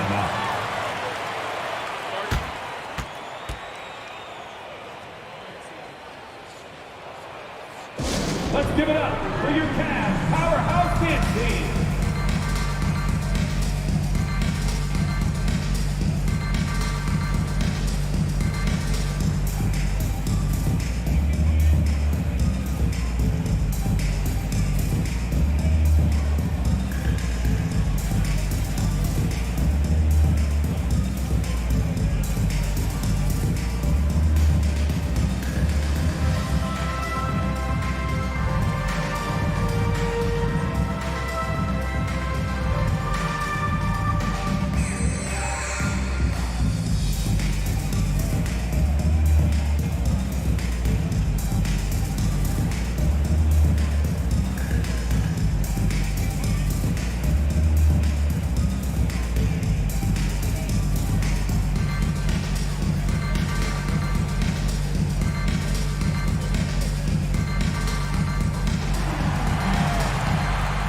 Let's give it up for your Cavs powerhouse dance team.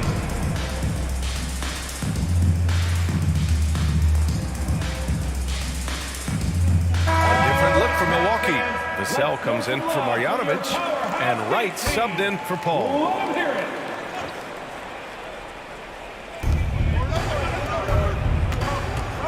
Now here's Wright. 5 points in the game. Here's Pierce. Yep, that one's good. 6 points for him.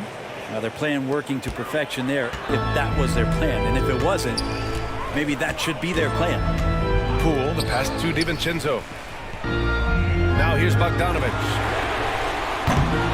No good from outside. And they're doing strong work on the glass. A +5 advantage for them. When you think about careers and how they unfold, for this guy, Bogdanovich, played in Serbia and Turkey for 5 years, leading up to getting over to the NBA. It's been pretty seamless. Pass to DiVincenzo. We've got 1:48 left in the third. Poole for 3. Rebound, Milwaukee. Well, with foreign players like Bogdanovich, you often hear how much that international experience helped him prepare for the NBA, Brent. And Bogdan, no exception to this, BA. And I think it has a lot to do with the physicality of European basketball. You hear it a lot from guys coming over, is that they can deal with the way the NBA is such a free-flowing offense. This kid is confident, unpredictable, and he stretches the floor. And a look at how the hustle game has been going for the Bucks. Their defensive intensity has served them well. It kept the offense scrambling and resulted in several steals. And there's been another bonus to what's happened with them tonight, and that's the offensive rebounding. They're boxing out, they're getting up extra shots. That could be a difference maker in the result.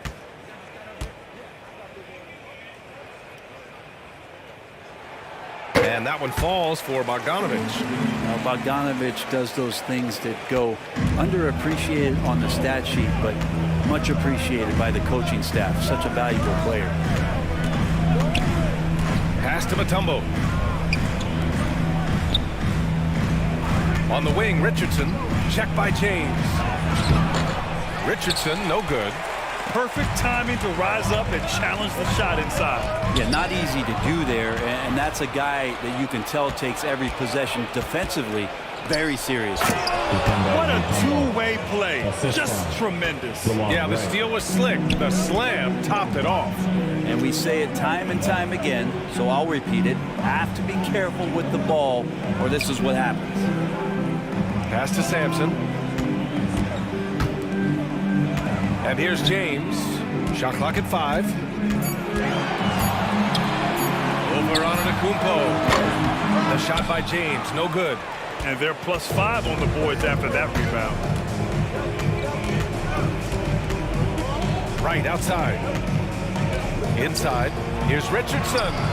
It's hauled in by Pokusevski. DiVincenzo against Wright. Pass to Sampson. James up top.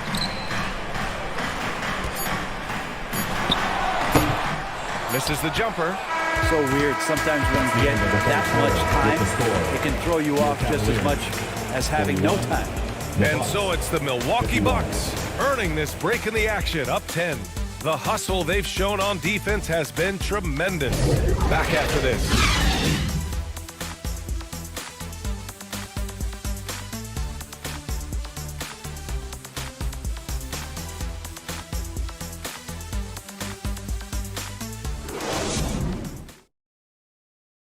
And let's take this opportunity to show you our State Farm assist to the game.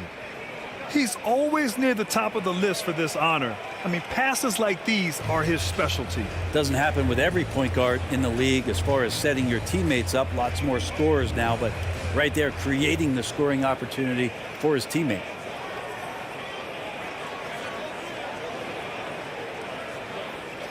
And this is it. Glad to have you along for this fourth quarter. Cleveland shooting just 35% for the floor.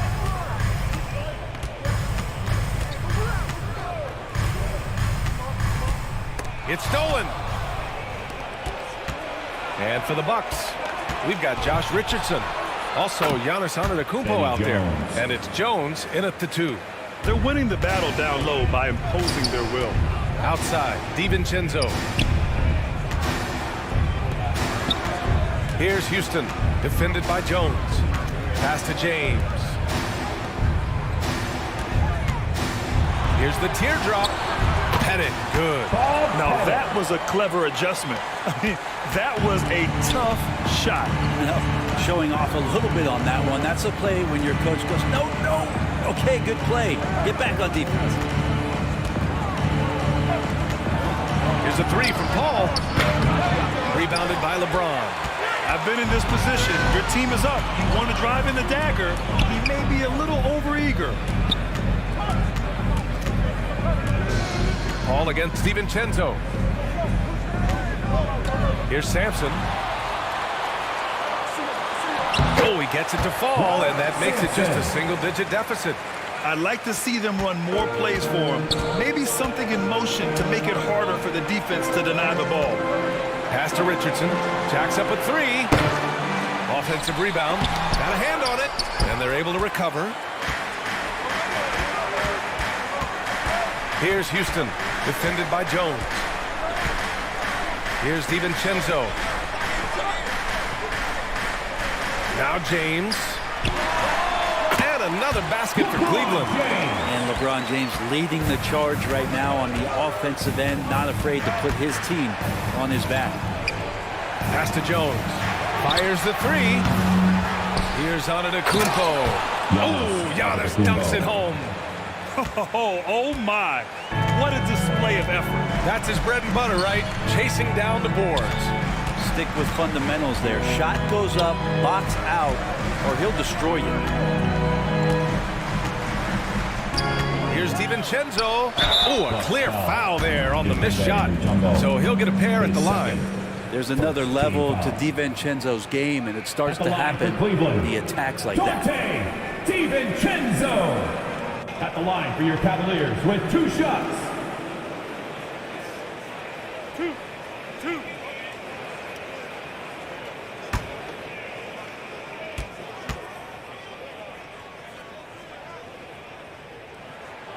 And he makes a first.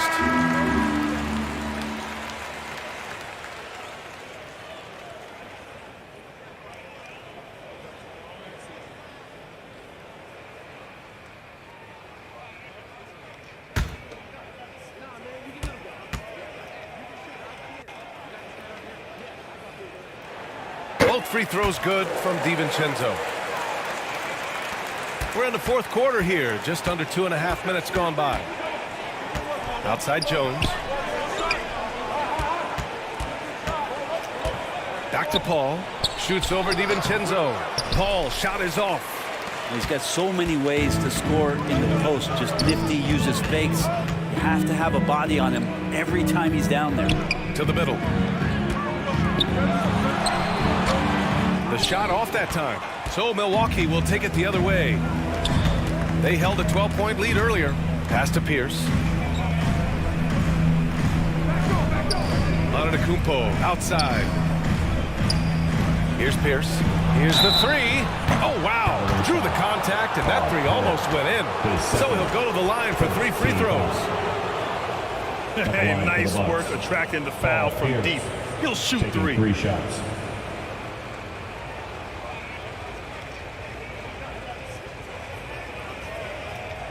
Three shots. 3 shots.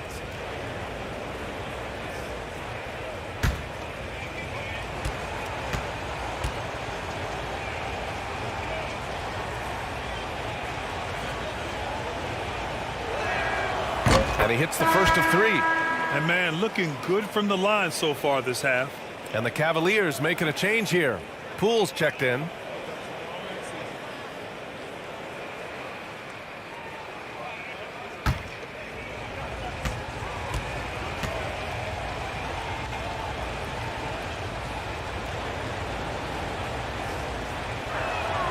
And he sinks the second.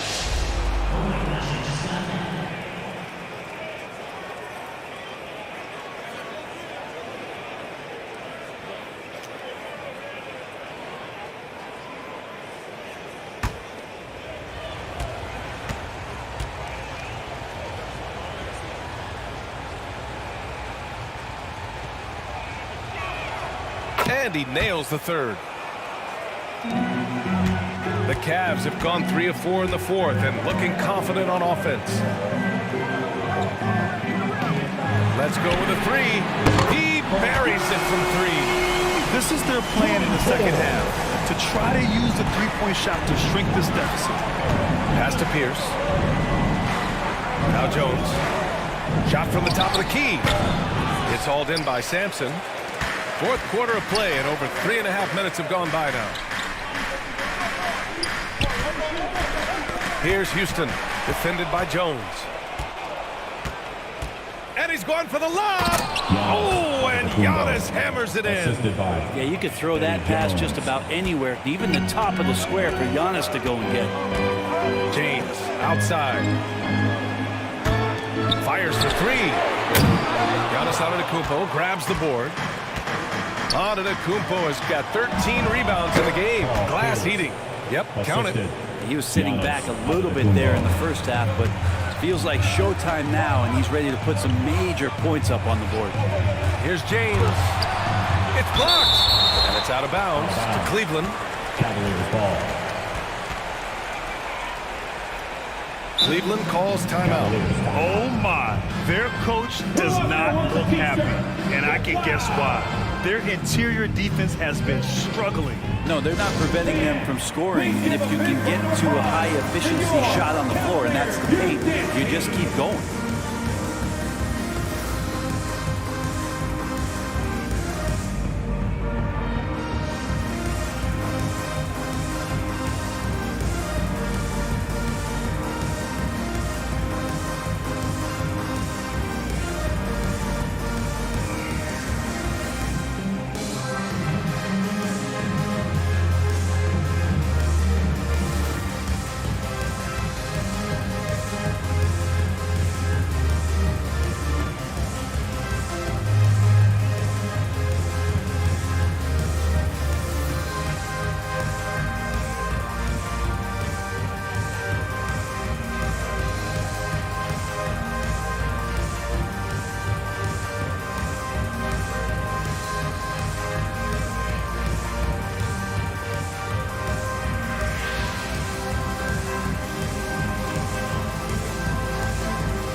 And now we present our new balanced player of the game, Chris Paul. Can you say vintage? Wow, this was a vintage performance. I mean, so much of the game is about the 3-ball today, but his focus was going hard into the paint and doing damage from inside. Well, they are playoff bound with him rounding into form and playing some of his best basketball. They just got to continue to play together, and we'll see if he's able to keep playing at this level. All right, let's get a report from Allie. JB Bickerstaff had some words for his team over the break. He lit into them over their transition defense. He said, quote, "Enough is enough. Get back on D. We have to slow them down. The discrepancy in fast break points is eating at him. We'll see how they respond." Appreciate the report, Allie. Pass to Pierce. Shot clock at 6. Over Poole. The Bucks rebound. Big rebound and a smart play to kick it right out.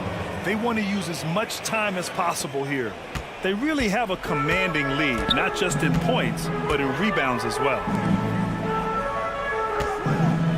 Poke loose. In transition, here come the Bucks. Turnovers happen. It's part of the game. But kudos to him. That's his first of the night. And this kind of selflessness is great to see. Textbook positioning to draw the charge. And the Bucks making a change here. Wright's checked in.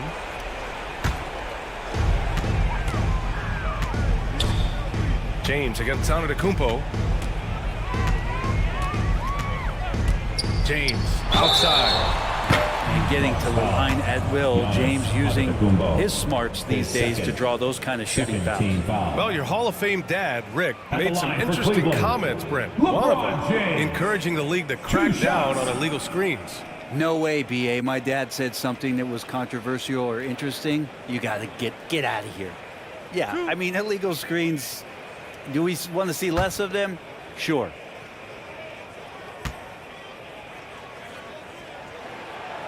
That free throw misses. The Bucks making a switch here. Paul's checked in.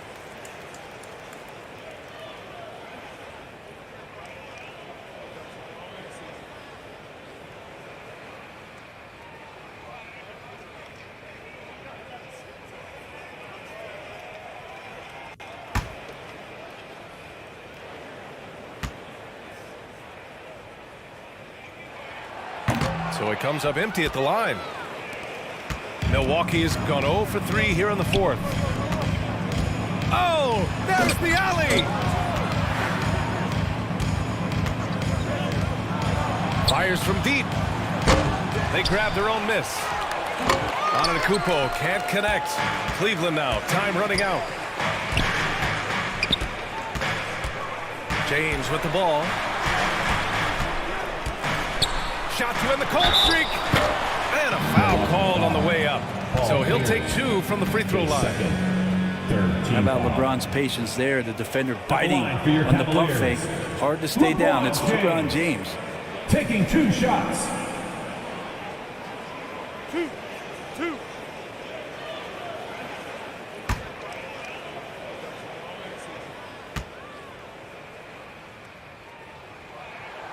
That free throw no good.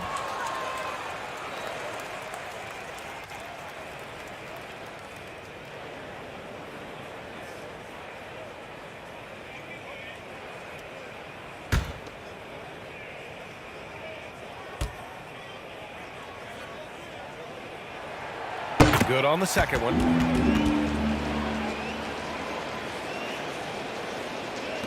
The Bucks shooting around 41%. 2 minutes. Antetokounmpo outside. 2 minutes. And the Bucks miss again. The Cavaliers have got 4 of 8 shots to drop here in this final quarter.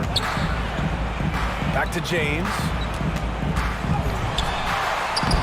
The deficit down inside single digits. James has got 5 points now in the quarter. LeBron going to be a problem on the inside. Really hard to counter with his size and athleticism there. With the 10-footer, there's the block. And he gets it back. Second chance shot. And he'll draw the foul. He'll head to the line for 2. His third. Second team foul. Shooting for Milwaukee. Giannis Antetokounmpo. at the line for 2.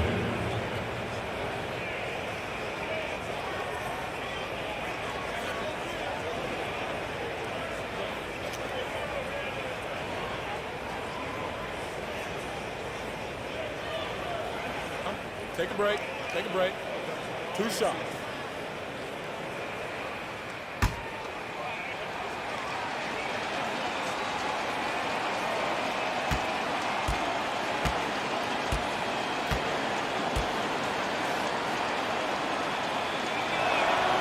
So the first one drops, and that'll push the lead to double digits.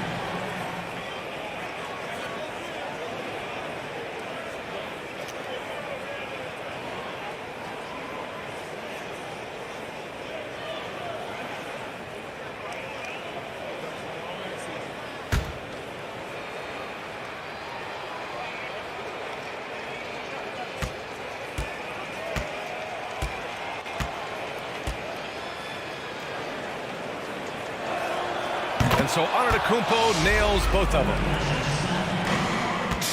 Cleveland has gone 1 of 2 from deep in this quarter. Here's James. Pass to Sampson.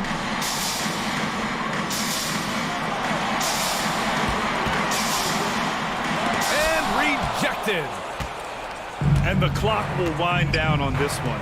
Just a solid effort and a good win for the Bucks. You know, their ability to protect the ball helped win it for them. Yeah, it really did. Less turnovers mean you can get more chances to score. All coaches tell you to value every possession. Looking at this year so far, this will make 22 wins for them. And when you look at the game, the one thing that helped fuel this team to victory was the efficiency for Giannis Antetokounmpo. He was tough to cover all game long. One of those nights when he felt like nobody could stop him, and they didn't. And the Cavaliers going with a whole new group out there.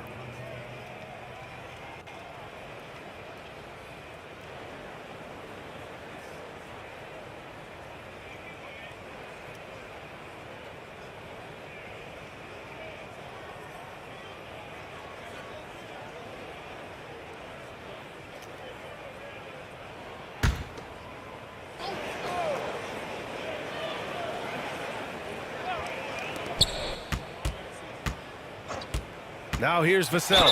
He's guarded closely. Man, the defender really went after him. His first, 3rd team foul. Shooting for Milwaukee, Devin Vassell, taking 2 shots.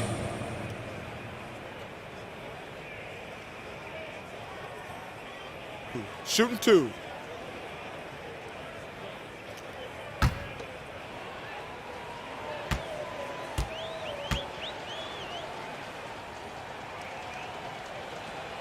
And the first one at the line is good.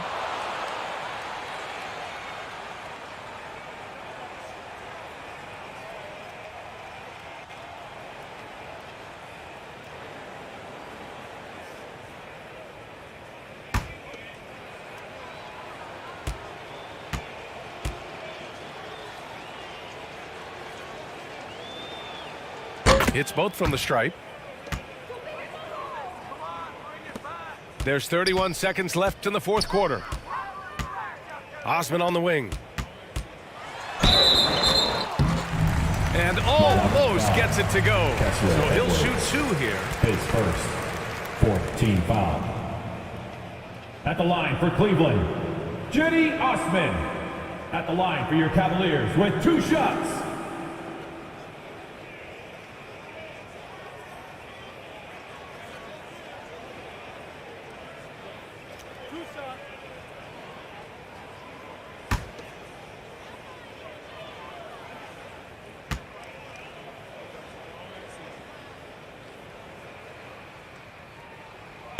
No good on that one.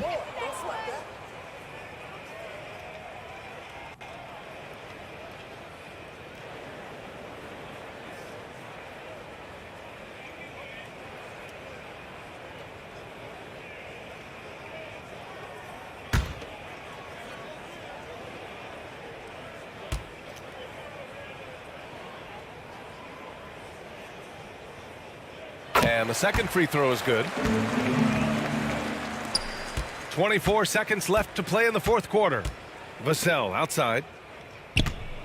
Pass to Edwards. Now here's Ibaka. Here's Vassell. And again, it's the Bucks missing. Here's Osman. Takes a three. And so it's Milwaukee easily grabbing this one. The end of the game. Boy, a nice win on the road. By the time this one was winding down, this building was stone cold silent. And that's exactly what you got to do. You have to try to take the crowd out of it. All right, Allie's ready to go. She's courtside. Hey, Allie. Giannis, you said these games start to matter more as you come down the stretch. Can you tell me more about that? Just coming out here, try to play good basketball, try to play together, and try to get better. You know, we just try to get in that playoff shape and just get better. Championship always on your mind. Thanks, Giannis. Allie, thank you as always. Thank you for joining us. That'll do it for now. For Allie LaForce, Brent Barry, Grant Hill, and our entire 2K Sports crew, this is Brian Anderson signing off. We'll see you next time.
2K Sports welcomes you to the following presentation of the NBA.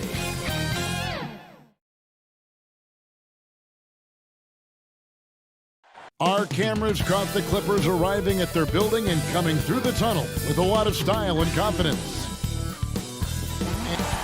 Thanks very much. Now, you may ask why Scotty Barnes is so competitive. He says it started while I was young. I had 2 brothers, and we always wanted to be.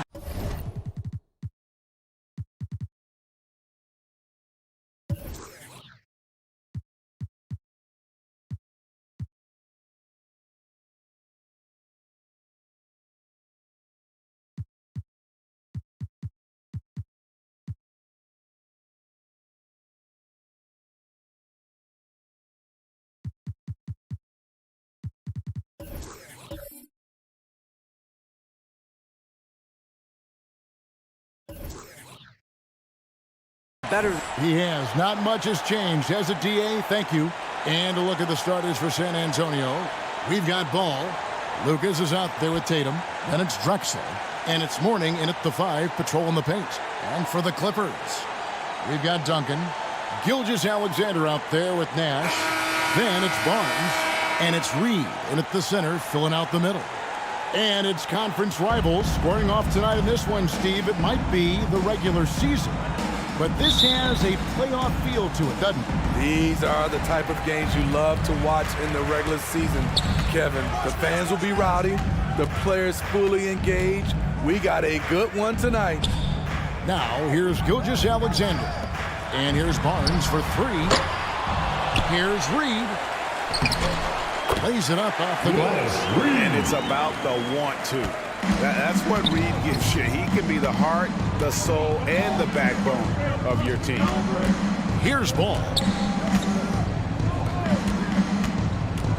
Mourning with it. Over Reed. And foul on the shot, so he'll get a chance at the line. It's going to be on Willis Reed. First team foul. And he's got his first free throw of the game. Alonzo Mourning, shooting 2.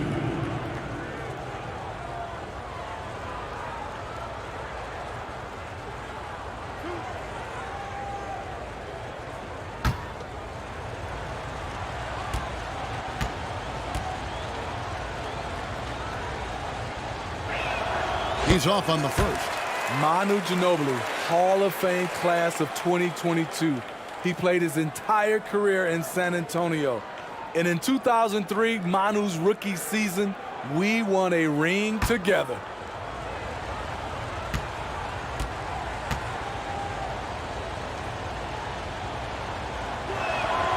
He hits the second from the line.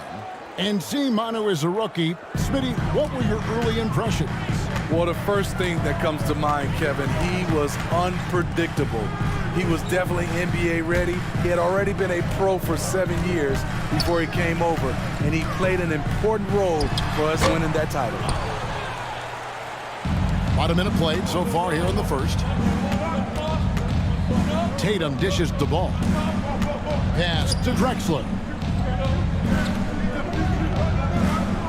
Nice ball movement by San Antonio. Gilgeous-Alexander with the steal. Right block shot. Barnes can't get it to go. And here's Ball. He'll bring it up for the Spurs. Bucket is good. Nice speed from Lonzo Ball to the wide open man. He has a good eye for those openings. On the wing, Barnes. Gilgeous-Alexander against Drexler. And there's the call. It's going to be an illegal screen. And not the most common call you'll see in the NBA, but hard to argue that pick wasn't illegal. It's often a tough call that can go either way, but I agree with you on that one. Now, here's Ball. And looking at his production, he averages a little more than 7 points a game. Here's Mourning. Off to a good start as he hits his first shot attempt. And how about the strength from Mourning, powering through the contact and converting there. Nash kicks to Barnes. Outside, Gilgeous-Alexander. Pass to Reed. Barnes outside. Shot clock at 6. From deep. The shot that time, not on target. Now San Antonio takes it the other way. Really just struggling here in the first few minutes. 5 attempts with only 1 falling. Now here's ball. That's tipped. Reed with the steal. Barnes looking around. Out to Duncan. Ball against Nash, and he's fouled pretty hard on that shot, but he's got the chance to pick up the points at the line. Lonzo Ball picks one up. What you love about Nash, he's a coach on the floor, dictates the pace, always in total command of his team. Shooting 2.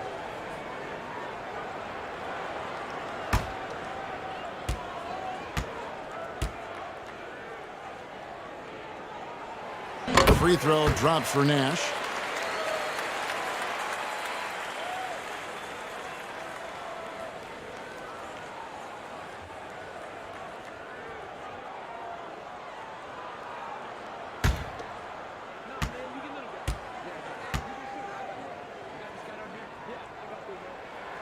Both good from the line that time.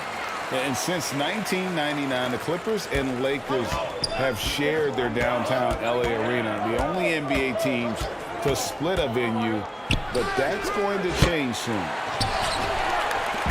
And Gilgeous-Alexander's got the ball here for the Los Angeles Clippers.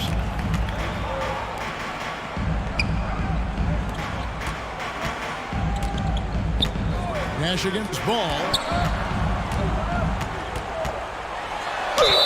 2 free throws coming up, and they call the shooting foul. The Clippers broke ground on their new arena, set to open in Inglewood in 2024. I've seen the footprint. You fly right into LAX, and you see it every time. It's going to be beautiful. Shooting 2. And that'll be huge for the Clips. They're trying to create their own identity in Southern California. Having a venue just for the Clippers will help. Ties it up, and this next one could give them the lead. The confidence of Scotty Barnes' game is pretty inspiring. Even against savvy veteran opponents, he believes in his own abilities, and he gets it done.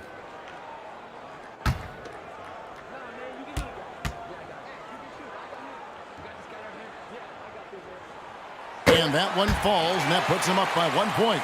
You know, as the regular season, Greg, winds down, you can feel things start to change around the league, can't you? Yeah, I mean, some teams are getting totally in the zone for the playoffs, while other squads are using this time to plan for next year and try to figure out what went wrong. And slam dunk by Tatum. Man, and Tatum gets up on these alley-oops, has a great grasp of when to attack and exploit the opponent. Now, here's Nash. Taking a look at his stats, he's averaging around 9.5 points a game. Another shot. The shot misses. And San Antonio will go the other way with it. It's stolen by Duncan. And that one, good. And let's get your take, guys, on the hustle stats for the Clippers. The way they've been going after steals in this game, it has been super impressive. They are wreaking havoc right now. And the other thing, I love how they're playing up tonight, getting into ball handlers and forcing some turnovers. The Clippers in the lead. Nash left side. Duncan trying to break loose. The shot by Nash, no good. And pulled out all the stops to fight his way inside, but the D just was not giving in. Tatum looking around. Pass to Lucas. Deep 2 from Ball. From out of the wing, he knocks it down. What strong fundamentals from Lonzo. Not about to waste, they look that good. So timeout called here, the first for Los Angeles. They are coming off that win against Atlanta. Yeah, and the focus was to get stops. All game, they were right up on shooters, and that led to some big-time rejections. This was their game plan going in. Make shooters uncomfortable by challenging every possible shot.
completely new group for Los Angeles. Substitution on the court. Here now, the league's highest scoring teams the past 10 games. What a stretch it has been for these guys. The Clippers third.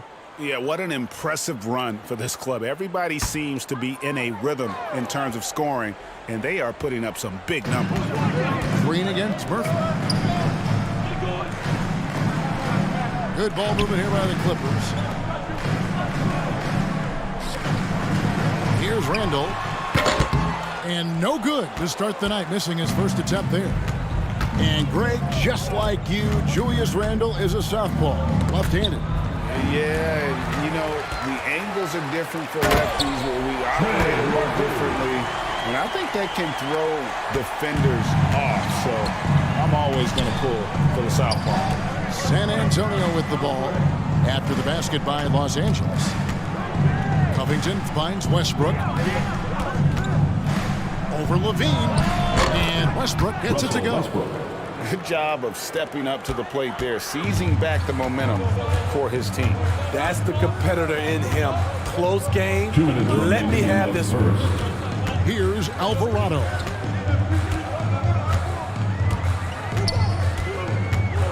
Knocked away. And it's out of bounds to the Clippers as the Clippers retain possession.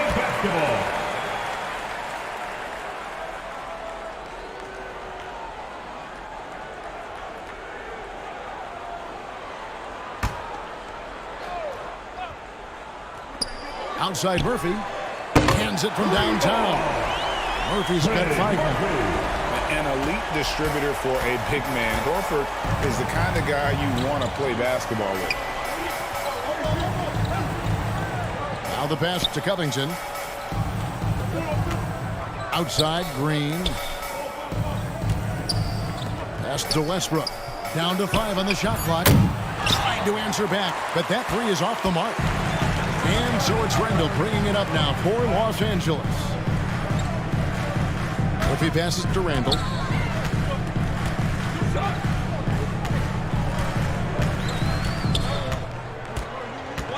Passes it to Alvarado. Over Green. And no good, his first shot of the night, missing. Once he gets the ball there, you expect him to capitalize. That was a missed opportunity. And plenty of contact on the shot, so 2 free throws coming up. For decades, the Clippers were almost directionless, but they found their place in the NBA, becoming a franchise that competes in the West. First trip to the free throw line for him in this one.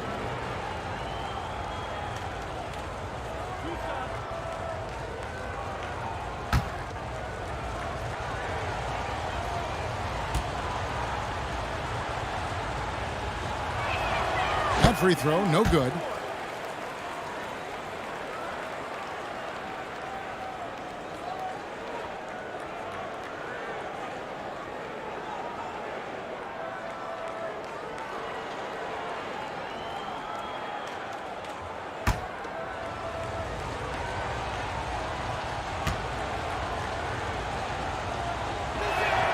Second free throw, no good. LA's gone just 1 of 4 from three-point range here in the first. Here's Alvarado. He's covered by Westbrook. Horford dishes to Levine. Pass to Randall. Murphy with the ball. Launches a 3, and another 3 for the Clippers.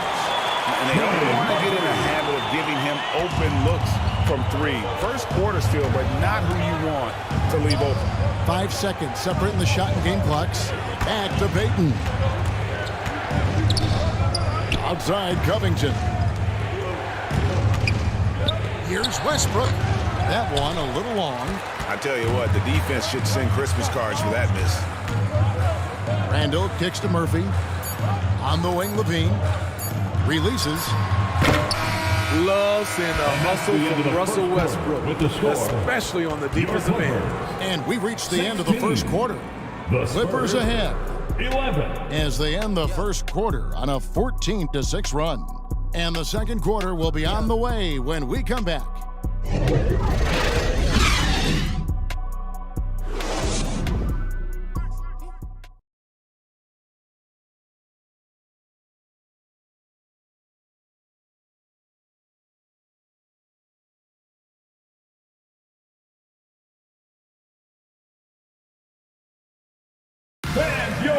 And hope you've enjoyed the broadcast so far. Halfway through the first half in this one.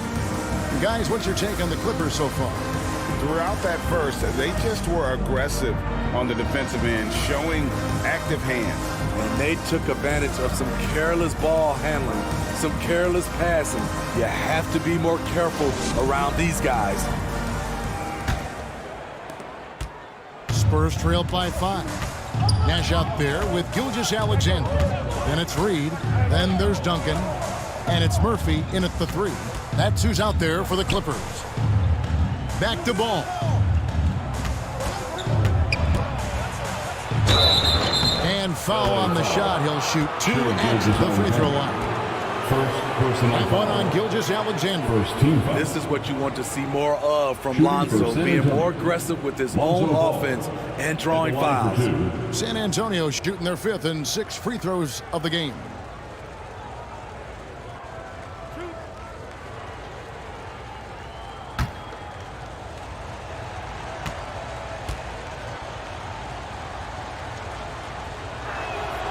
That's good from Ball. You know, for so long, many joked about how the Spurs were always too old, right? Too old, too slow, too stuck in their same ways. But that's changing. Well, I was on a couple of those teams too, Kevin. I remember well, people said that the Spurs were too old and needed to get younger. And over the last few years, they've done exactly that. Ball hits them both. You look at the current stars in the league, Steve, and team compositions, it seems like the big man is truly back. Is it because he can do more things than just play down low? Definitely, Kevin. They can dominate with their size, with rebounding and manning the paint offensively and defensively. But then now you have guys that can get out, start the break, finish the break, and knock down threes. Right now, let's send it over to the sidelines and get a report from David Aldridge. Thanks very much. Now, for 22 straight years, San Antonio made the playoffs. They haven't made the last 3 postseasons, and former Spur Robert Horry worries if they'll ever be relevant again, saying, "I hate to say that. San Antonio is a small market. Guys just aren't going to go there." And that's a dire prediction for such a storied and successful franchise, Kevin. Oh, no kidding, David. All right, thank you. Now here's Barnes after the miss from Clyde Drexler. Over Tatum, and the rejection by Tatum. And how about the craftiness from Tatum? He plays smart, quick hands on defense, and able to block the shot. It's good. The assist that time from Ball. Ball's got his 4th assist in this one. And Barnes has got the ball here for Los Angeles. On the pass to Reed. He dishes it to Nash.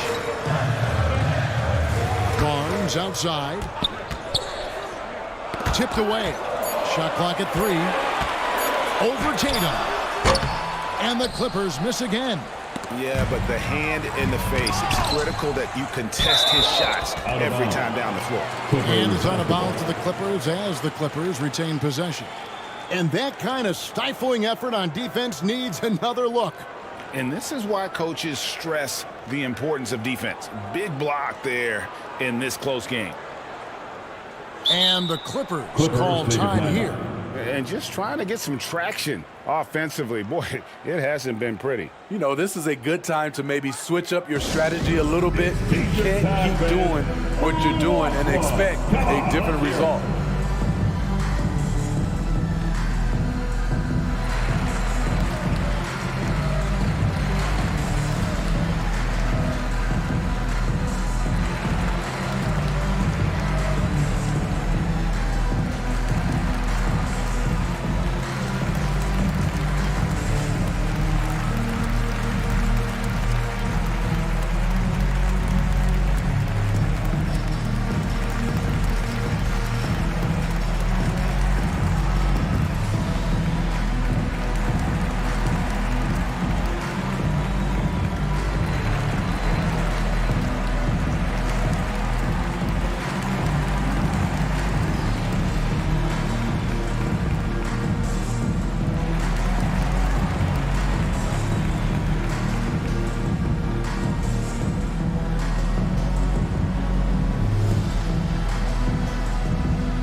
Duncan against Lucas.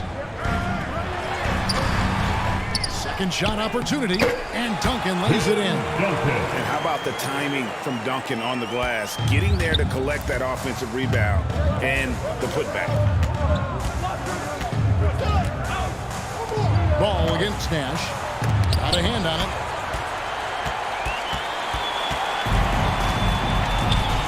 And we're now a little over 2.5 minutes into the second quarter. Gilgeous-Alexander passes to Nash. Here's Barnes. Drexler defending. Duncan up on top. And the Clippers getting another bucket right there. Duncan with that innate ability to shoot the basketball. Drexler outside. Pass to Tatum. Three-pointer. And it's Reed pulling it down. Reed's got 4 rebounds now tonight. And Scotty Barnes, the Rookie of the Year in 2022 in the NBA. And you could argue he was maybe the biggest surprise of the 21 draft. Made a huge impact on the floor immediately. If you did a redraft of that class, he'd be closer to the top. Great positioning on the putback. And now a 5-point Los Angeles lead. And you know we talk about it all the time, guys. Those second chance buckets, always the result of that extra effort. Here's Gilgeous-Alexander. And that'll be 2 free throws coming up. Officials on the call with the foul. Second personal foul. And Greg Anthony for Shai Gilgeous-Alexander. Part of a growing trend in this NBA, giving his team length in the backcourt. Yeah, 6'6" with a 6'11" wingspan. He can see over the top of the defense. He helps you on the glass, and he can switch onto front court players defensively. That's what teams are looking for nowadays.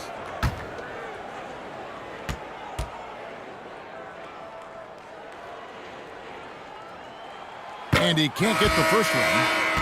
Levine's checked in for the Clippers.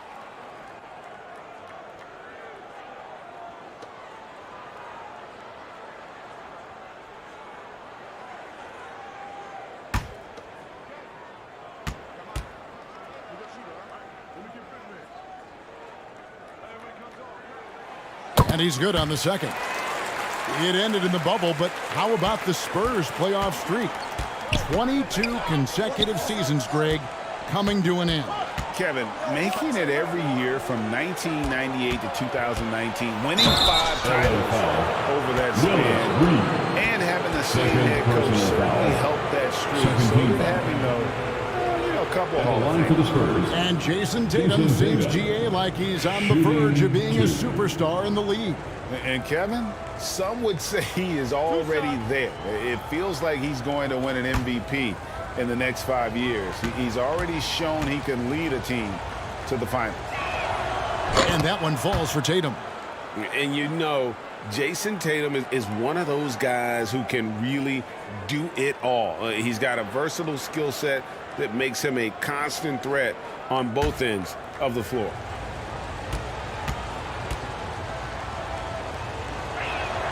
And so Tatum nails them both. They've hit every one of their free throws here in the second quarter. Very important when you're trailing. Levine dishes to Duncan. Gilgeous-Alexander deciding where to go with it. 6 on the shot clock. Outside, Levine. Offline with his 3. And he didn't punish them for the weak coverage there, but they can't count on him to continue missing. And it's Jason Tatum with the foul. That is his first foul of the game. Yeah, way to get there first and be willing to absorb the contact. Los Angeles making a switch here. Alvarado's checked in. Then for the Spurs, Clint Capella, he's checked in for Mourning. Robert Covington comes in for Lucas. And Russell Westbrook is subbed in for Jason Tatum. Now here's Levine. He's still scoreless so far in this one. And he could not get that one to go. A lot of contact, and he'll go to the line for 2. Steve, it's been tremendous to see Zach LaVine reach his all-star potential in recent years. Kevin, you can tell he's loving it too, right? But yeah, this was a long time coming. He's at the top of his game, earning his spot among the best players in this league, Kevin.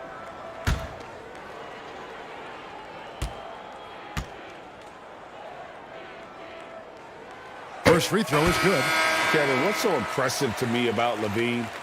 It's the all-around play. He affects the game across the board.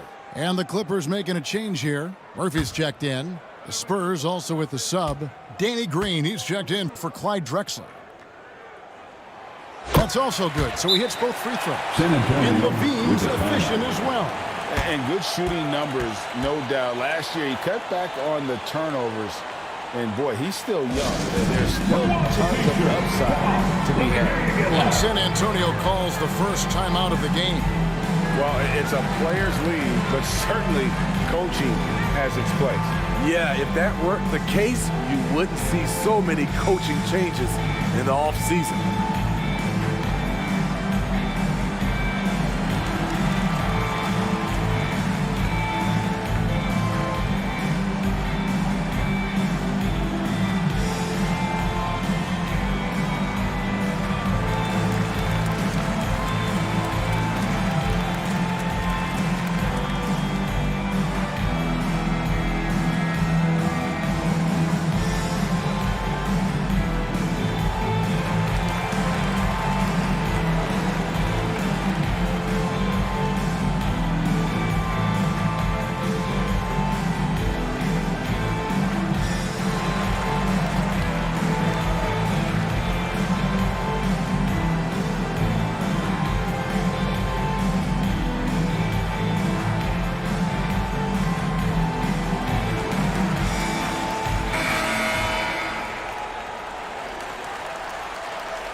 Spurs trail by 6. Westbrook finds Green. And here is Ball.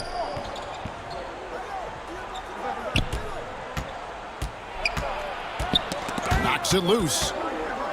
Green the pass to Ball. 5 on the clock. Over Alvarado. And that one hits back iron. Clippers leading by 6.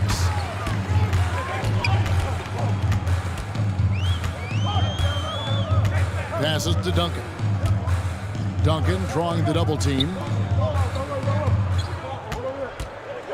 LaVine passes to Murphy. Here's Alvarado, and Capella sends it back. What you like about Capella as a shot blocker is the patience. He waits until the shooter commits. Ball kicks to Green. Murphy against Westbrook.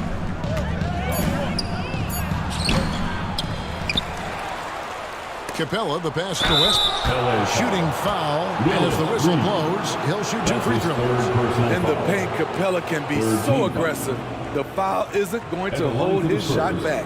And Smitty, we know with Clint Capella, one of his great skills is his pick and roll ability. He is a great partner, Kevin, in the pick and roll set. Sets solid screens, draws help defenders, finishes strong. Guards love having Clint as the roller for them. And that one misses. And one thing, Greg, we know Capella has always done, he plays to his strengths. It's a great point, Kevin. Capella knows where he's best and really focuses on that. Can help the team with minimal touches on offense, but he really anchors a defense by not overextending. Al Horford, he's checked in for the Clippers. Ando comes in for Duncan, and he misses the second one as well, so he is 0 for 2 that time. You have to love the strong foundation Clint Capella gives his team. He's incredibly reliable in the paint on both ends of the floor. And not hard to see why they're on the bad end of this run, just not doing the job on that defensive backboard. Here's Payton following the basket by Julius Randle. And that one clearly a foul. Gets the whistle and 2 shots coming up. It's on Zach LaVine. He'll take his 3rd and 4th free throw shots of the game right here. At the line for the Spurs, Gary Payton II, shooting 2.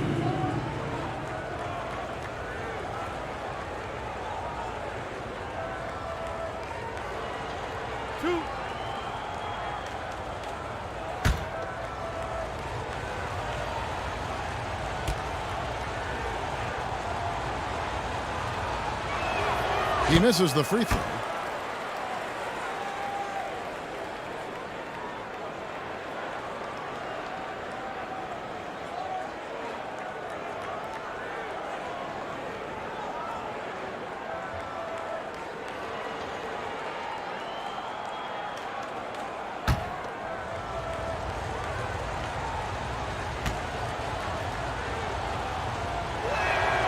He hits the second from the line. And it's the Clippers' ball. They're on an 11-3 run right now. Pass to Murphy. And here's Randall, defended by Covington. Takes the 13-footer, and Covington sends it back. Down low. Here's Capella. Count that one.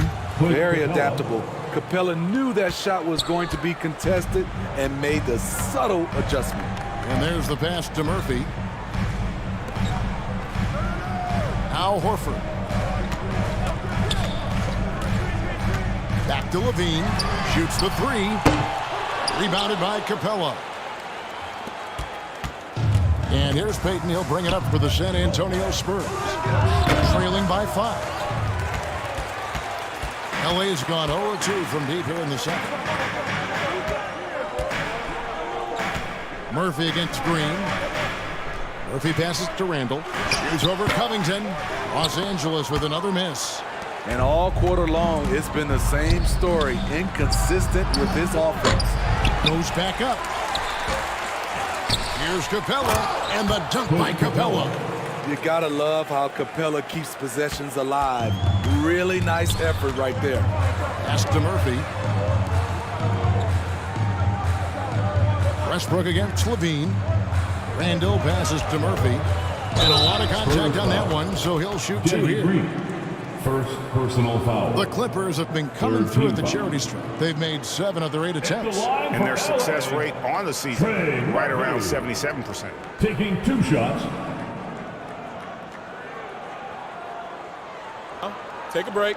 Take a break. 2 shots.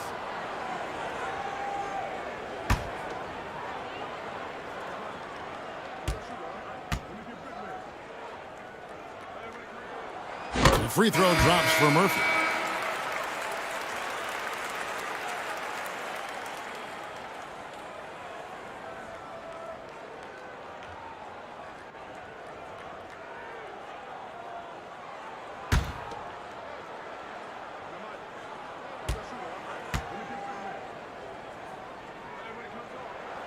And so Murphy hits them both. Money from the stripe. He does a great job night in and night out. Tatum against Murphy. Fires from 14. The shot, no good. And that's it for the first half of action. What's been a very close game here. The Clippers on top, up 5. And a chance now to send it over to David Aldridge, standing by courtside. David. Thanks, Kevin. Here with Coach Tyronn Lue. Coach, what is the focus going to be in the second half? Just play the right way. Move the ball, share the ball, get stops, and get out and run the transition. Always leads to good results. Thanks, Tyronn. Back to you, Kevin. Thank you, David. And we'll be back after halftime as the third quarter gets underway. And now, the 2K Sports Halftime Show. Hey everybody, welcome to the 2K Sports Halftime Program. I'm Ernie Johnson alongside Shaquille O'Neal and Kenny the Jet Smith. A pretty close game for the Clippers throughout the first quarter. Their biggest lead in the first, 5 points. Scoring-wise, they broke even in the second, so little ground was lost there. Kenny, what'd you think about the Clippers? Well, first and foremost, you got to take care of the basketball, and that means playing with poise, making good decisions, and not giving away any possession. They did a great job of that in the first half. Shaq, what did you see from San Antonio? You know, they didn't play it too safe. They made some really nice shots. Those are some much-needed points, and it keeps them right in the game. As long as they stay on the same page and keep working together, they got a great chance to take control of this game. And that does it for our halftime show. We now take you back to Kevin Harlan for the start of the third period.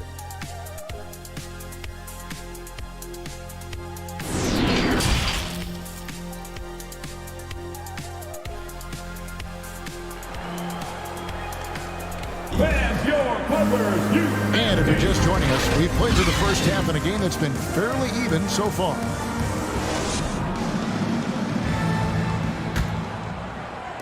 And the Spurs with possession. It's a 5-point game. On the floor for San Antonio, Warning is out there with Lucas. Then it's Clint Capella. Then there's Drexler.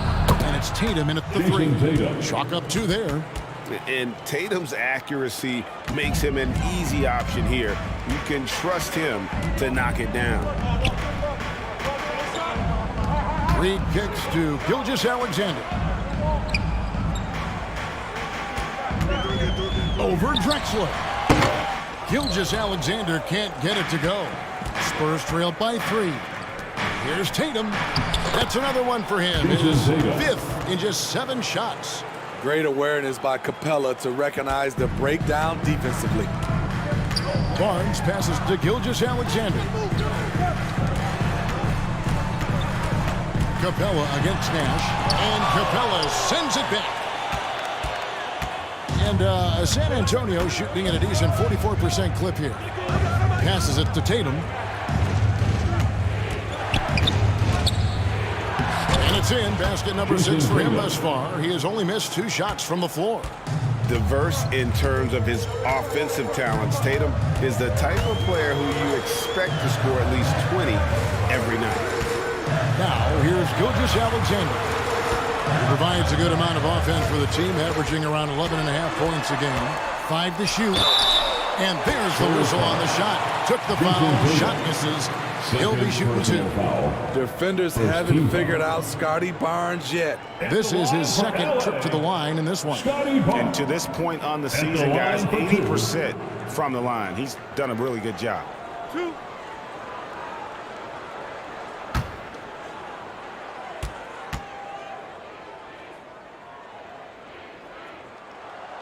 That's good from Barnes. Tim Duncan, he's checked in for the Clippers. Lonzo Ball, he's checked in for San Antonio.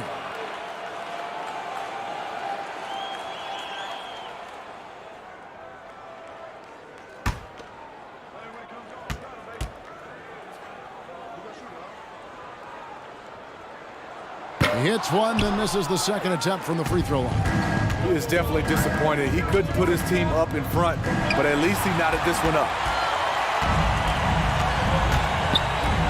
Nash against Drexler. Lets the 3 fly. Los Angeles with another miss. Starting the half with 3 straight misses. Now how they envision this one. Tatum on the wing. He's got 14. And there's Clyde Drexler on the assist by Tatum. And the Spurs lead by 2. Those defenders just look a little bit gassed. I mean, they're getting pushed around on that low block. Shot from the top of the key. San Antonio with the rebound. Lucas has got 4 rebounds in this game. Missed 4 straight shots now. At one point, do you have to call a timeout and regroup? The ball movement on this run has been fantastic and is a big part of why they've been able to get these good looks. And the Clippers call time here. You know, Greg, we talk a lot about Ball's offense, but his defense is just as important to this team. Kevin, very disruptive. He has terrific positional size, and he can anticipate where the offense is going.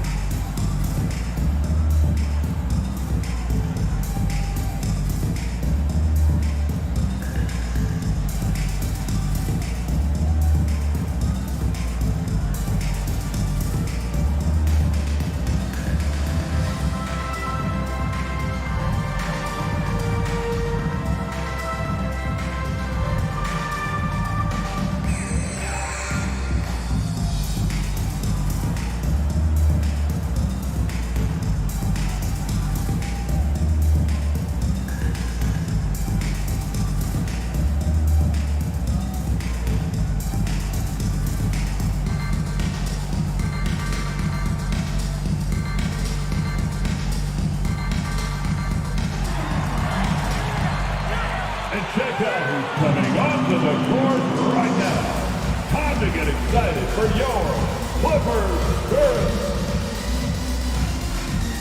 Let's hear it for your Clippers Spirit.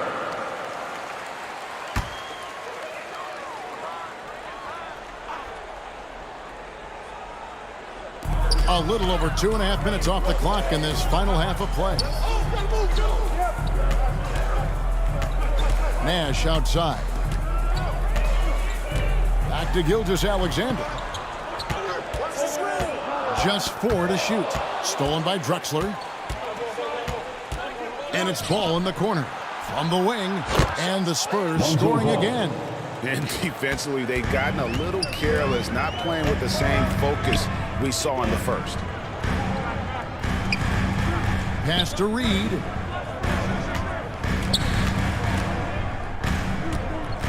Over Mourning. And Mourning sends it back. And we know Mourning excels at finding these shot blocking opportunities. It's like he sees the shot coming. And the basket is good. Lucas has got the lead up to 8 now for San Antonio. For Los Angeles, they've gone 0-5 to the start of the second quarter. Extremely cold shooting coming out of the locker room. The pass to Gilgeous-Alexander. Pass to Barnes. And Mourning sends it back. They retain possession. And they'll keep possession. They get it again to halt the run. And here's the fast break. Here's Tatum. And it's good off the back rim and in. And now it's a 10-point Spurs lead. And a breakdown here, guys. The hustle stats for the Spurs. It's easy for me. Look at their defensive effort all game. The block total shows their commitment to contesting shots. And also, guys, they've been showing how dangerous they are in the open floor. When they see a chance to get easy points, boy, they just jump at it. And the average age of NBA players is getting younger and younger, and now about a year younger than they were a decade ago, Steve. Kevin, I'm sure you're correct, but for me, I'm also seeing guys play longer and longer and longer. The old guys are sticking around.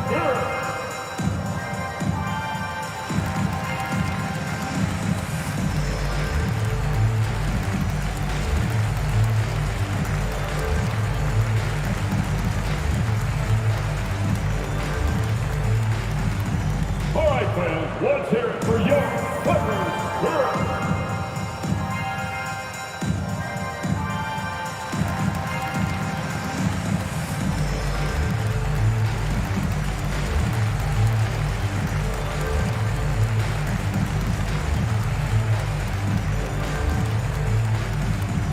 Here we go, fans. Let's get loud for your Clippers girls. Al Horford is checked in for Reed. Al Horford.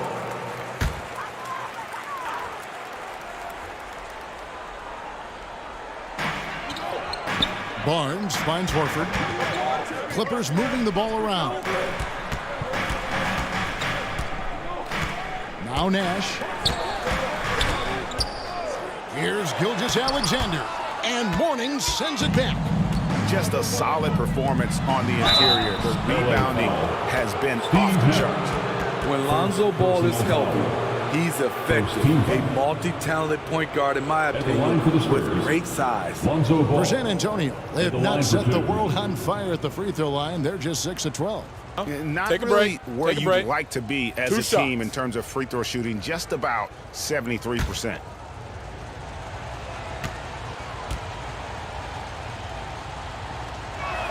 That one is off.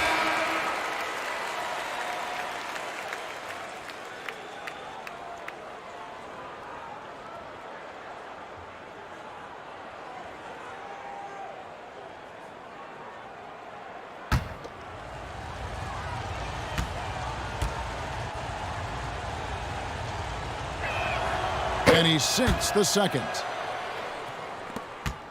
Clippers trailed by 11. Pass to Alvarado. Back to Nash. Levine deciding where to go with it. No good again that time. All the energy is on the other side right now, and every miss just makes it worse. You know what? This has always been a debate. Do you take the timeout, or do you let your guys try to fight through it? Pass to Alvarado. Levine with it. Outside, Horford. 6 to shoot. Nash kicks to Horford. good, and the assist goes to Nash. And very few guys can move the ball like Nash. He knows where his shooters are at all times and makes feeding them look easy. And many thought Horford's days were over after his OKC stint, but showed he can still be a difference maker in Boston. And boy, was he a huge part of their finals run. Clippers with the ball. Clyde Drexler with the triple. In the corner, it's Levine. The pass to Horford. Over Mourning. No good on the shot. A bit long that time. Horford may not be as consistent as he once was, but great. He shows up when you need him the most. You know, he had several big games for the Celtics in the postseason. Great shooter who can really space the court for you. Still also a top-level defender at the rim. And he helped define their interior defense. They have been board dominant in this game. That's definitely been a factor in crafting this huge lead. You know he's going to take a lot of shots out there. He's their #1 option right now. Now here's Levine. He's averaging around 5.5 points a game. Alvarado passes to Nash. Floats one. And the ball goes out of bounds. Last touch by Ball. So San Antonio goes with a fresh 5 on the floor.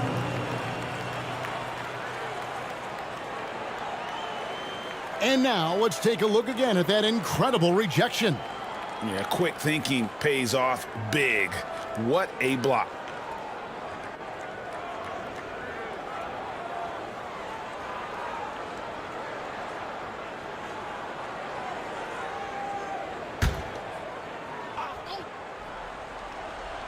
Here's Levine, and he converts the layup. Added strength coming into play. Zach LaVine just shrugging off the contact inside.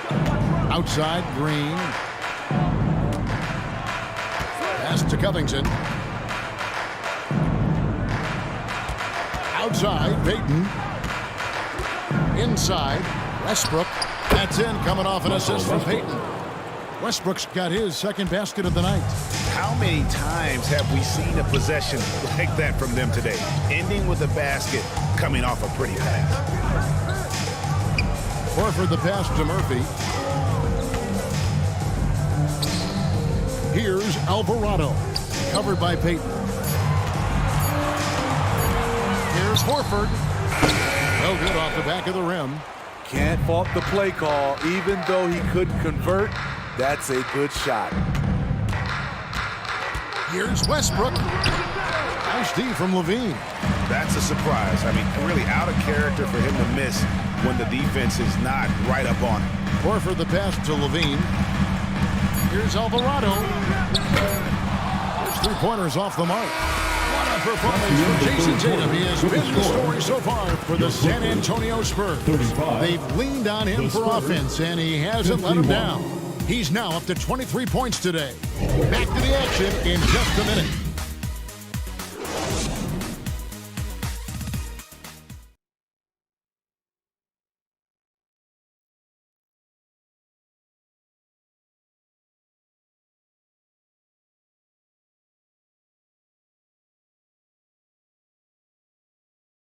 And a worthy candidate tonight as we take a look at our State Farm assist of the game.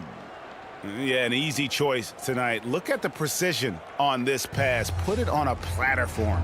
This is why you preach teamwork. Some of the most spectacular plays are the ones where guys are feeding off one another.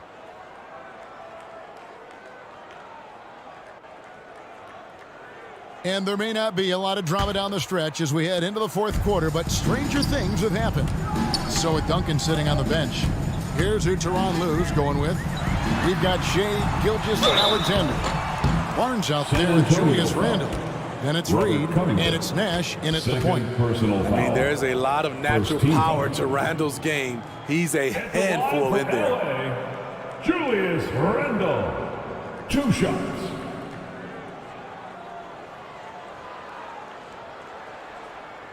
Two.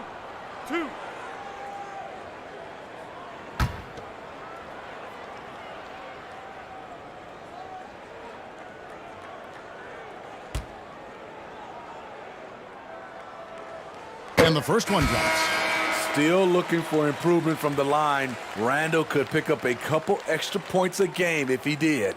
A different look now for San Antonio. Lucas comes in for Robert Covington. And it's Lonzo Ball in for Russell Westbrook.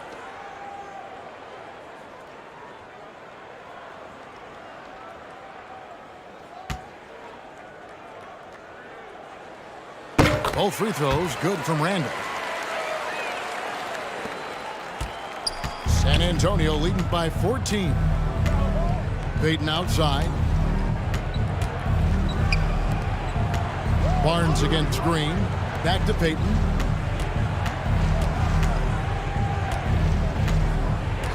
This is it to Ball.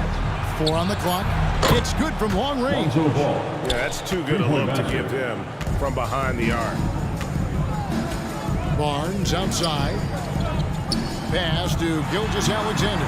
Clippers moving the ball around.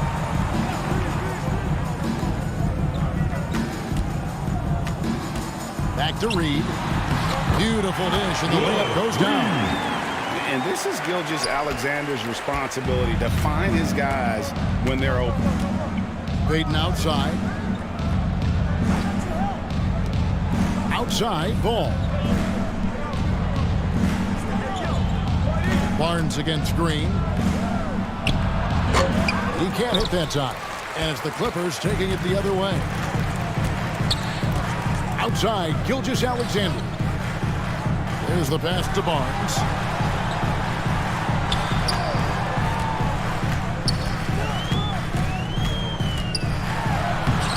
That one's not going to go. Great tee that time from Green. To the inside. Here's Payton. It's hauled in by Los Angeles. There's the value of great rim protection without fouling, forcing the miss. Nash the pass to Gilgeous-Alexander. Payton in the corner. Back to Ball. Pass to Capella.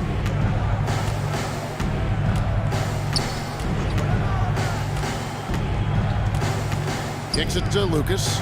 At the elbow, Green. Ball from long range. Here's Capella. And he gets the whistle. 2 free throws coming up. That one on Gilgeous-Alexander. He's a lot to handle at both ends. Capella just keeps coming at you. The line for the Spurs, Clint Capella, shooting 2. Take a break. Take a break. 2 shots.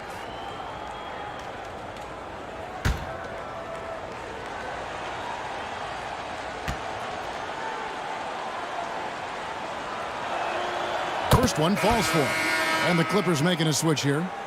Duncan's checked in. San Antonio also making some changes. Tatum comes in for Danny Green. And Clyde Drexler has subbed in for Payton.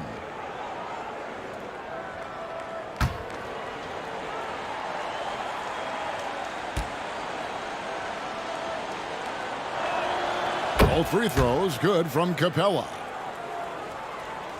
Clippers trailed by 17. Barnes outside. Drexler against Gilgeous-Alexander. The dish to Reed. And the dunk by Reed. Doing his job on the glass and doing it with force. And Greg, it's not everybody in the league who can make those kinds of plays. You know, this is one of his specialties, keeping plays alive, creating second chance opportunities. Here is Lucas. After the basket by Los Angeles. Lob pass to Capella. Up high to stuff the alley-oop. You see the vertical. Clint Capella way above the rim with 1 or 2 hands. Passes to Barnes.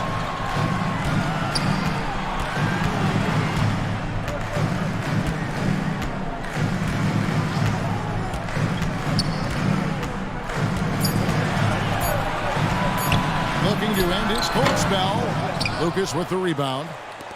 Lucas has got his 7th rebound of the game with that last one.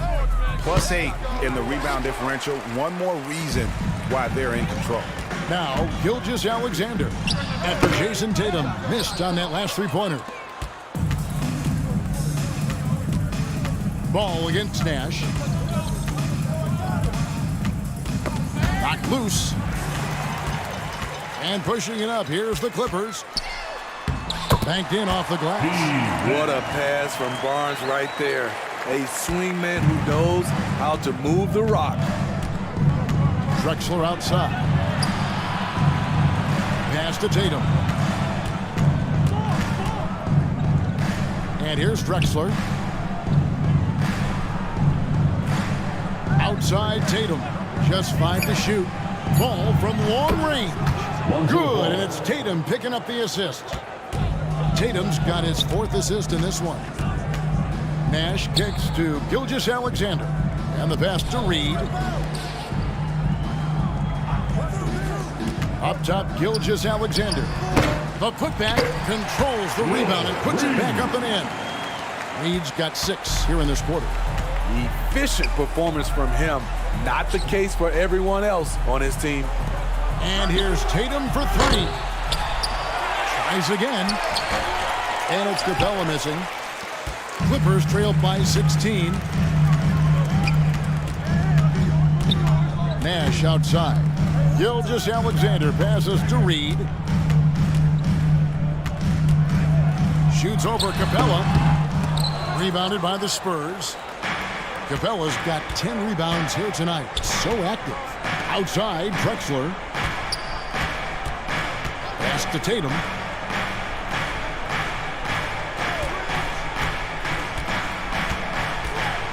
Capella trying to free himself up. And contact on the shot, so he'll be shooting free throws here. Baiting the defender into a foul. Tatum wants to get to the line where he has always been terrific. 2 shots.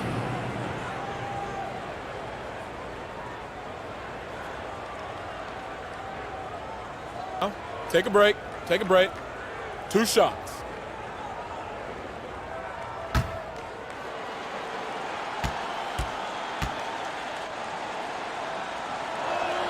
And that one falls for Tatum. The Spurs making a switch here. Morning's checked in.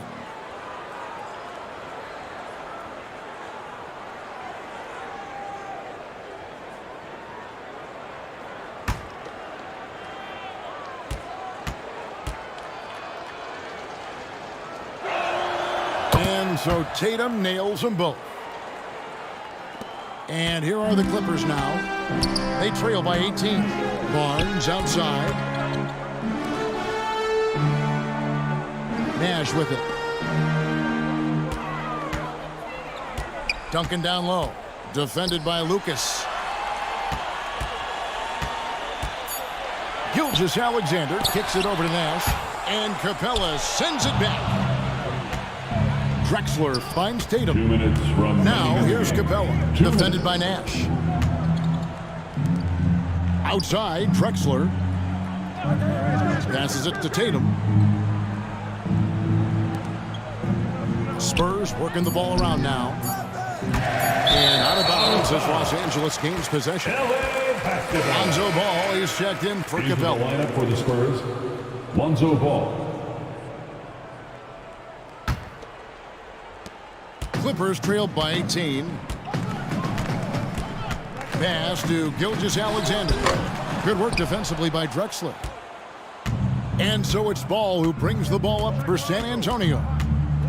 18 points separating the teams. That's the biggest lead of the game. Now, here's Ball. Now here's Lucas. Down to 5 on the shot clock. Tatum no good. And you could tell he thought that triple was going to fall. And guys, what we saw here tonight is one side having everything going for them. Huge margin of victory for the Spurs. The blocking really turned things into their favor this time. Great timing, anticipation. They got the blocks, and that definitely changed the momentum of this game. And you can mark this one down in the W column. It'll mark their 23rd of the season. And what a tremendous standout performance it was for Jason Tatum. He really played at his preferred pace, never let adjustments by the defense speed him up or slow him down.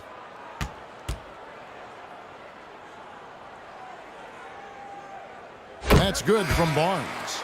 Now with the ability to play a soft zone, can Team Steve hide their weaker defenders? I think it's great, Kevin, for a possession or two. And it works sometimes, but good offenses always find the weak link. Catching up on the changes for the Clippers. Randall's checked in for Duncan. Mann comes in for Shai Gilgeous-Alexander. And it's John Wall in for Steve Nash. He's off on the second. They needed more from him there. Any point they can get is absolutely critical for them right now. Payton, and Payton throws it down hard. Yeah, they've sucked the energy out of this arena. Tremendous effort on the road. And when you're on the road, you can't be tentative coming into a game like this. I thought their aggressive approach was the difference. Trying to get open is Randall. A nice shot by Reed. And the D getting outworked there on the putback. Can't let that happen. For some reason, blocking out has become a lost art, and that's the result you'll get. Now, here's Payton. Back to Westbrook.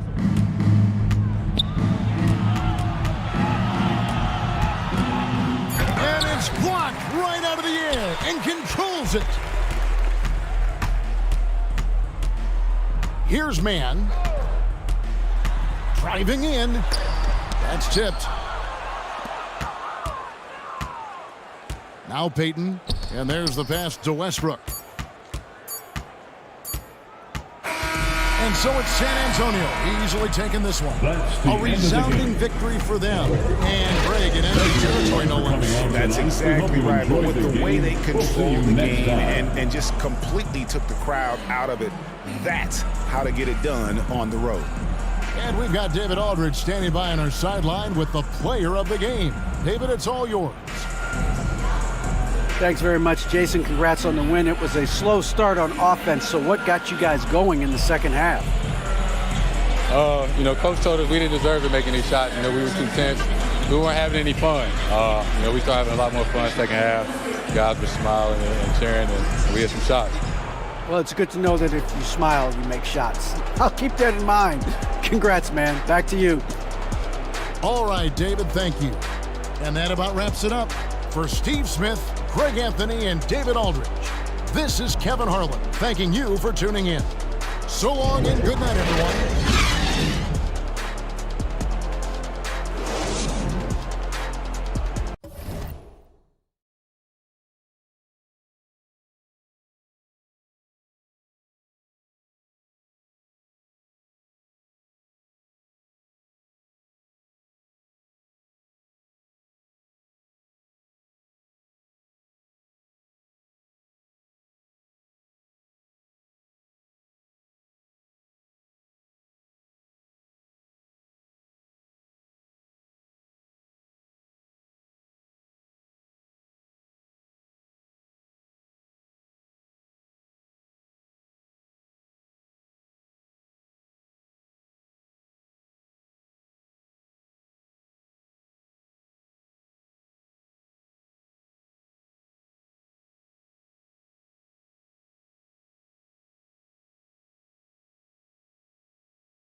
And preparing for battle, each guy. Well, Fred VanVleet, a first-time... Allie, his toughness and IQ, a big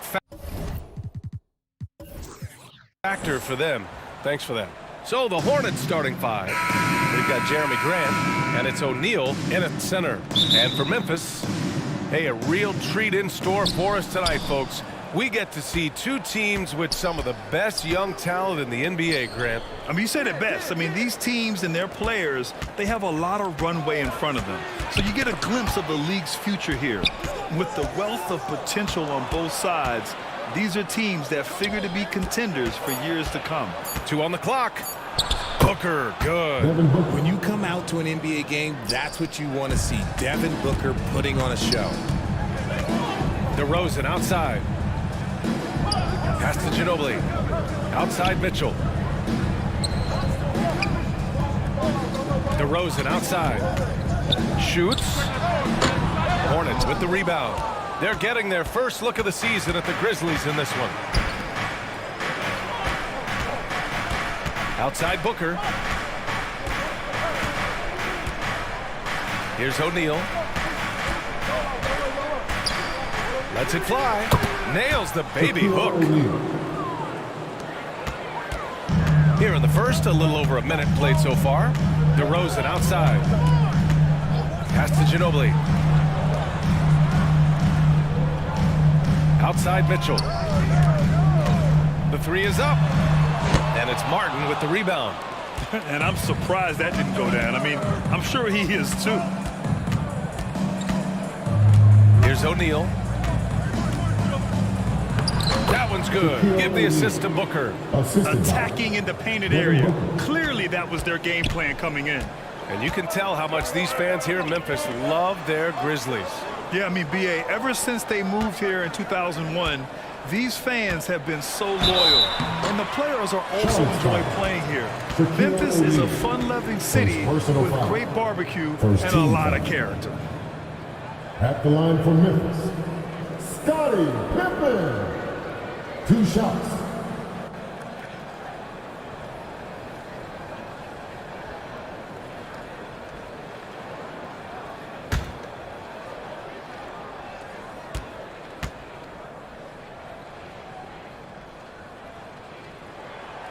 No good on the free throw.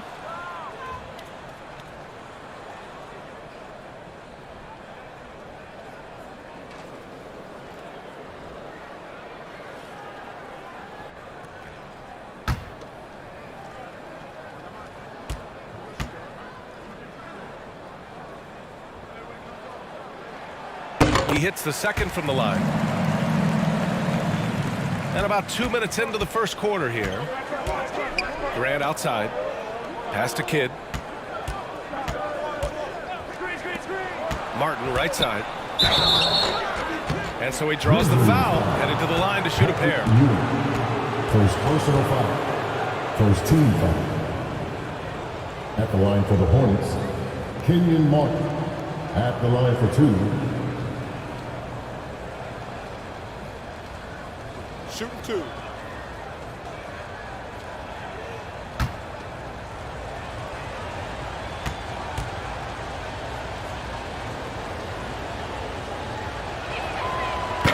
And that one misses.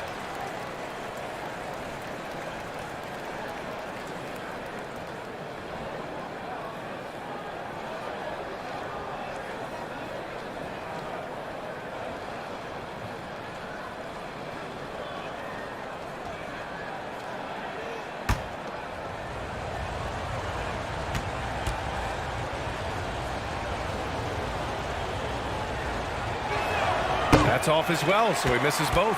And a different kind of score. DeRozan attempted 741 mid-range jumpers last year, almost 300 more than anyone else. He's consistent from out there, especially when you give him that kind of room. Pass to Booker. Here's Kidd.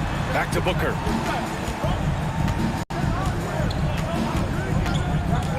Shot from 12, and he hits the jumper. And Grant DeRozan, high volume from the mid-range and extremely accurate. You know, B.A., he consistently makes about half those shots. And defensively, you know that's his favorite area. But his ball handling and vertical negate anything you throw at him. And it's DeRozan missing. And usually that's a bucket for him, but look, nobody's perfect in the mid-range. Pass to Kidd. Out to the wing. Martin outside. Here's Kidd. 5 to shoot. Over Mitchell. O'Neal. Oh, he hangs in there and cashes in on the second chance points. Getting out to a nice lead. Great flow and great execution. Here's Mitchell. Good work there as it goes. Mitchell's got 5. Look at Mitchell's commitment to his shot. Doesn't let the contact slow him down. And here's Grant from the arc. It's rebounded by Memphis. They defeated Utah in their last game. Talk about strong offensive production. They went out, played to their strengths, and were successful as a result. And no team is going to shoot 50% every night, but this team has the right approach. When the shots are falling, they can light it up. Here's Kidd. The Grizzlies making their last shot.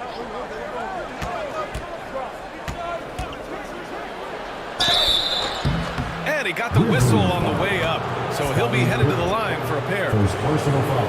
You know, Grant, a positive trend in this league right now. Teams would rather risk losing a game than sacrifice a player's health.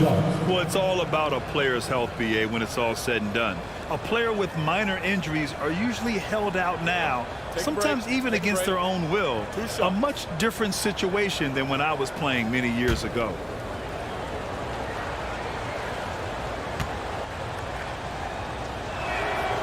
First free throw is good.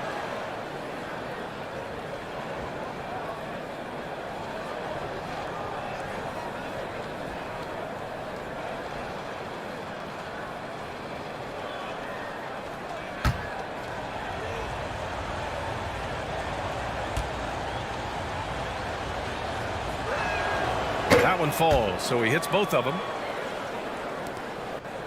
Memphis trailing here. Outside Mitchell. Pass to Pippen. Marked it down low that time. Got hit with the 3-second call. And taking a broader look here at the year-over-year scoring trend for Donovan Mitchell. And the scoring trend over the last few years has been going down a bit. That's not what you want, and I'm sure it's something he's well aware of. Here's O'Neal. Drives to the hoop. Banked it in off the glass. O'Neal's got 8. Only in quarter number 1. He's put in 4 out of 5. Great start. And the Grizzlies call time here.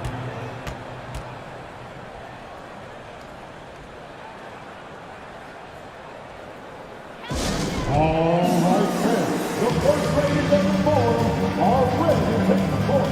Give it up for Doris Bridger.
So Memphis ends up going with a new group.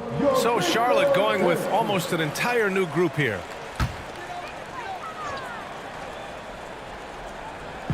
Charlotte on D. 6-point lead. Garland, the pass to Lopez. Who poked away.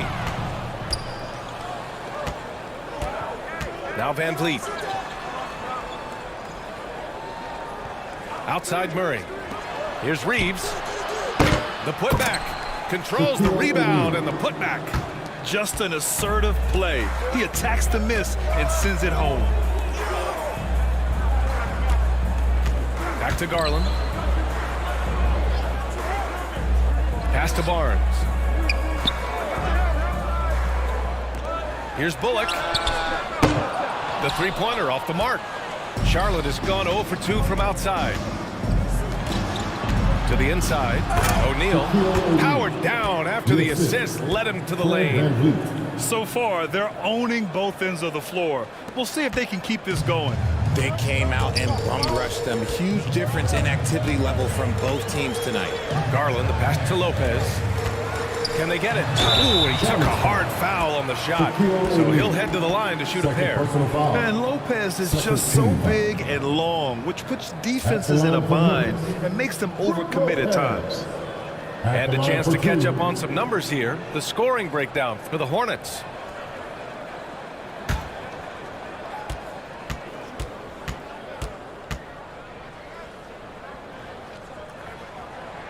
The free throw drops for Lopez. You know, Brook Lopez has consistently evolved as a player, adding layer after layer to his game and making himself a threat on both ends.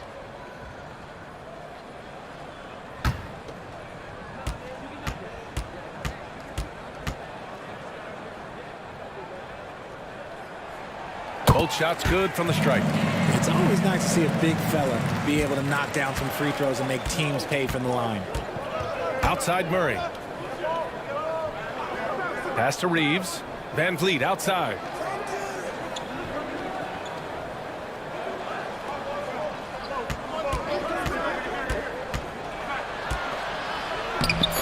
Good work defensively by Lopez. The defense was locked in on him there. They know how dangerous he can be, and they guarded him perfectly. Now here's Barnes. Back to Garland. Now here's Lopez.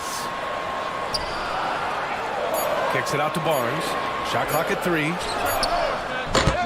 And another miss by Memphis. The Hornets with a lead. Here's Van Vliet. So it'll be 2 free throws. He was fouled in the act of shooting. That one's on Darius Garland. And when you look at Van Vliet on the floor, you would think he gets targeted on defense. But for a player his size, he more than holds his own. Shooting 2.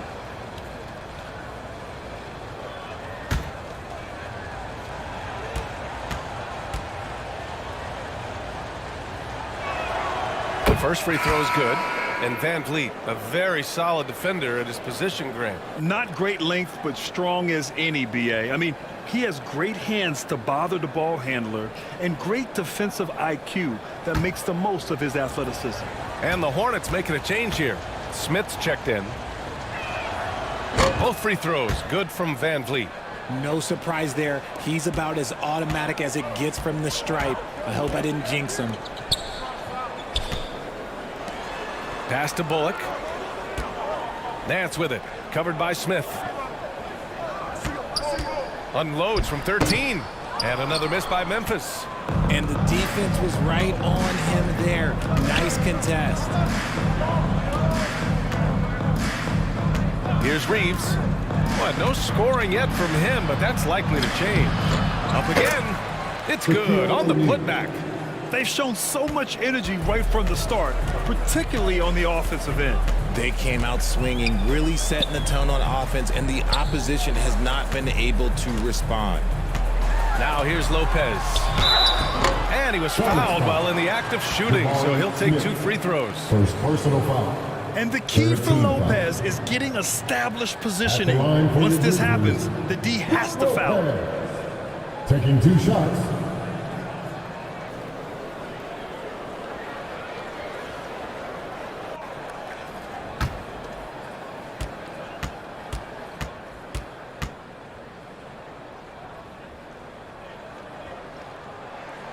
And he drops the first.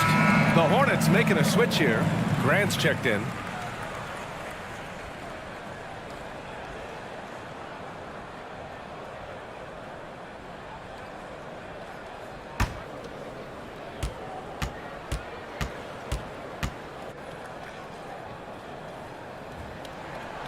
And Lopez drops them both.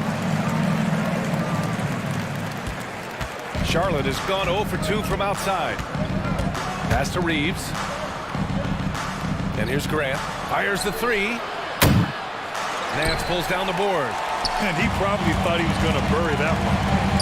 The three from Barnes. The shot, no good. Now Charlotte takes it the other way.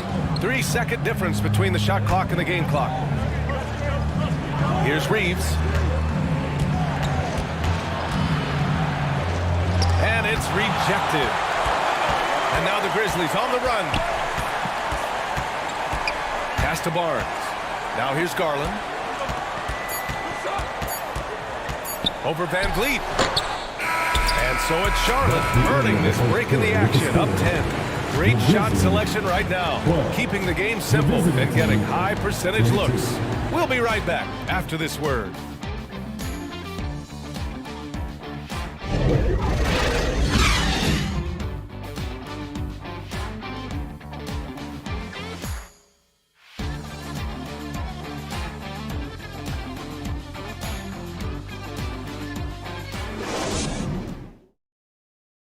On your feet, fans. Here we go. And if you're just tuning in, we've got a wide margin on the scoreboard, but plenty of time left for a comeback. Taking a look at the Hornets' performance here, guys. What are your thoughts? It was pretty obvious. I mean, cashing in on extra opportunities. That's how they built this early lead. When you're the more aggressive club, good things tend to happen. We'll see if they can maintain this level of intensity. And here's Memphis, trailing by 10. This is how the floor looks for the Hornets starting the second. They've got Devin Booker. Smith out there with Jeremy Grant. And it's Martin in at the 4 spot. Here's Ewing. And finally they hit one. He's got a knack for those putbacks, so you have to be aware of that defensively. Get a body on him. Grant outside. Pass to Booker. To the middle. From about 16. No good. And the Grizzlies going the other way now. Inside. And Ewing gets it to go. He just brings a great feel for the game at the offensive end. To the paint. And it's Ewing with a rebound. A rare miss for him at point-blank range. That's one he'd like to have back. Back to Mitchell.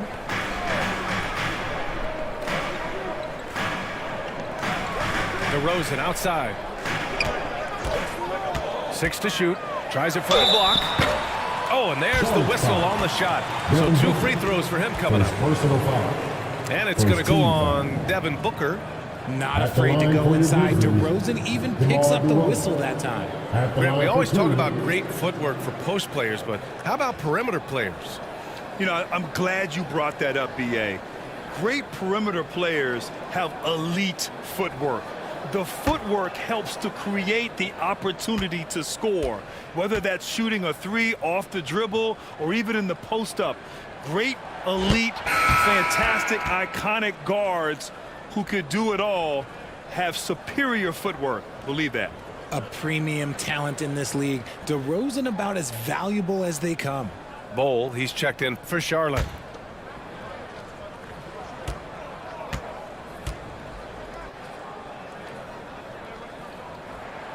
And he's good on the second.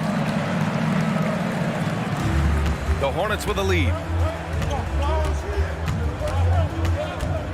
A minute and a half gone in the second quarter. That's a second, and I think they'll keep him in, but he's got to be careful. A third, and he'll sit for the rest of the half. And we have to take another look at that block. Oh, now that was a block. Some much-needed energy there to jumpstart them back into this game.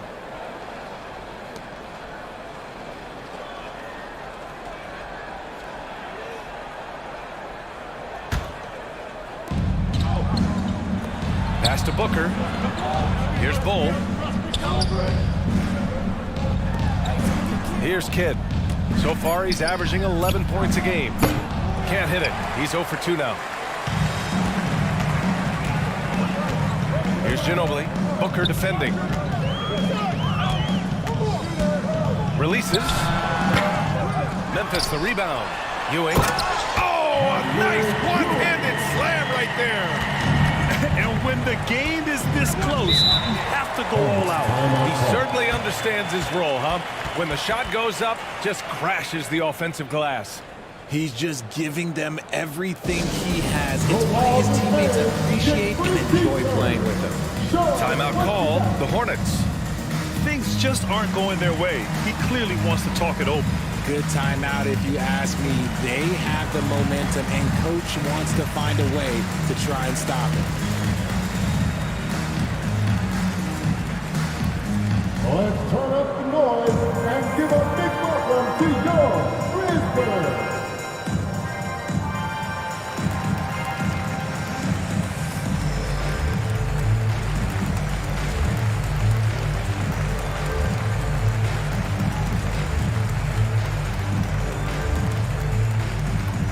Let's turn up the noise and give a big welcome to your Brisbane.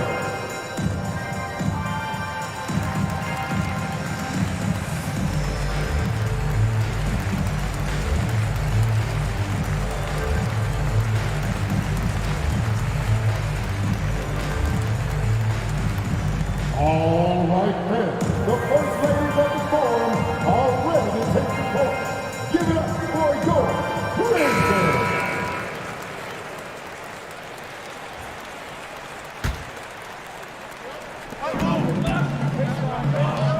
Here's Kidd.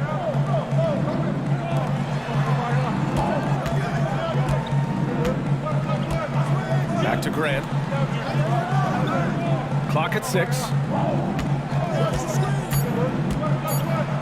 To end the drought. Misses off the left iron. Looked like he just rushed it there. Just maybe take a little bit more time off you. And that one's good. Mitchell. The execution has been better lately. Do they have enough energy to pull it off? The thing they have to watch for is mental fatigue. They have to stay focused and finish the job. Here's Kidd for 3. Booker gets the 3 ball to go. Booker's got 7 points. At the arc, Booker is pretty efficient. This man can hurt you from downtown if you're not careful. No good there. For Charlotte, they've got nothing to go out of 5 attempts so far this quarter. And Grant gets it to go. The Grizzlies have gotten 4 of 8 shots to drop in the second. Pass to Ginobili. DeRozan against Grant. Unloads. Hornets with the rebound. They held a 12-point lead earlier. They host the Hawks after this one. It'll be a quick stopover at home before they have to get back out on the road. To the wing on the left. And here's Booker.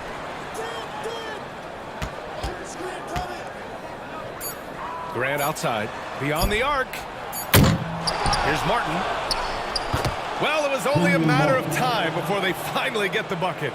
That's a blue-collar bucket right there. Grown man basket. Put in the work. Got a second chance to score. Now here's Mitchell. Tightly guarded. Oh, no good again that time. Grant outside.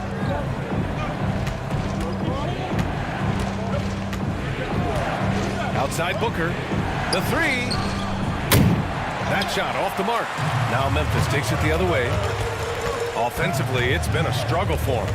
Yeah, they need to string together some shots to have any kind of chance. Here's DeRozan. Tries again. And the layup is up and in. Give him 8 points now.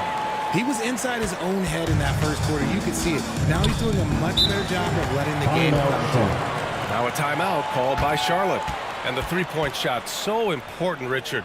That's something you added after you came into the league. What was that process like? Look, as the game tilted that direction, it was no secret. You have to put in that time. But what I try and tell people is that it took me 3 years before I was able to even become a consistent three-point shooter, and another 5 before I became a good one. So as long as you're putting in the work, you're going to see the results. Those who evolve are those who stay around. A big group substitution here for Charlotte. O'Neal, he's checked in for Bull. Murray comes in for Martin. Reeves is checked in for Grant. And Fred VanVleet is subbed in for Devin Booker. Pass to Murray. Here's O'Neal. Down low. Here's Kidd. The kick out to VanVleet. No good on the triple. That's his shot. And one, I'm sure, he wants back. Knocked away. Over to the left wing. Garland, the pass to Nance. Outside Barnes. Memphis needs to get off a shot.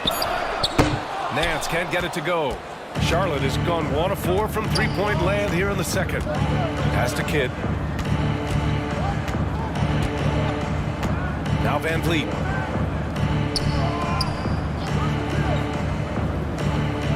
Here's Reeves. Here's Kidd. Guarded by Garland. Got a piece of it. Out of bounds as Charlotte keeps possession. Lopez, he's checked in for Memphis. Smith, he's checked in for Charlotte.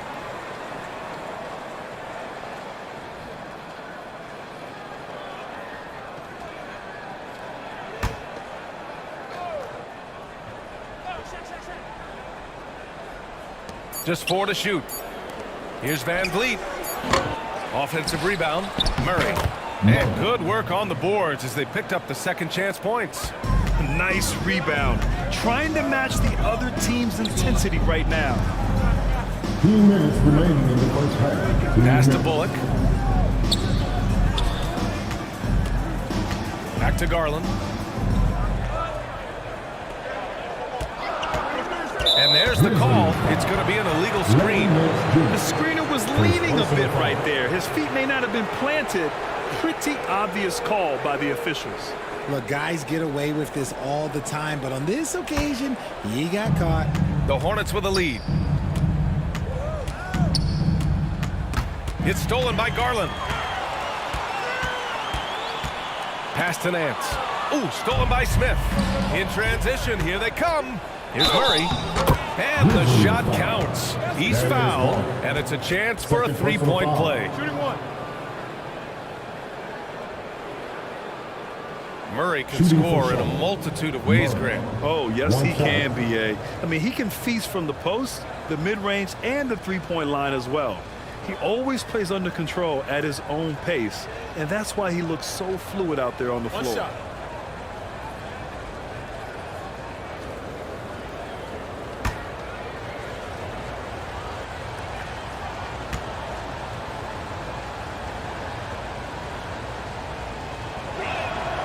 And the physical style Murray plays with will serve him well in this league. Memphis has gone 0 for 2 from outside in the second quarter. Pass to Lopez. Right side Barnes.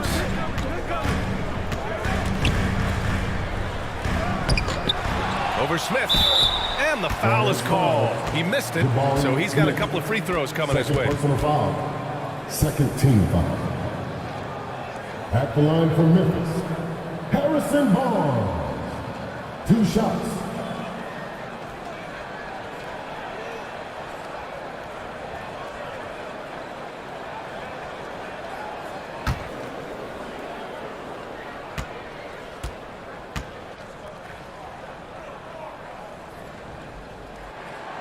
No good on that one. You know, back in 2010, Harrison Barnes was the top recruit in the country out of high school, Grant. Yeah, and interestingly, Barnes decided to play 2 seasons at North Carolina. Unheard of these days for someone with Harrison's pedigree.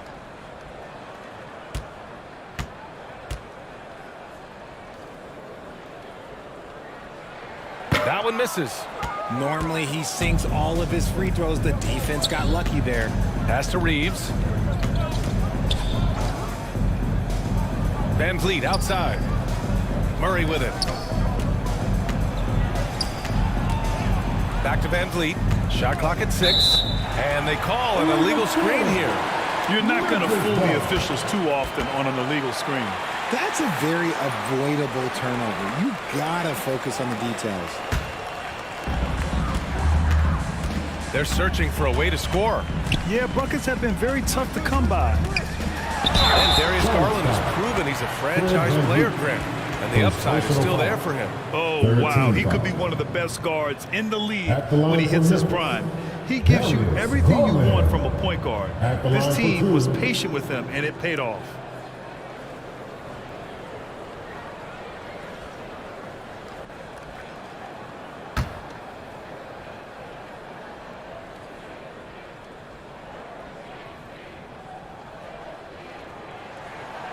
That free throw, no good. As we're seeing, missing free throws can become contagious, and now they're trying to work their way through this.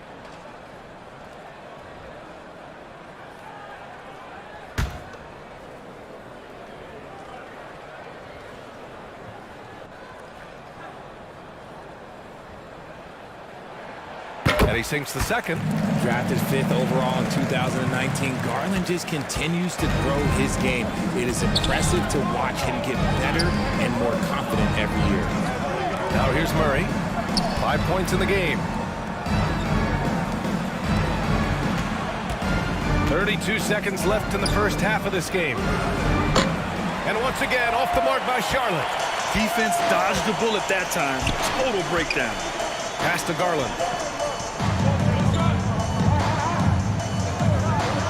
16 seconds left to play in the first half. Robbed. In transition. Here's Reeves. And he drops in the layup off the glass. And the Hornets lead by 12. This is intelligent basketball. Forcing a turnover and then immediately starting the fast break. And it's hard to believe that Garland is only getting better at this, developing into a skilled playmaker. And we've reached halftime in this one. It's the Hornets up 9. And we'll see you back here after the break. Third quarter action in just a bit. Please give a big round of applause for your Grizzlies, Houston. The 2K Sports Halftime Show. Hello again. After the first 2 quarters of play, it's Charlotte in control. They lead by 9 points. And Big Fella, your thoughts on the Hornets? What stood out to me more than anything else was how hard they got after it on the offensive glass. They were keeping possessions alive and converting those rebounds into points. Take away those extra points, they're not in this position, Ernie. How about you, Kenny? What'd you think about Memphis? They couldn't get anything from beyond them. Obviously, plenty of bad shots, but they couldn't even hit wide open. They need to regroup, I'm telling you, regroup with some kind of rhythm and get on pace.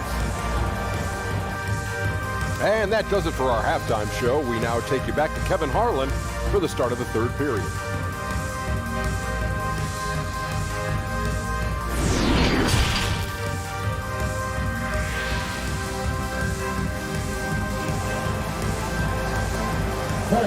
Please give a big round of applause. And happy you could join us. We've got 2 quarters left to go in regulation.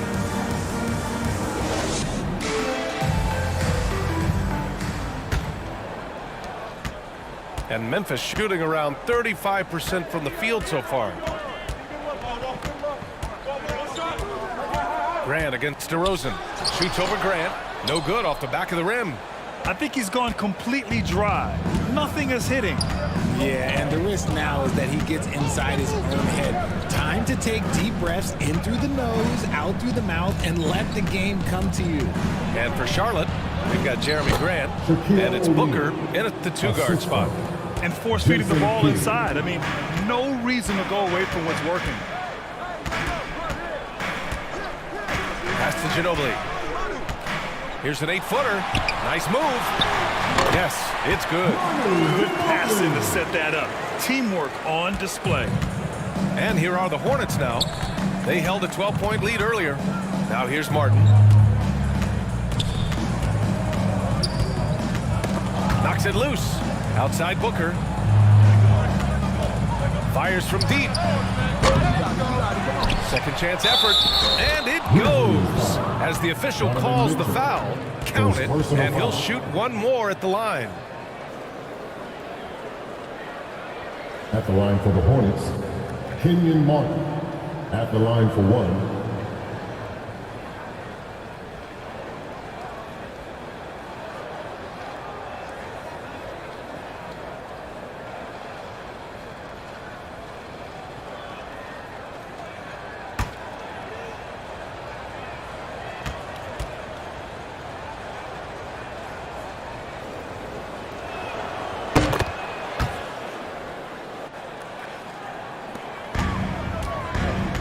Mitchell with the ball. He's got 7. Pass to Ginobili. Now to Rosen.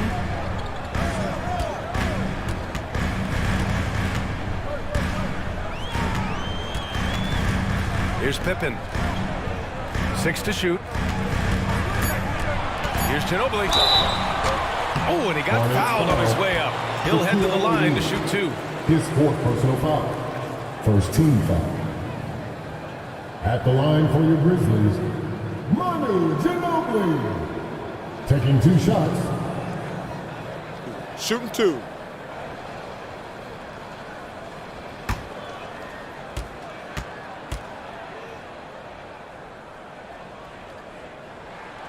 He misses the free throw.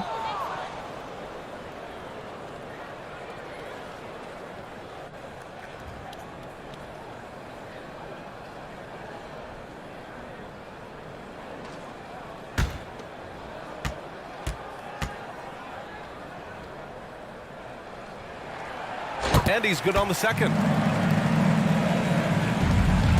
The Hornets have got 2 of 3 from the floor in this third quarter.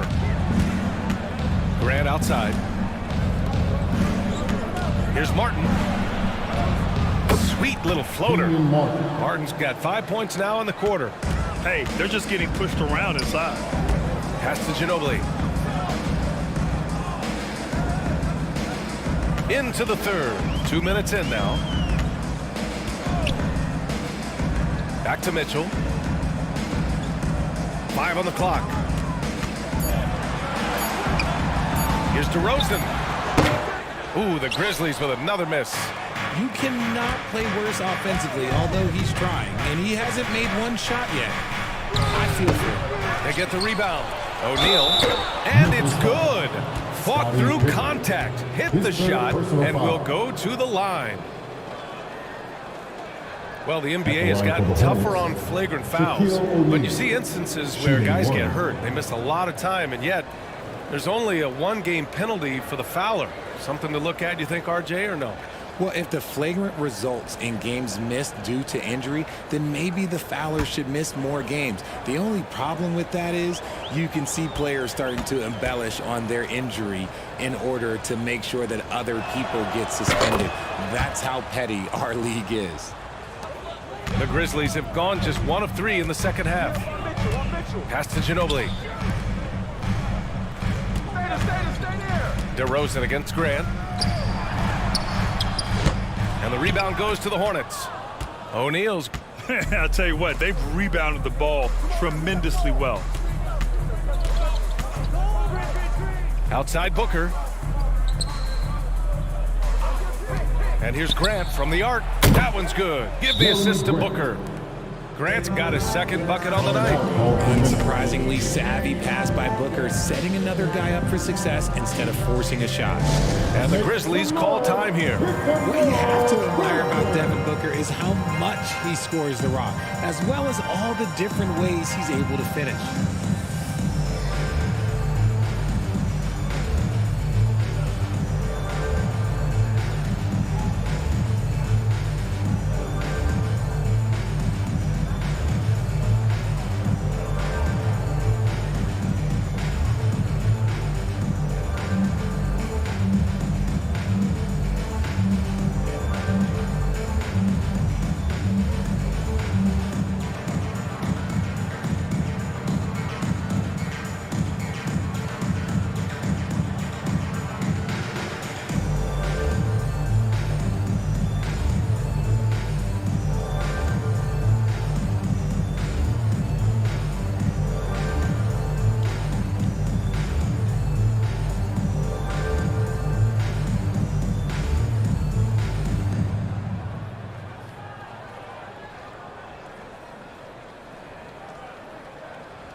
checked in for O'Neal.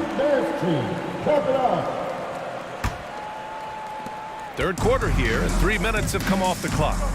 And Booker is a guy you can lean on to help shoulder the offensive load, Richard. Yeah, he's comfortable taking a lot of shots for his team. He's a volume shooter for a reason, because he understands how to score at an efficient clip, too. A chance here to catch up with Allie from the sideline.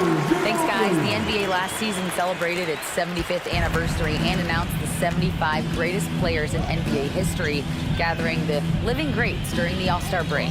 A lot of history, but Commissioner Silver said we're a pretty young league when you think about it. Brian, I guess it's all relative. Yeah, indeed.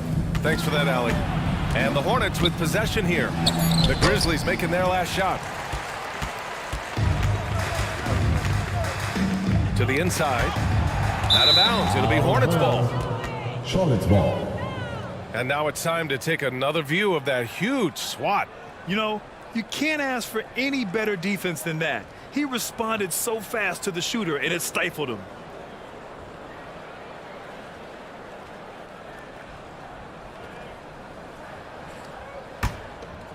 Here's Kidd. And here's Charlotte. They're on a 13-5 run. Not watching the line there. That'll be a backcourt violation. And they've been pretty meticulous offensively. That's only their second turnover of the game.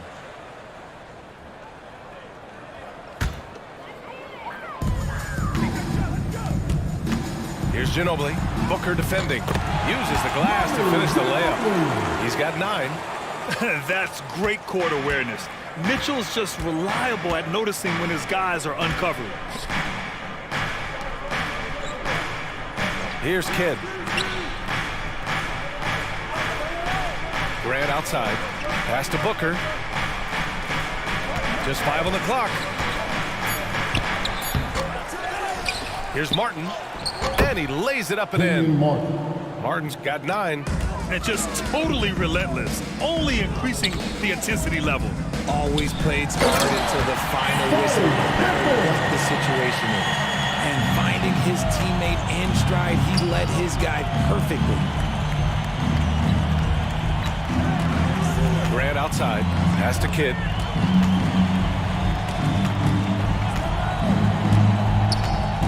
Booker with it.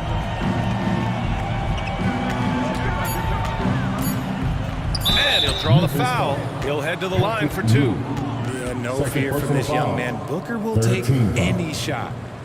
And let's take a moment here to get your take, guys, on the scoring so far for Charlotte. For 2.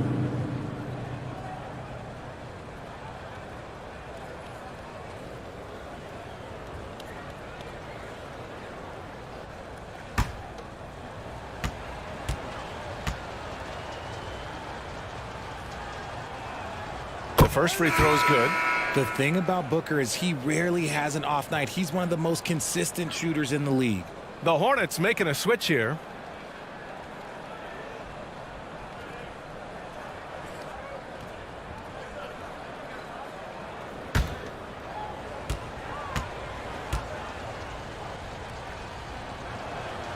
And so he makes both from the line. And really strong at the line since the break. For Memphis, they've gotten 4 of 7 shots to drop in the third. Outside Barnes. Pass to Bullock. Now Barnes. 6 on the shot clock. Van Vliet against Garland. Over Van Vliet. Garland, no good. They really have a commanding lead, not just in points, but in rebounds as well. Murray passes to Booker. Back to Murray. Fires the 3. It's rebounded by Memphis. Outside Garland.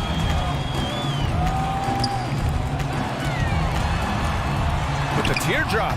It's tipped. And putting his length to good work. Smith gets aggressive and finds the block. 2 minutes remaining. Back to Booker. 2 minutes. There's 1:54 left in the third. And once again, off the mark by Charlotte. Slow going for him this quarter. The defense putting up a good fight. Here's Bullock. Booker defending. Lopez. Played it in with a nice touch off the window. Lopez has got 9. Looks like we're starting to see a pattern here. Not afraid to get in the paint and get wet. Outside Murray. Pass to Booker. There's the triple. Charlotte gets it back.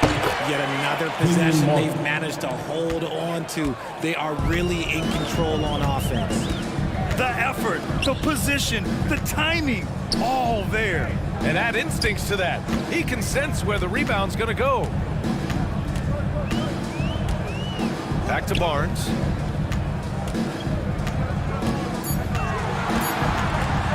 Shoots from 14.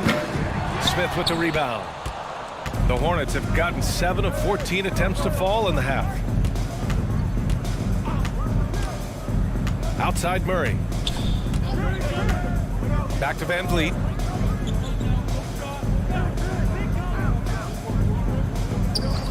Launches it. And the rebound goes to the Grizzlies. Just enough of a shot contest to bother him. Here's Barnes. No good that time. Good D by Murray. Charlotte has gone just 1 of 5 from three-point range here in the third quarter. Smith passes to Murray. Van Vliet outside. Outside Booker. A little mid-range shot is up. Doesn't go that time. And so it's Charlotte looking in total control with this 17-point advantage as the buzzer sounds. Their defensive efforts have paid off, effectively shutting down the opposing offense. Time for a quick break, then back to the action.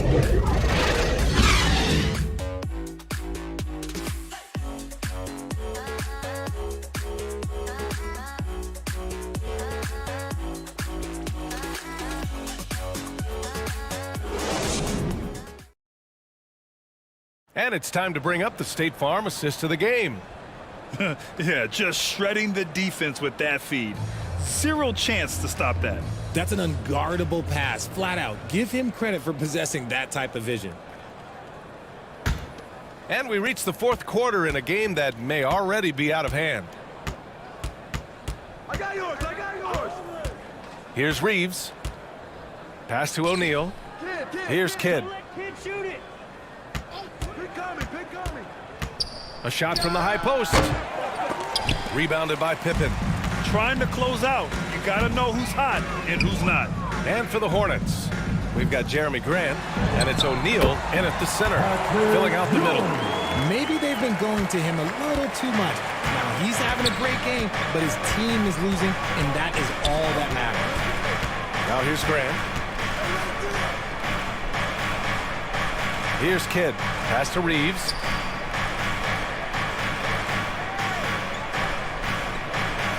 To the middle. Here's Grant. Ooh, he took a hard foul on the shot.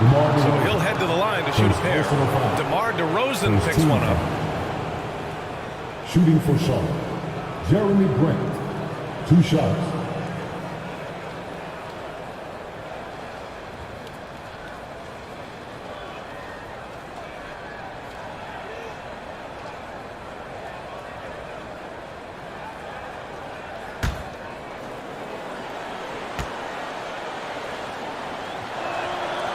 That free throw no good.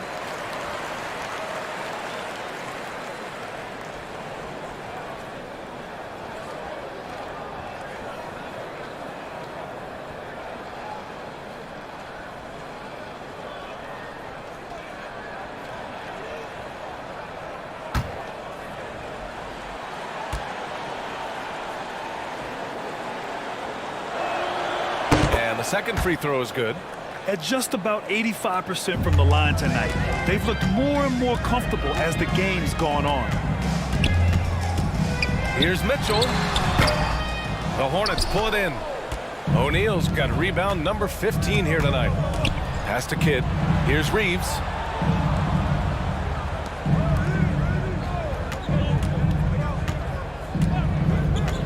Grant outside. The 3-ball. Offensive board. And that one is stuffed right through. Oh, nothing soft about that. Was not going to be denied. Just took the dunk that was right in front of him. And that's his MO. Be physical, get in position for the putback, and throw it down. The defense got to know that's what he's looking to do. Bol grabs the board. For Charlotte, they've gotten just one shot to fall out of 3 attempts in the fourth. Grant with it, guarded now by Mitchell. Oh, Grant throws it down. You're not going to get stops against him unless you give an effort. They've been having major problems offensively. Definitely in a bit of a dry spell. Here's Ewing. Back to Mitchell. To the paint. Here's Pippen. Oh, plenty of contact on that shot. Officials call the foul, and he'll take 2 free throws now. Well, it's the reality of the NBA, RJ, but fans do seem to be paying closer attention, maybe more than ever, to players' off-court actions. What's your take on that? Well, I truly believe that players are so focused not only on their games, but how they can now improve the lives of people around them and in their community. They are leaders in their community, and they are advocates, and it's because they have huge platforms that will allow them to make a difference.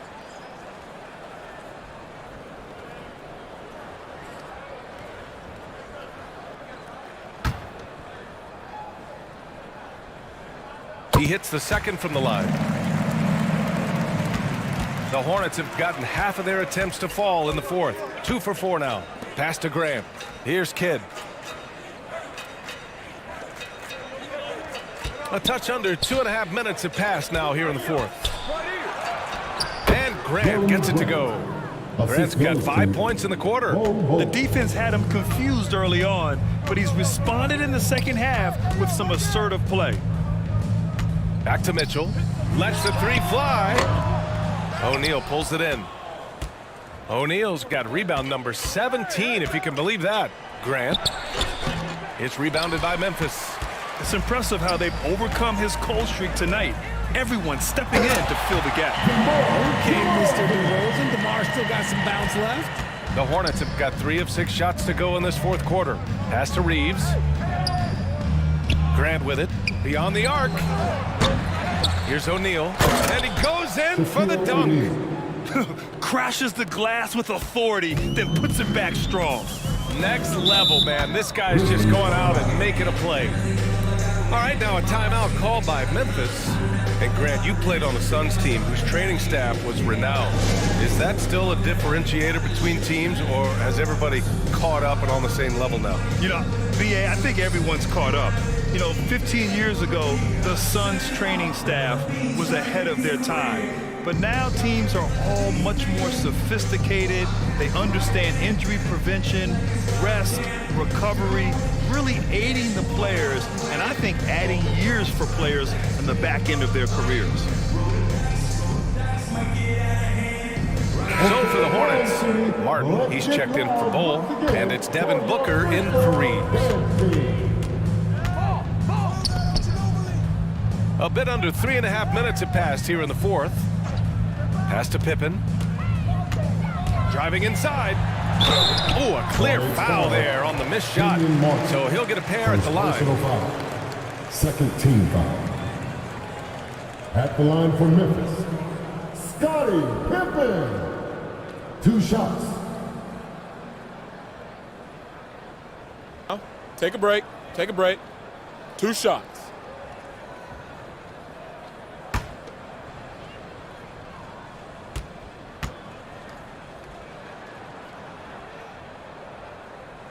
And he knocks down the first one.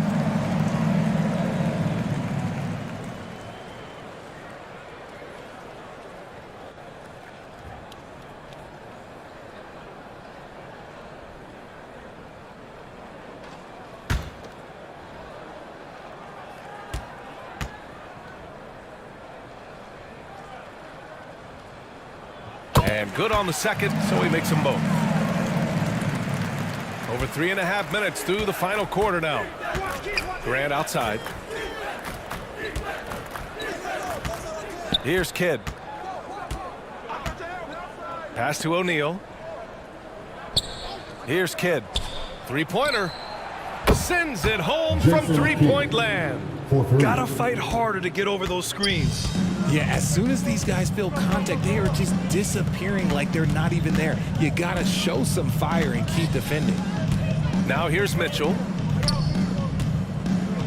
Puts it up from 12. And there's a whistle. He'll head to the line to shoot 2.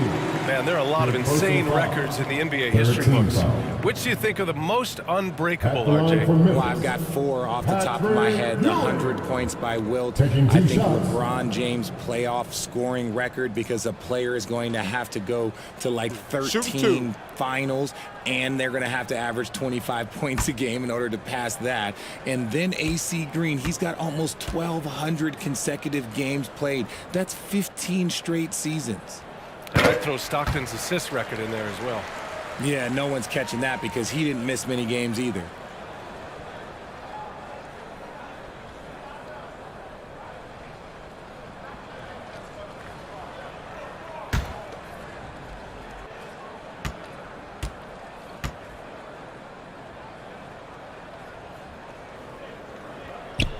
And that one goes in. 2 from the line that time. The Hornets have gotten 5 shots out of 9 to go in this fourth. Pass to Booker. And here's Martin. Back to Booker. Shoots from the line. Here's O'Neal. Uses the glass to finish the layup. O'Neal's got 11 in the second half. And they're up considerably because of their efforts on the glass. Here's Ginobili. And here's Mitchell. And it's Jeremy Grant with a foul. That's his first foul of the game. Personal foul. 14 foul.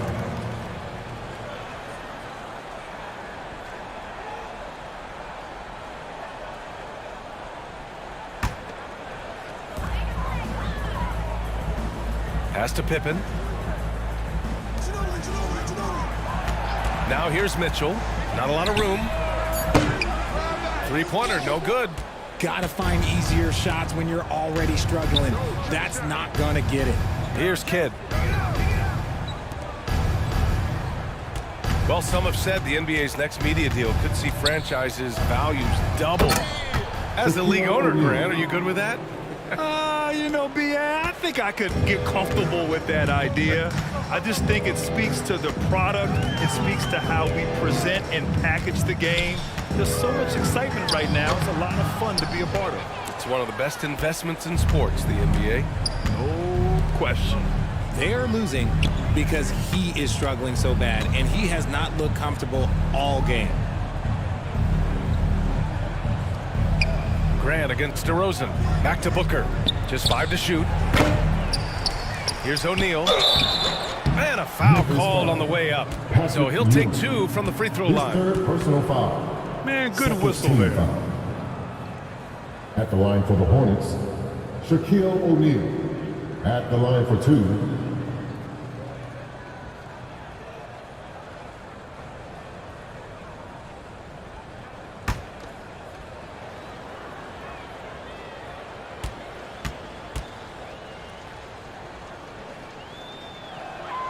First one falls for him. Garland's checked in for Mitchell. A big group substitution here for Charlotte.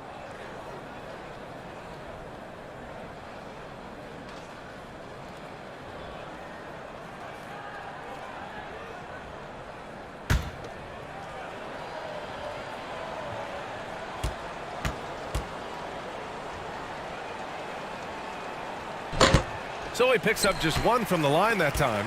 Boy, viewership numbers are on the rise. NBA business is booming. I guess it's a good time to own a piece, eh, Grant? Hey, B.A., you said it best. The league is in great shape. We have great leadership, talent. It's an exciting time, and I think the league has more growth globally in the years to come. Back to Smith. McDaniels passes to Plumlee. Inside. Smith. Oh, and there's the whistle on the shot. So 2 free throws for him coming up. That one's on Darius Garland. It was a strong move. The shot's just a little off. Taking 2 shots.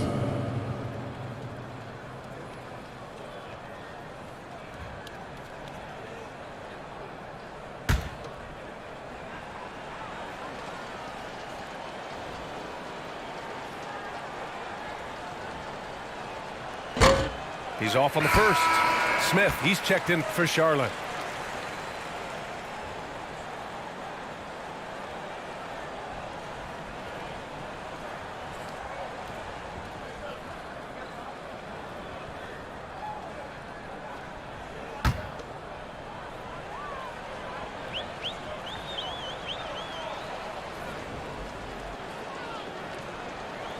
So neither attempt will fall that time for him. Memphis has gone 0 for 2 from outside here in the fourth quarter. Here's Matthews, covered by Smith. Pass to Garland. And the 75 list came out last season, the top 75 players in NBA history. RJ, who do you think was the biggest snub? Without a doubt, the biggest snub was Dwight Howard. When you see what Dwight Howard was and was able to do, and I understand if you want to look at the last 5-6 years of his career, but don't gloss over the first 10. He led a team to the NBA Finals, battling against the Lakers as the best player on the team. Dominated the Eastern Conference, beat LeBron James, and we've seen how hard that is to do in the Eastern Conference. So to me, he is one of the top 75 players of all time. And you can see how scary this team can be when everything is clicking for them. Just a terrific performance for the Hornets. And you don't usually see this kind of blowout, but tonight they delivered the punishment. I mean, what's so impressive is they never wavered in their approach. They just kept at it and showed they were without a doubt the better team. And reaching a nice milestone, an even 20 wins on the year. Here's Matthews.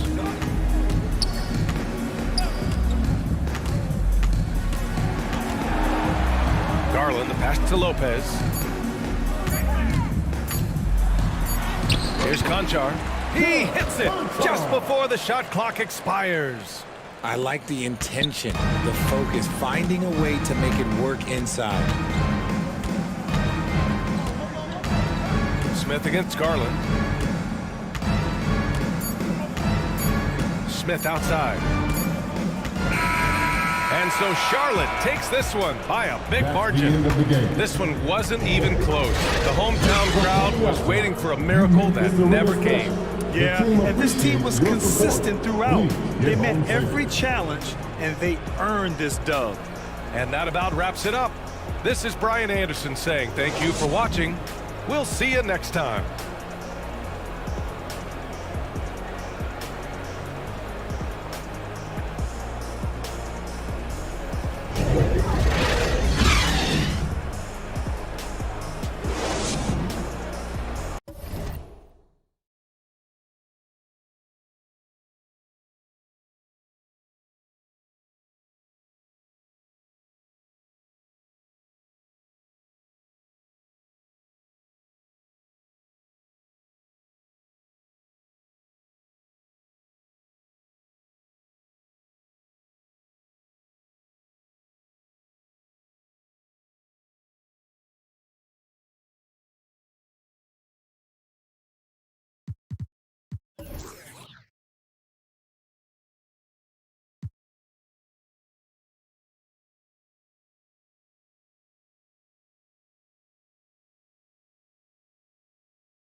Hi, and welcome, everyone, here on 2K Sports. Can't wait to get some NBA action going. Kevin Harlan with you. Let's check out Indiana's starting lineup. They've got Young. Lauri Markkanen is out there with McHale. Then there's Robertson, and it's Cowens in at the center position. And for Toronto, we've got Johnson. Holmgren is out there with Baylor. Then it's Paul George, and it's Lanier in at the 5. Roman the paint. The last game of the season is always surrounded with a lot of hope. Playoff hopes for most teams, and Greg, hopes for the future for the others. In one way or another, every player is happy to reach this point, either so they can finally get their playoff run started or so they can get their well-deserved rest in the offseason. Johnson with the block. He kicks it to George. Now, here's Holmgren. The pass to Baylor. This one for 3. No good that time. And it's the Pacers taking it the other way. This, their first look at this year's Toronto squad. Robertson passes to McHale. And the call on the shot that sends him to the line. Good job to take it right at them. The Pacers shooting their first free throws. First trip to the line in this one. Kevin McHale taking 2 shots.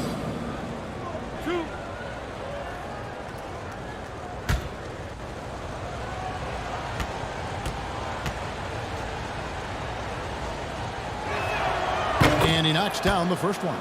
And the Raptors doors with one of the elite front offices recognized in the NBA. And Kevin, because of that, a highly paid one as well. Remember, a recruitment battle, not just with the NBA, but English soccer, to keep their leadership intact. But the track record is there to justify that top billing, no doubt about it. And McHale drops them both. Guys, you think about this Indiana Pacers proud organization. They have not been to a conference finals since 2014. And consider when they did get into the playoffs, they were bounced in the first round several times. Markkanen against Baylor. 4 on the shot clock. Shoots it. After 2 misses to start the game, he's on the board with that shot made. This guy can do so much for you on the offensive end, and that is why his number gets called time and time again. Pass to Cowens. Over Lanier. McHale trying to free himself up. It's good on the putback. And folks, he did not luck into that one. He knew just where he wanted to be to grab that backboard. Johnson outside. Baylor against Markkanen. Baylor passes to Johnson.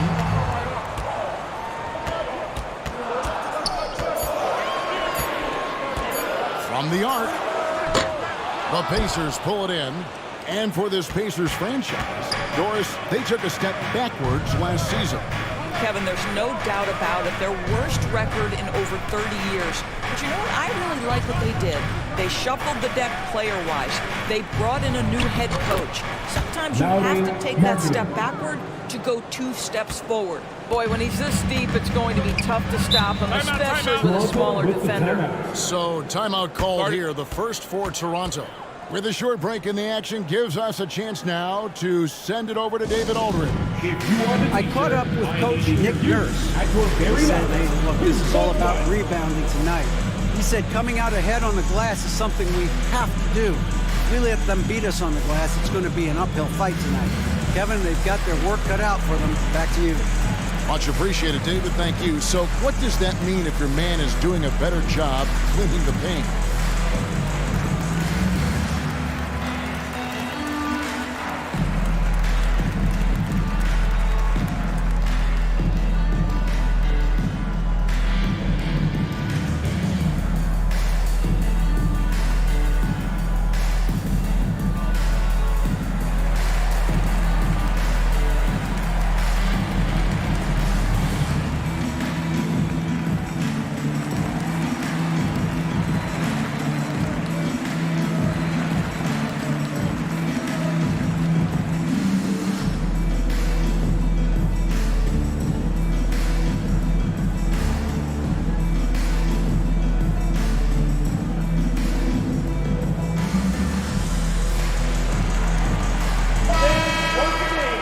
We can look quickly at a group of rookies having a very good run, the top scoring first-year players in the NBA for the past 10 games. Chet Holmgren, 4th. And, you know, they've given him some more responsibility offensively. In these past 2 weeks, he's responded.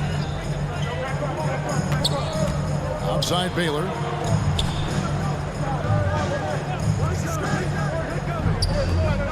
Pass to Lanier. And it's Cowens with the rebound.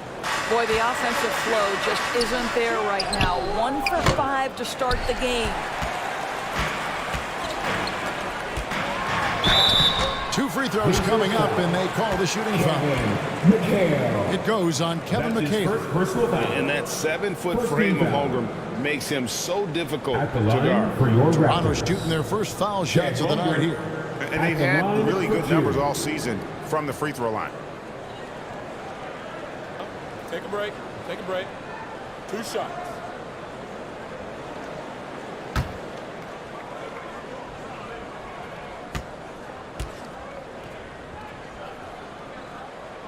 The first one falls. Greg, when you look at Toronto, they have a lot of length and defensive switchability. They swarm opposing stars and tend to make it very difficult in those passing lanes. So a great profile for a modern NBA defense.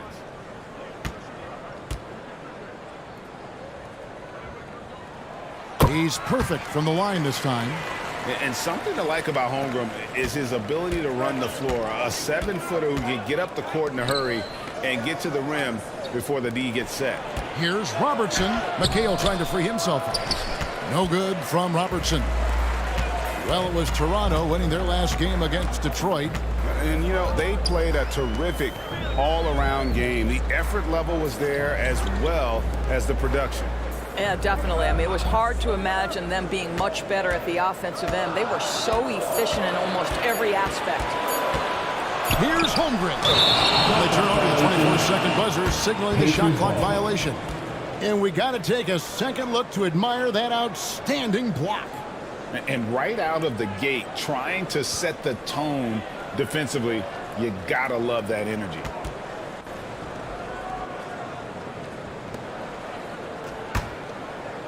And we're just over 3.5 minutes into the first quarter. Young for 3.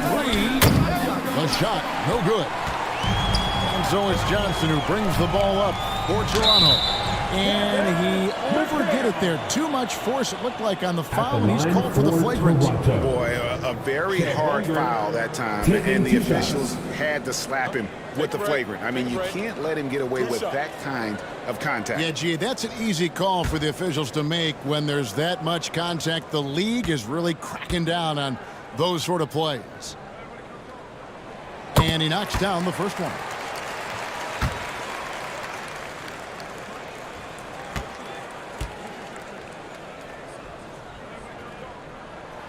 That one drops. He ties it up. Zubac is checked in for Toronto. Ivica Zubac.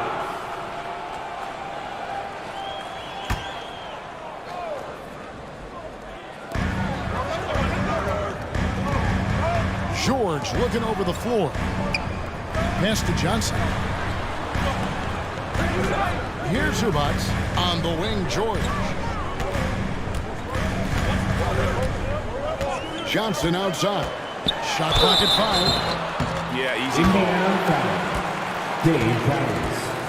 That's his first personal foul. Third team foul. Toronto shooting their 5th and 6th free throws At of the game. Line for Toronto. Magic Johnson. 2 shots.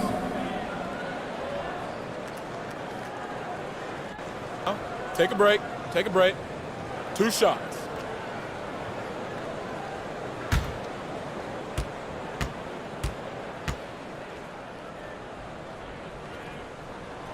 And the free throw is good. Now leading by 1. And the Raptors with some changes.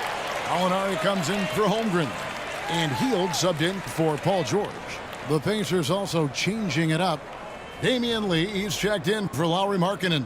And it's Jamal Murray in for Robertson.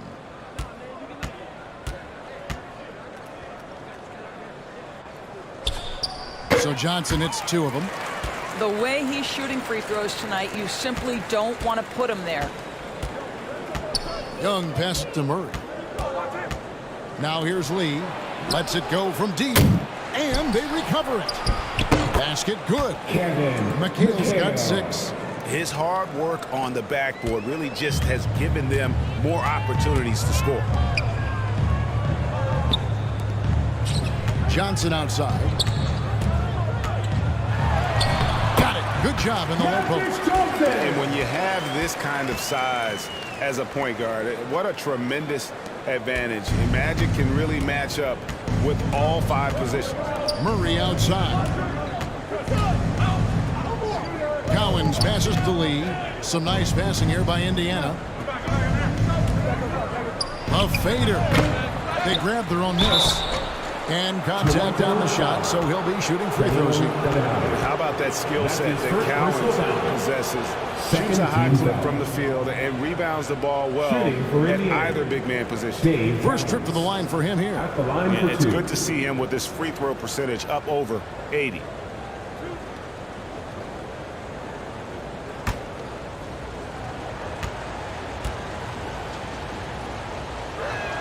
That free throw missing. Some changes for Toronto. Harris is checked in for Bailey. And it's Beasley in for Magic Johnson. In Indiana with a change here too. Frank Kaminsky, he's checked in for McHale.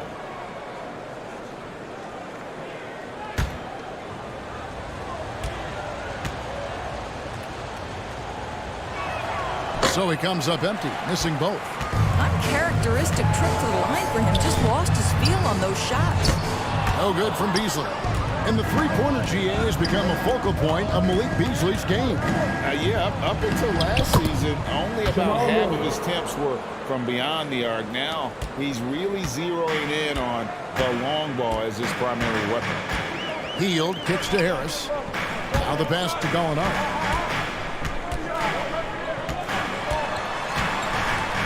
With the fadeaway. Zubac, the tip in on the offensive rebound. They hold the early advantage on the glass. Lee outside. Passes it to Murray. Three-pointer. Here's Cowens. 2 minutes over Gallinari. The shot's good from Cowens. You simply must put a body on this guy. You know he's going to try to get to that glass. And the Raptors call time here. Good timing.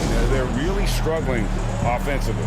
Sometimes it just feels like misses become contagious. He wants to settle his guys down right now.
1:57 left in the first quarter of the game. Healed the pass to Beasley. Knocks it loose. Zubac finds Hield. Young against Beasley. And Trae Young gets the whistle that time. That's his first foul. 14 foul.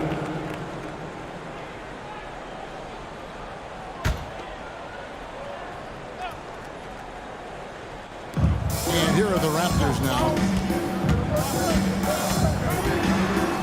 Beasley in the post, defended by Young. And he uses the glass on the layup. Well, to me, that's Malik Beasley playing bigger than his size. This guy just keeps coming despite the contact. Pass to Kaminsky. Kicks to Murray. Lee outside. Back to Murray. Clock at 6. Over Hield. And a little luck that time, but it drops. Murray's got the game tied up here for the Pacers. And Murray's shooting form, exceptional. Whenever the ball is coming off his fingers like that, you just have to assume it's going in. Gallinari, and he gets the whistle. 2 free throws coming up. Kaminsky the third. That's his first personal foul. The Raptors shooting their 7th and 8th attempts at the foul line tonight. At the line for Toronto, Danilo Gallinari. At the line for 2. Take a break. Take a break. 2 shots.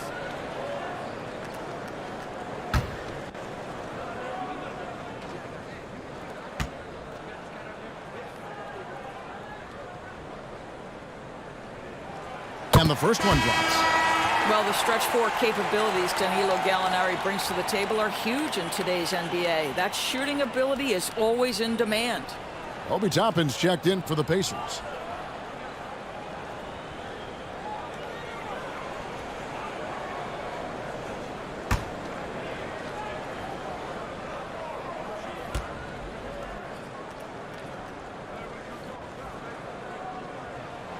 Gallinari hits them both. Well, he's come through for them at the line today, and you love having a big fella who's so capable on his free throw. 46 seconds left to play here in the first. And here is Toppin. Here's Murray up on top.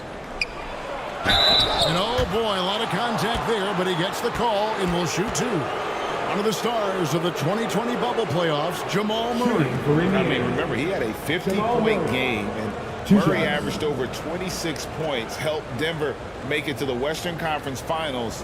We saw Jamal take his game to another level in Orlando. 2 shots. Relax on the first.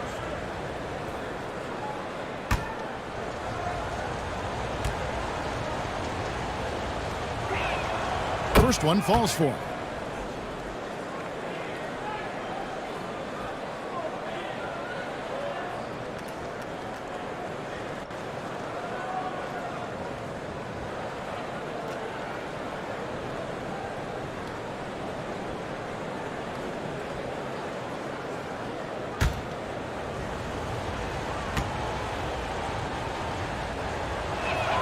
And so Murray nails both of them. And Beasley has the ball here for the Raptors. Harris outside. Gallinari kicks to Hield. Harris passes to Gallinari. Dishes it to Beasley. Pass to Zubac. Beasley trying to break free. Zubac, that's good. Zubac has got his 2nd bucket of the night. Boy, Malik Beasley, known as a pure scorer, but how about the setup of his teammate right there? That's a pretty pass. And once again off the mark by Indiana. And still a close game as the first quarter comes to a close. Raptors lead by 2. We'll be back shortly, live from Toronto.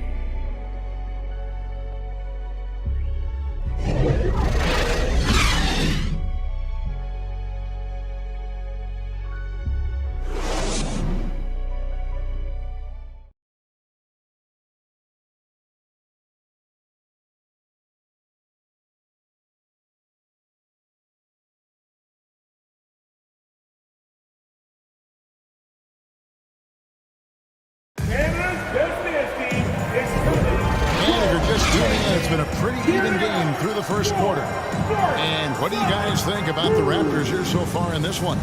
Attacking, drawing fouls. They won that first quarter at the line. They have done a tremendous job of drawing contact and putting officials in a place where they simply have to make the call. Indiana trailing here. So with McHale sitting on the bench, here's who Rick Carlisle's going with. They've got Lauri Markkanen, Murray out there with Robertson. Then there's Toppin, and it's Cowens in at the center, filling out the middle. Johnson, the pass to Baylor. Holmgren kicks to George. The pass to Johnson. Count it, good. Johnson's got the lead, back up to 2 now for the Raptors. Well, Paul George is such a solid all-around player. This guy can score it at an elite level, and he passes it well, too. Passes to Toppin. Moves back up. No good that time. And it's the Raptors taking it the other way. Holmgren dishes to Johnson. Stolen by Markkanen. Pass to Robertson. And here is Murray. Pass to Markkanen. Poke loose. George with the ball. Now defended by Markkanen. Here's Johnson. The shot's good on the assist by George. Now it's a 4-point Toronto lead. And they're passing the ball very crisply here. Back to Robertson. Right side Markkanen. And that'll be 2 free throws coming up. Officials on the call with the foul. That one on Baylor. I'll tell you, good physical play from Markkanen that right there puts the defense in a bad position and gets the whistle. And a closer look here at the scoring breakdown for the Raptors. In the early going, they've been heat-seeking, very crafty at drawing contact to work themselves to the line. And they've also shown dominance in the paint so far tonight, really putting the work in down low. The first free throw is good. Evaluating recent attempts, Doris, to create super teams. They haven't quite worked out as planned, have they? What we understand now is the game isn't played on paper. So many things go into winning. Chemistry, health, and if you risk your future trying to put together a super team with no consideration for what comes next, that can be problematic. What I'm always impressed by, guys, is Markkanen's versatility. The guy can face up and make jump shots. He can be enough of a presence on the interior that you're very comfortable with him in this modern NBA game. Count that one. Markkanen's got it all tied up now for Indiana. Toronto, they've gone 2 of 3 from the field here to open the second quarter. Trying to go for an alley-oop, but excellent defense and anticipation there to stop it. Murray, no good. I'll tell you, most of the time this guy's going to finish that, but that was tremendous defense that prohibits him from completing the play. Here's Baylor, and the Raptors miss again. All alone from mid-range. They know he won't miss many of those. There's the pass to Markkanen.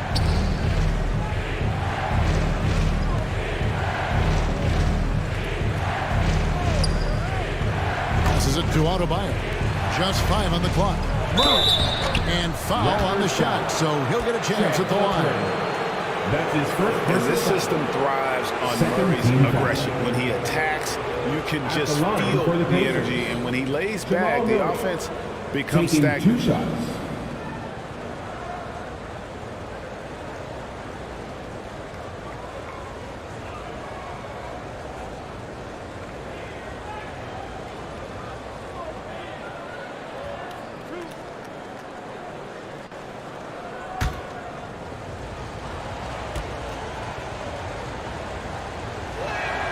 And they now lead as the free throw drops for him.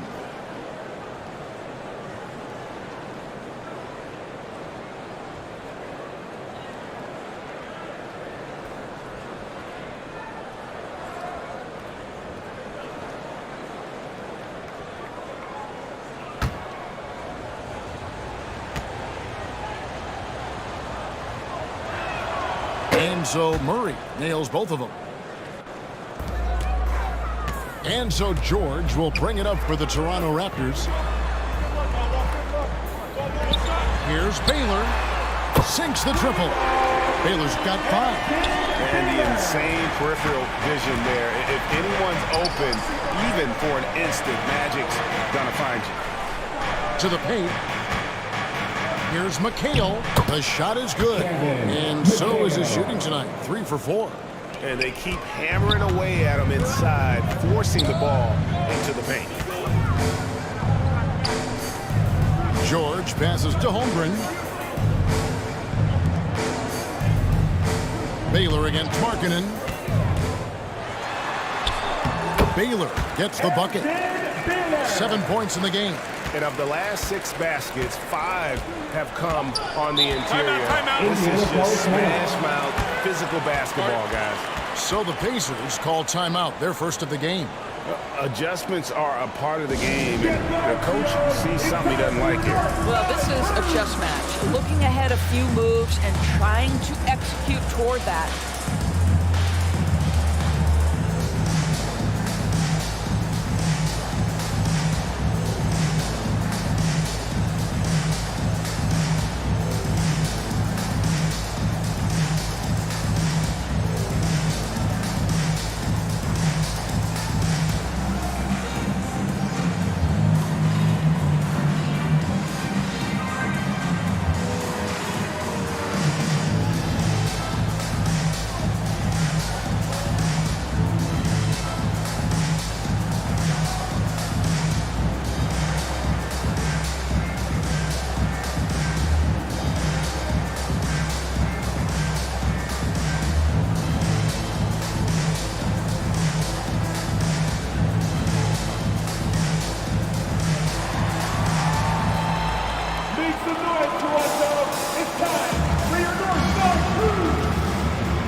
Just under 3.5 minutes played here in the second quarter. Out to the right wing. Pass to Murray. Back to Markkanen. Clock at 4 over Baylor. And it's off the back rim. No good. Raptors with the lead. On the wing, George.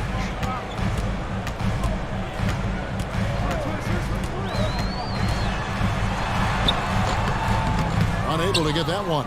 Great D that time from Adebayo. Summer of 2014, Doris. Paul George suffering a leg injury playing for the national team. Kevin, I remember that injury like it was yesterday. There were many, including me, who wondered whether Paul George could ever be the same guy. And amazingly, he puts in all the necessary work and I think has come back better. That is a huge credit to his work ethic and his grit. Here's Baylor. Hits some rim on the way in, and the bucket's good. Baylor's got 7 now in this quarter. His shooting has been outstanding, and definitely one of the reasons they're up in this game. Here's Adebayo. It's deflected. Already set the Summer League record for blocks in his first game. Holmgren, one of the best young shot blockers in the league. Here's Johnson. Shooting foul as the whistle blows. He'll shoot 2 free throws. That one on Robertson. These are his 3rd and 4th free throw attempts of the game. Gotta admire what he's been able to do at the free throw line this season. How about over 90%? Taking 2 shots.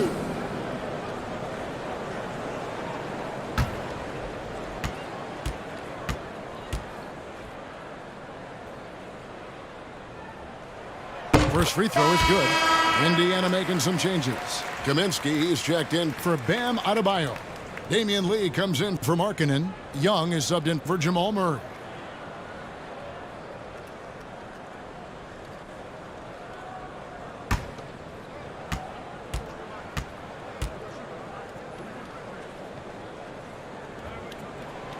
And both free throws good for Johnson. Pacers trailed by 5. They need a bucket in a big way here to regain some confidence. Pass to Lee. McHale right side. Here's Robertson.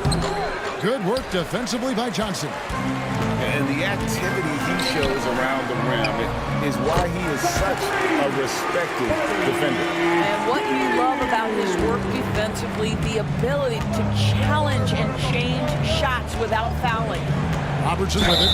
Outguarded by Hield. A good job doing at the line this quarter. They'll need to continue converting those free throws.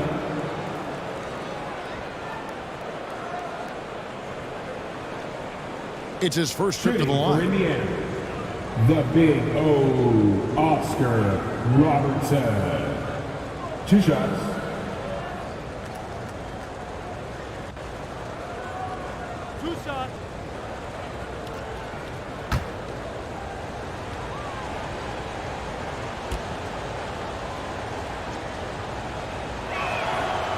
No good on that one.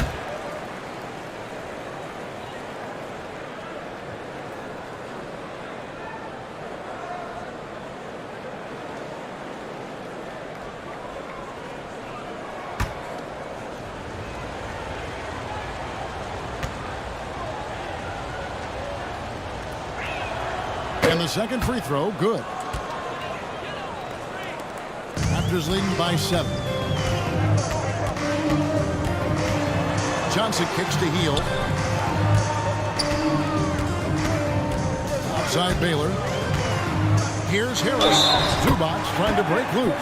And the bucket is good. 3-point play chance here for him. Yeah, and they're shooting really starting to pick up here in the second. First trip to the free throw line for him tonight. Toppin, he's checked in for the Pacers. At the line for Toronto, Tobias Harris. 1 shot. 1 shot.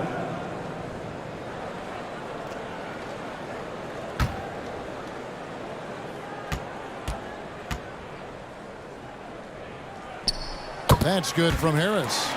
No wasted trips at all. They're taking care of business at the line. And the Pacers call time here. Tough loss coming against Cleveland in their last game played. Rough game defensively. I mean, they lost a lot of the individual matchups, and the help was slow to rotate. I'll tell you this, if you're going to allow your opponent to make that many shots, you have got to be as solid on the offensive end, and clearly they were not.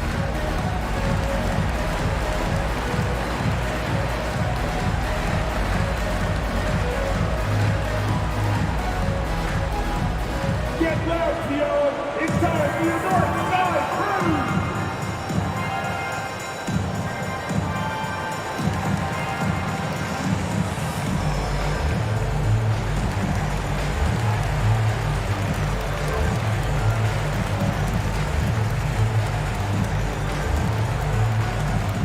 Get loud, Theo.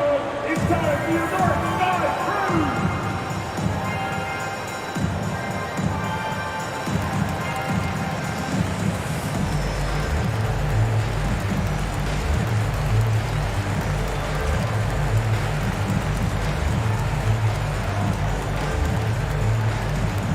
Make some noise, Toronto. It's time for your North Side Crew.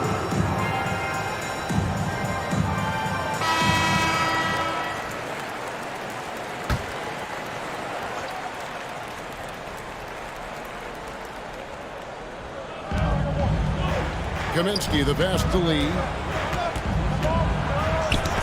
It's tipped. And we're going to have a jump ball. It's tied up there. It'll be a jump ball.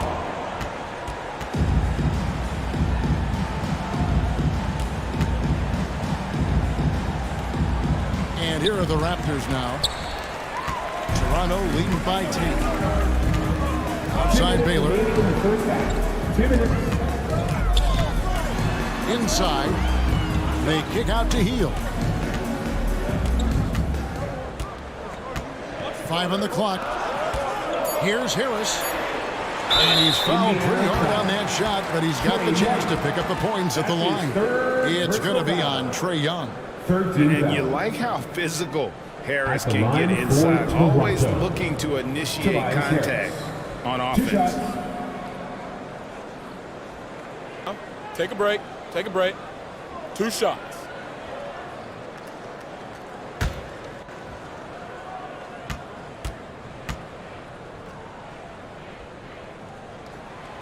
That's good from Harris.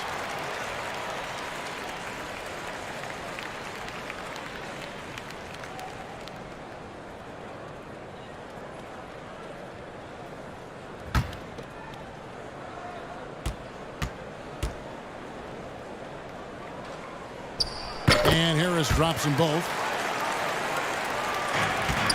Pacers trailed by 12. Lee outside. Young for three. It's good. He scores. That's his first basket after missing his first 2 attempts. Now 1 for 3. And you give Young just a glimpse of the bucket. He can drain it from literally anywhere on the floor. I'll tell you, you can't put your head down after a tough first quarter. You've got to keep fighting, and now he's starting to roll. Young against Teal. Young outside, and the pass to Robertson. The basket good off the assist from Young. Robertson's got 6 points in the quarter. Well, after a less than stellar start in the first quarter, you like to see that shot go down. Outside Baylor. Good ball movement here by the Raptors. Harris kicks to Johnson. Zubac trying to break loose. Again, Toronto. A much better quarter for them shooting the ball. Young outside. Here's Robertson. He has 6 over Johnson. The shot by Robertson, no good. Just 1 second between the shot clock and game clock. And Magic Johnson, the bucket on the assist by Baylor. Johnson's got the lead up to 12 now for the Raptors. Knocked away. Young looking around. On the wing lead from outside the arc. That one, no good. And that concludes the first half. It's the Raptors up by 12. And now we'll send it over to David Aldridge, who is standing by courtside. David. Thanks very much, guys. Coach, on defense, not the start you hoped for. What has to change going forward? Well, we got to take care of turnovers and get the shots that we want, and we'll put ourselves in a lot better position to get back and find their scores and guard them better. Good offense leads to good defense. Thanks very much. Back to you guys. Thanks for the great interview, David. And we'll be back for the third quarter of basketball following halftime. It's the 2K Sports Halftime Show. Greetings to each and every one of you watching at this very moment.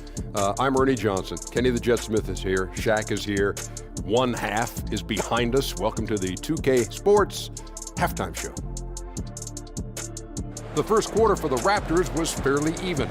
They led by 2 after the first. In the second quarter, they crushed it at both ends, cruising out to a 12-point advantage. And let's get your thoughts, big fella, on the Raptors. They wouldn't be ahead without the numbers they've gotten from the bench, providing major contributions, especially at the offensive end. It's taking a lot of pressure off their starters. What a luxury to have a second unit that can produce. Kenny, what did you think about Indiana? Well, they have to improve their defense. Guys were getting burned on the perimeter. They wouldn't put a hand up, as my man used to say, hand down, man down. Oh, you got to get in some help. That pretty much covers everything, Ernie. Shaq, you think they played their best? No way, no way. And that'll do it for our halftime report. Stay tuned for the second half, about to get underway.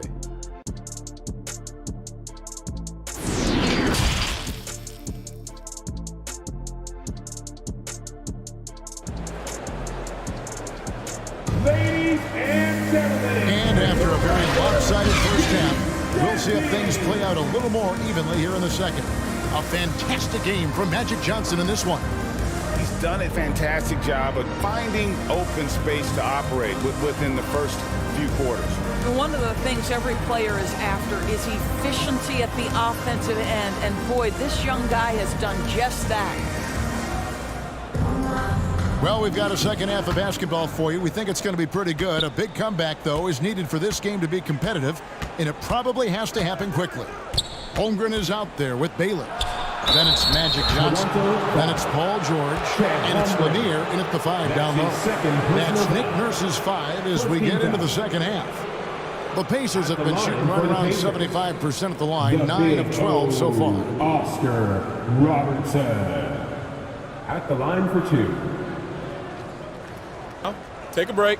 Take a break. 2 shots.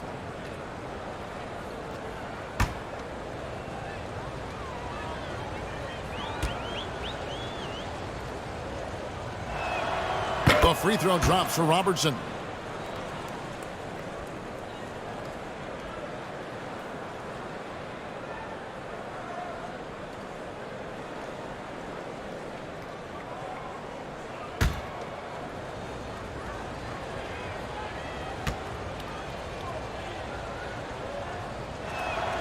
That one falls, so he hits both of them.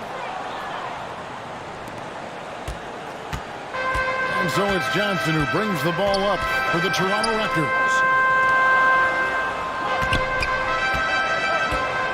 Pass to Baylor. From deep, George connects from three-point range. And the Raptors lead by 13. The assist totals, Kevin, just continue to grow. They're way ahead in that category. Ball movement has been flawless. From about 19 feet, the offensive rebound, and they get it back. Here's McHale, and 3 chances on that possession, but they just couldn't find a way to score. Here's Johnson, and foul on the shot. He'll shoot 2 at the free throw line. Oscar Robertson. And this is his 3rd trip to the line tonight. Second personal foul. First team foul. At the line for Toronto, Magic Johnson. At the line for 2.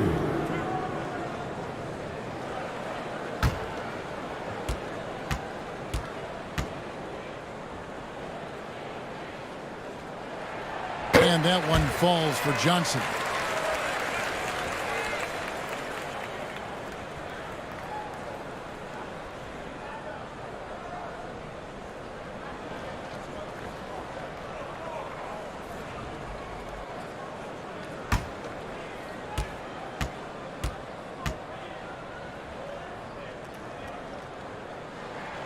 And both free throws good for Johnson. Pacers trailed by 15. Outside, Markkanen. Pass to Young. Jacks up a 3. It's hauled in by the Raptors. Baylor's got his 4th rebound in this one. Boy, that makes him 0 for 3 to start the second half. Not the start you were hoping for here. It's blocked. George against Young. He kicks it to Markkanen. Back to Young.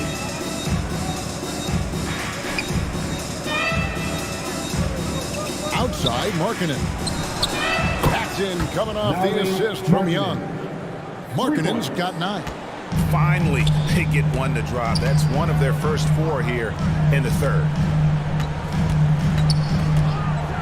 Baylor passes to Lanier. From deep, George. Good on the 3-point shot.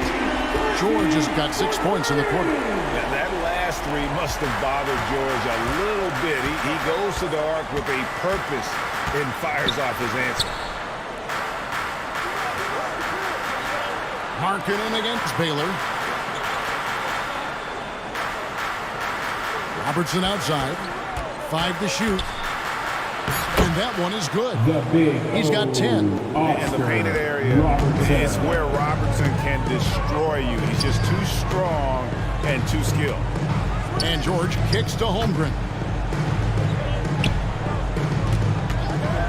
Baylor up top. He's guarded by Markkanen.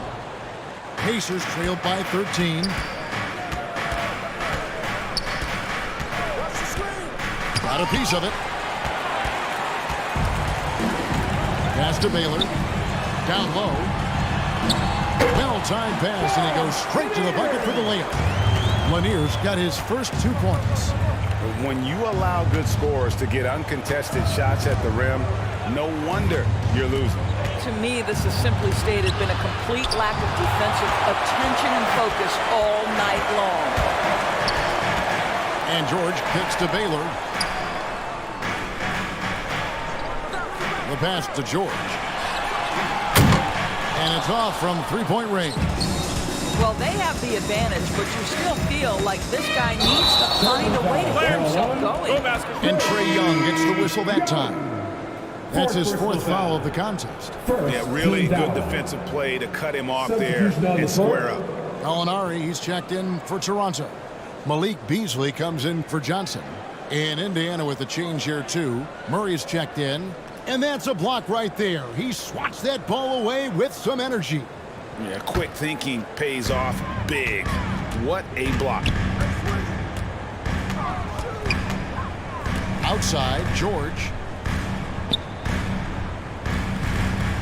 Murray against Beasley. To the inside. Holmgren the pass to George. Holmgren with it. And Gallinari kicks to Beasley. And a miss there on the triple. George, you know, I'm looking at these numbers for Malik Beasley. He never turns the ball over. You're right, Kev. This is normally one of the players always amongst the best in terms of turnover percentage. And you love that about Malik. Why? Because he can score the basketball without making mistakes. The offensive game is based on efficiency. Passes it to Beasley. 2 free throws coming up, and they call the shooting foul. And Lanier is one of the most graceful big men to ever play this game. From his post moves to his outside shot to his defending. Everything about Lanier is fluid.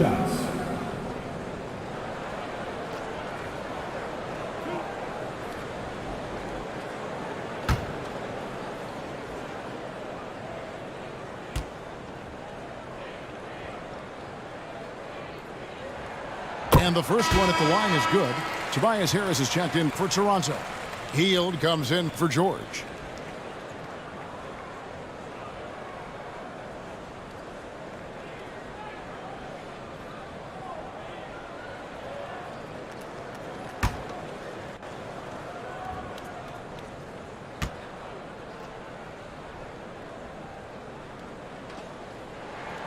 And that's good as he hits both of his shots. And if they continue, Kevin, their outstanding free throw shooting, that'll help them seal the deal. Time called here. Indiana decides to talk it over. And with their offense sputtering, coaches got to get them back on track. And to me, they're just taking too many tough shots. And when they do get an easy one, the confidence just isn't there.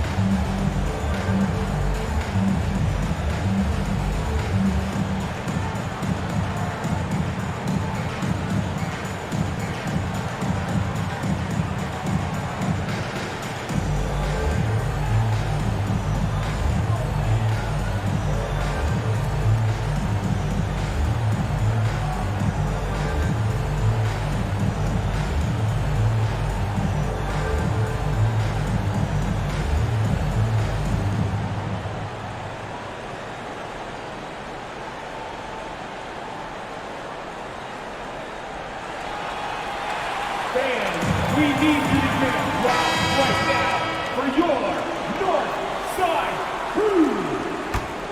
I could not. Pacers trail by 15. Let's hear it. Lee outside. He dishes it to Toppin. Kicks to Murray. It's tipped. Gallinari with it. Pass to Lanier. And the rebound goes to the Pacers. Well, this is the kind of shot we've come to expect him to make. He's got to be upset with that one. And once again off the mark by Indiana.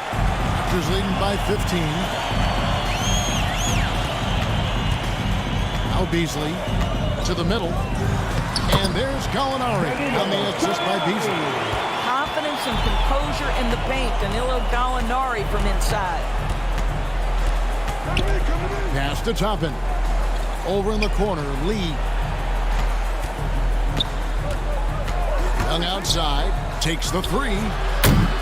That shot, no good. Now Toronto takes it the other way.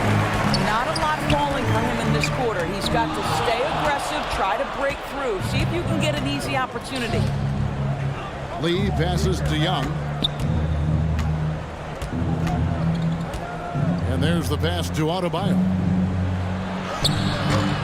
Paxton coming off the assist from Young. Young's got 3 assists now in this one. To the paint. Fouled in the act of shooting. Gets the bucket anyway, so a 3-point play chance for him. As a scorer in every sense of the word, you know Danilo is thinking, let me finish and get to the foul line.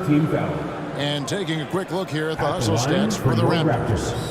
They made a point to protect the rim, challenging shots all game long, and the block total is off the charts.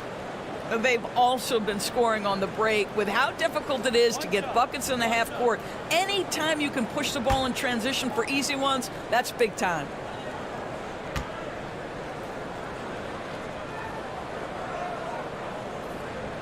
Gallinari, no good on the free throw. And so Adebayo will bring it up for the Indiana Pacers. 17-point game. Toppin with it. Gallinari on him. And there's the call on Tobias Harris. That's his first foul. Second team foul.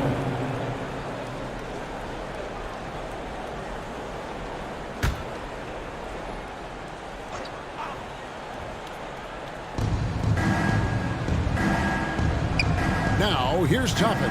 Guarded by Harris. Shot clock at 6. Here's Young, and he drives in. Violation by Zubac. This guy cannot get started, and the offense overall has been a struggle because of it. Toronto leading by 17. Healed the pass to Beasley. Lets it fly. Leaps for it. Out of bounds. Indiana takes possession.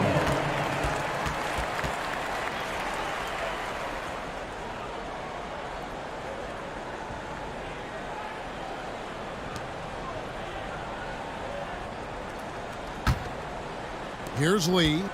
He's gotten some minutes, but nothing on the board yet. They need a good offensive possession. Yeah, they've gone a long time without a bucket. Here's Young. Three-pointer.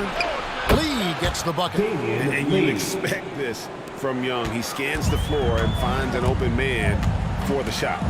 Beasley dishes to Hield. Beasley outside.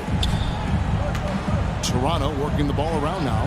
Inside. Here's Harris. And slam dunk by Harris. How about that finish by Harris? He sees his opening and does not hesitate to rise up and be free.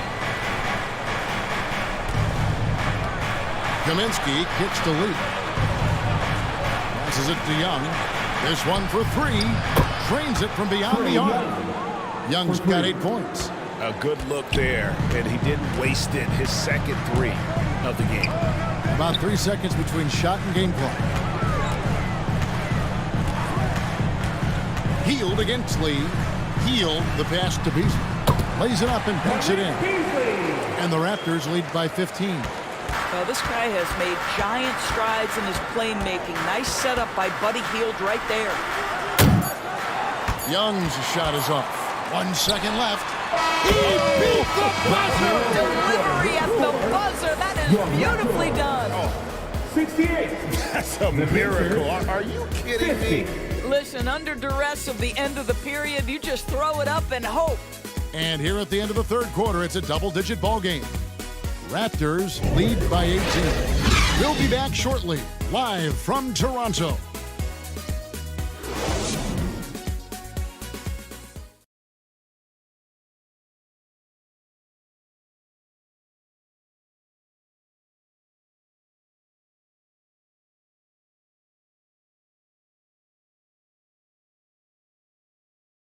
And how about a look now at our assist of the game?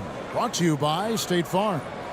And he sliced the D wide open with this feed. They had no chance to prevent that basket. Well, that's what a great pass will do, right? You love the unselfish play.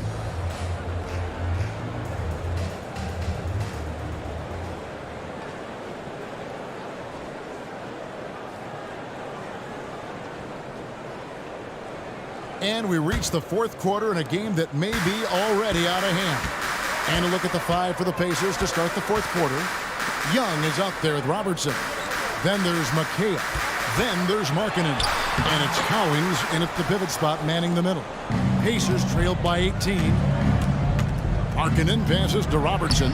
And the layup is good after a nice lead pass. Robertson's got the first points up on the board here in the fourth for the Pacers. Johnson kicks to George. Harris outside. Johnson outside. Fires the three. And McHale pulls it down. McHale's got 9 rebounds now tonight. Robertson outside. And we've played through about a minute here in the fourth. Markkanen passes to Robertson. 6 on the shot clock. High post shot. And Holmgren pulls it down. Holmgren's got his 4th rebound in this one. Pass to George. Harris against McHale. Harris inside. It's rebounded by Indiana. McHale's got 10 rebounds here tonight. So active. Markkanen against Johnson. And he hits it and gets hacked on the play. A 3-point possibility if he can convert the free throw. There's a lot to deal with when you're talking about Markkanen. This guy is skilled at 7 feet, can put it on the deck. This guy's just a very difficult guy to guard. Mind the lanes. Mind the lanes. One shot.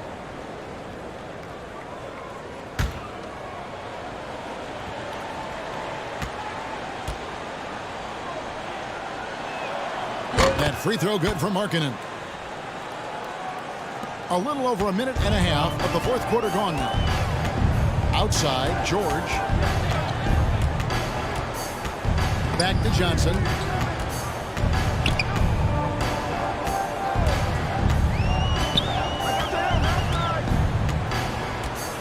Back to George. And it's George finishing it off. That's a play that's all about positioning. Paul George has the elevation to make it easy. Now here's Robertson. Outside, Markkanen. Got a piece of it. Baylor with the steal. Pass to George. Raptors get it back. And he comes up with the deuce. And the Raptors lead by 17. I mean, length and skill. And Holmgren has a lot of both. Tipped away. Baylor with the steal. And Magic Johnson the bucket on the assist by Baylor. Baylor's got 5 assists in the game. Boy, forget about keeping it simple. He went for the high degree of difficulty on that lay-in. Cowens passes to Young. It's deflected. Here's Baylor. And 2 free throws coming up. Unable to get that one to go with all the contact. And, you know, beyond all the things Baylor gives you, he's an entertainer out on the floor. The acrobatics we see, something spectacular from this guy almost every game. 2 shots.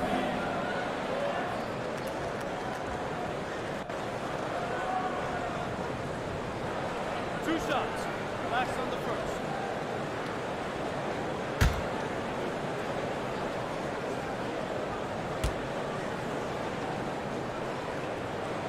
That free throw good from Baylor. In recent years, Doris, we've really seen the Players Association stepping up and address player needs and, at the same time, global social issues. Kevin, it's been absolutely inspiring to see the players use the tools they have at their advantage and their disposal. they want to create needed change, represent themselves, their communities, their organizations. Leadership at its absolute finest. Timeout called the Pacers. And the lack of rim protection, top of the list. And the question they're going to have to answer to me is it a problem with the scheme or is it a problem with matchups?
And here are the Pacers now. Outside, Markkanen. Back to Robertson. Here's Cowens. Robertson outside. 4 on the clock to end the run, and he could not get that one to go. Out of contact, and he'll go to the line for 2. And in this era of player movement, Greg, we're seeing guys often pick teams on fit or style of play. When they look at that, what are they looking into? You want to have fun coming to work every day, Kevin. I mean, the money they're making, most guys are going to be set for life. But I think they recognize it's about the journey and who you have the opportunity to take that journey with.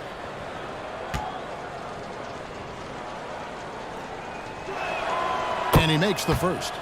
Wow, they've made every free throw here in the second half.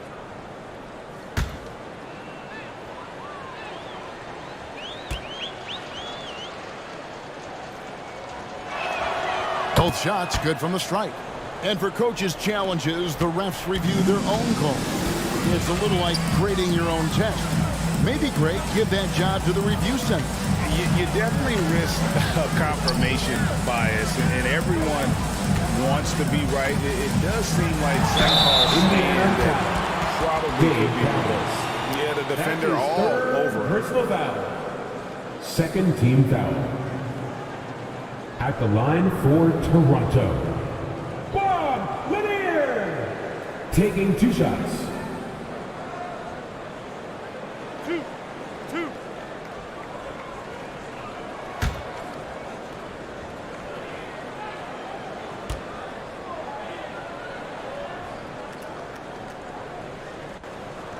First one falls for him. And so much great talent coming into the league, Greg, every year. That 2021 draft class, in particular, looks very strong. Absolutely. Anytime you got just a couple potential stars, but from the looks of it, upwards of 5, you know it's been a special draft.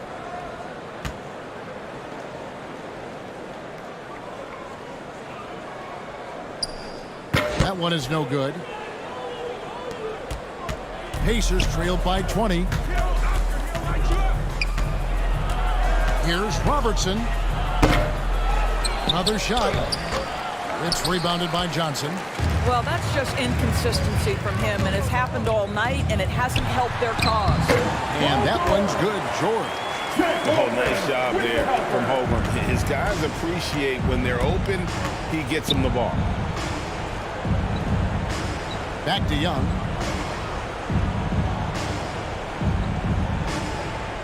The pass to Cowens. Now the dish to Young. They get a hand on it and taken away by Magic. And now here's Johnson, a fast break chance. Some nice ball movement here by the Raptors.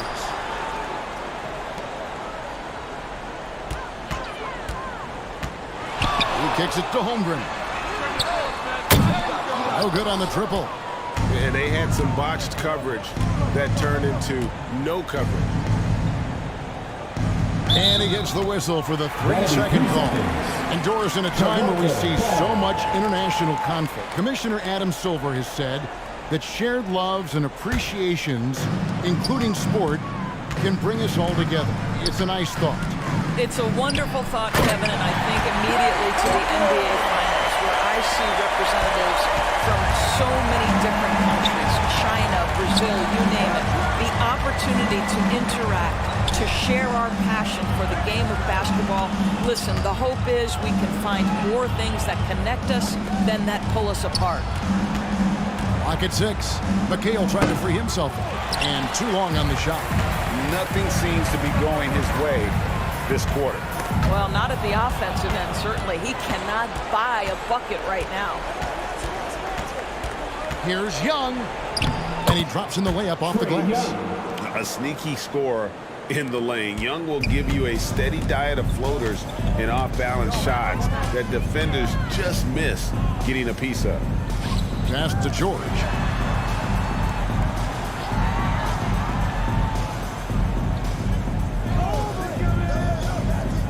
Back to Baylor. The three-pointer, no good. And close to making the defense pay for the lax coverage that time. Markkanen, good. Well, nice job to capitalize right there in an instance where all you got to do is catch and shoot. Johnson against Robertson. Johnson outside. Outside, George. Toronto needs to get off his shot. Here's Baylor. That one off the back iron and out. And so it's going to end up in the record books as a blowout, a dominating performance for Toronto. As one-sided as it gets today, you know, there were some dominant moments in about every facet of this game for that team. Yeah, I mean, Kevin, it's hard to think of what didn't go right for them. Game planning by the coaches, execution by the players, everything was just on target. Shooting two. And a milestone win for the season. This will push their victory total to 20 wins even. And we watched them all night long. No one could really stop them. Just another excellent game it was for Johnson. He was doing everything right, and the points came in bunches. Definitely had the hot hand. Greg, we're seeing more fines recently for the language that players use with the media. Is that a concern? I don't think it should be a concern, and I'm not kidding. The league's going to have standards of decorum. You're on TV. You got to keep it together. However, I think that as a society, we're a little more tolerant of certain words that are used in public. Toronto leading by 18. Beasley outside. And here's Porter. Johnson outside.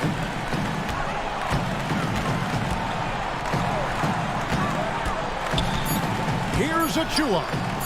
Lays it up and in on the nice reverse. And the combination of his quickness and soft touch around the rim really allows him to pull off shots like that. A lot of players don't have the reverse in their arsenal.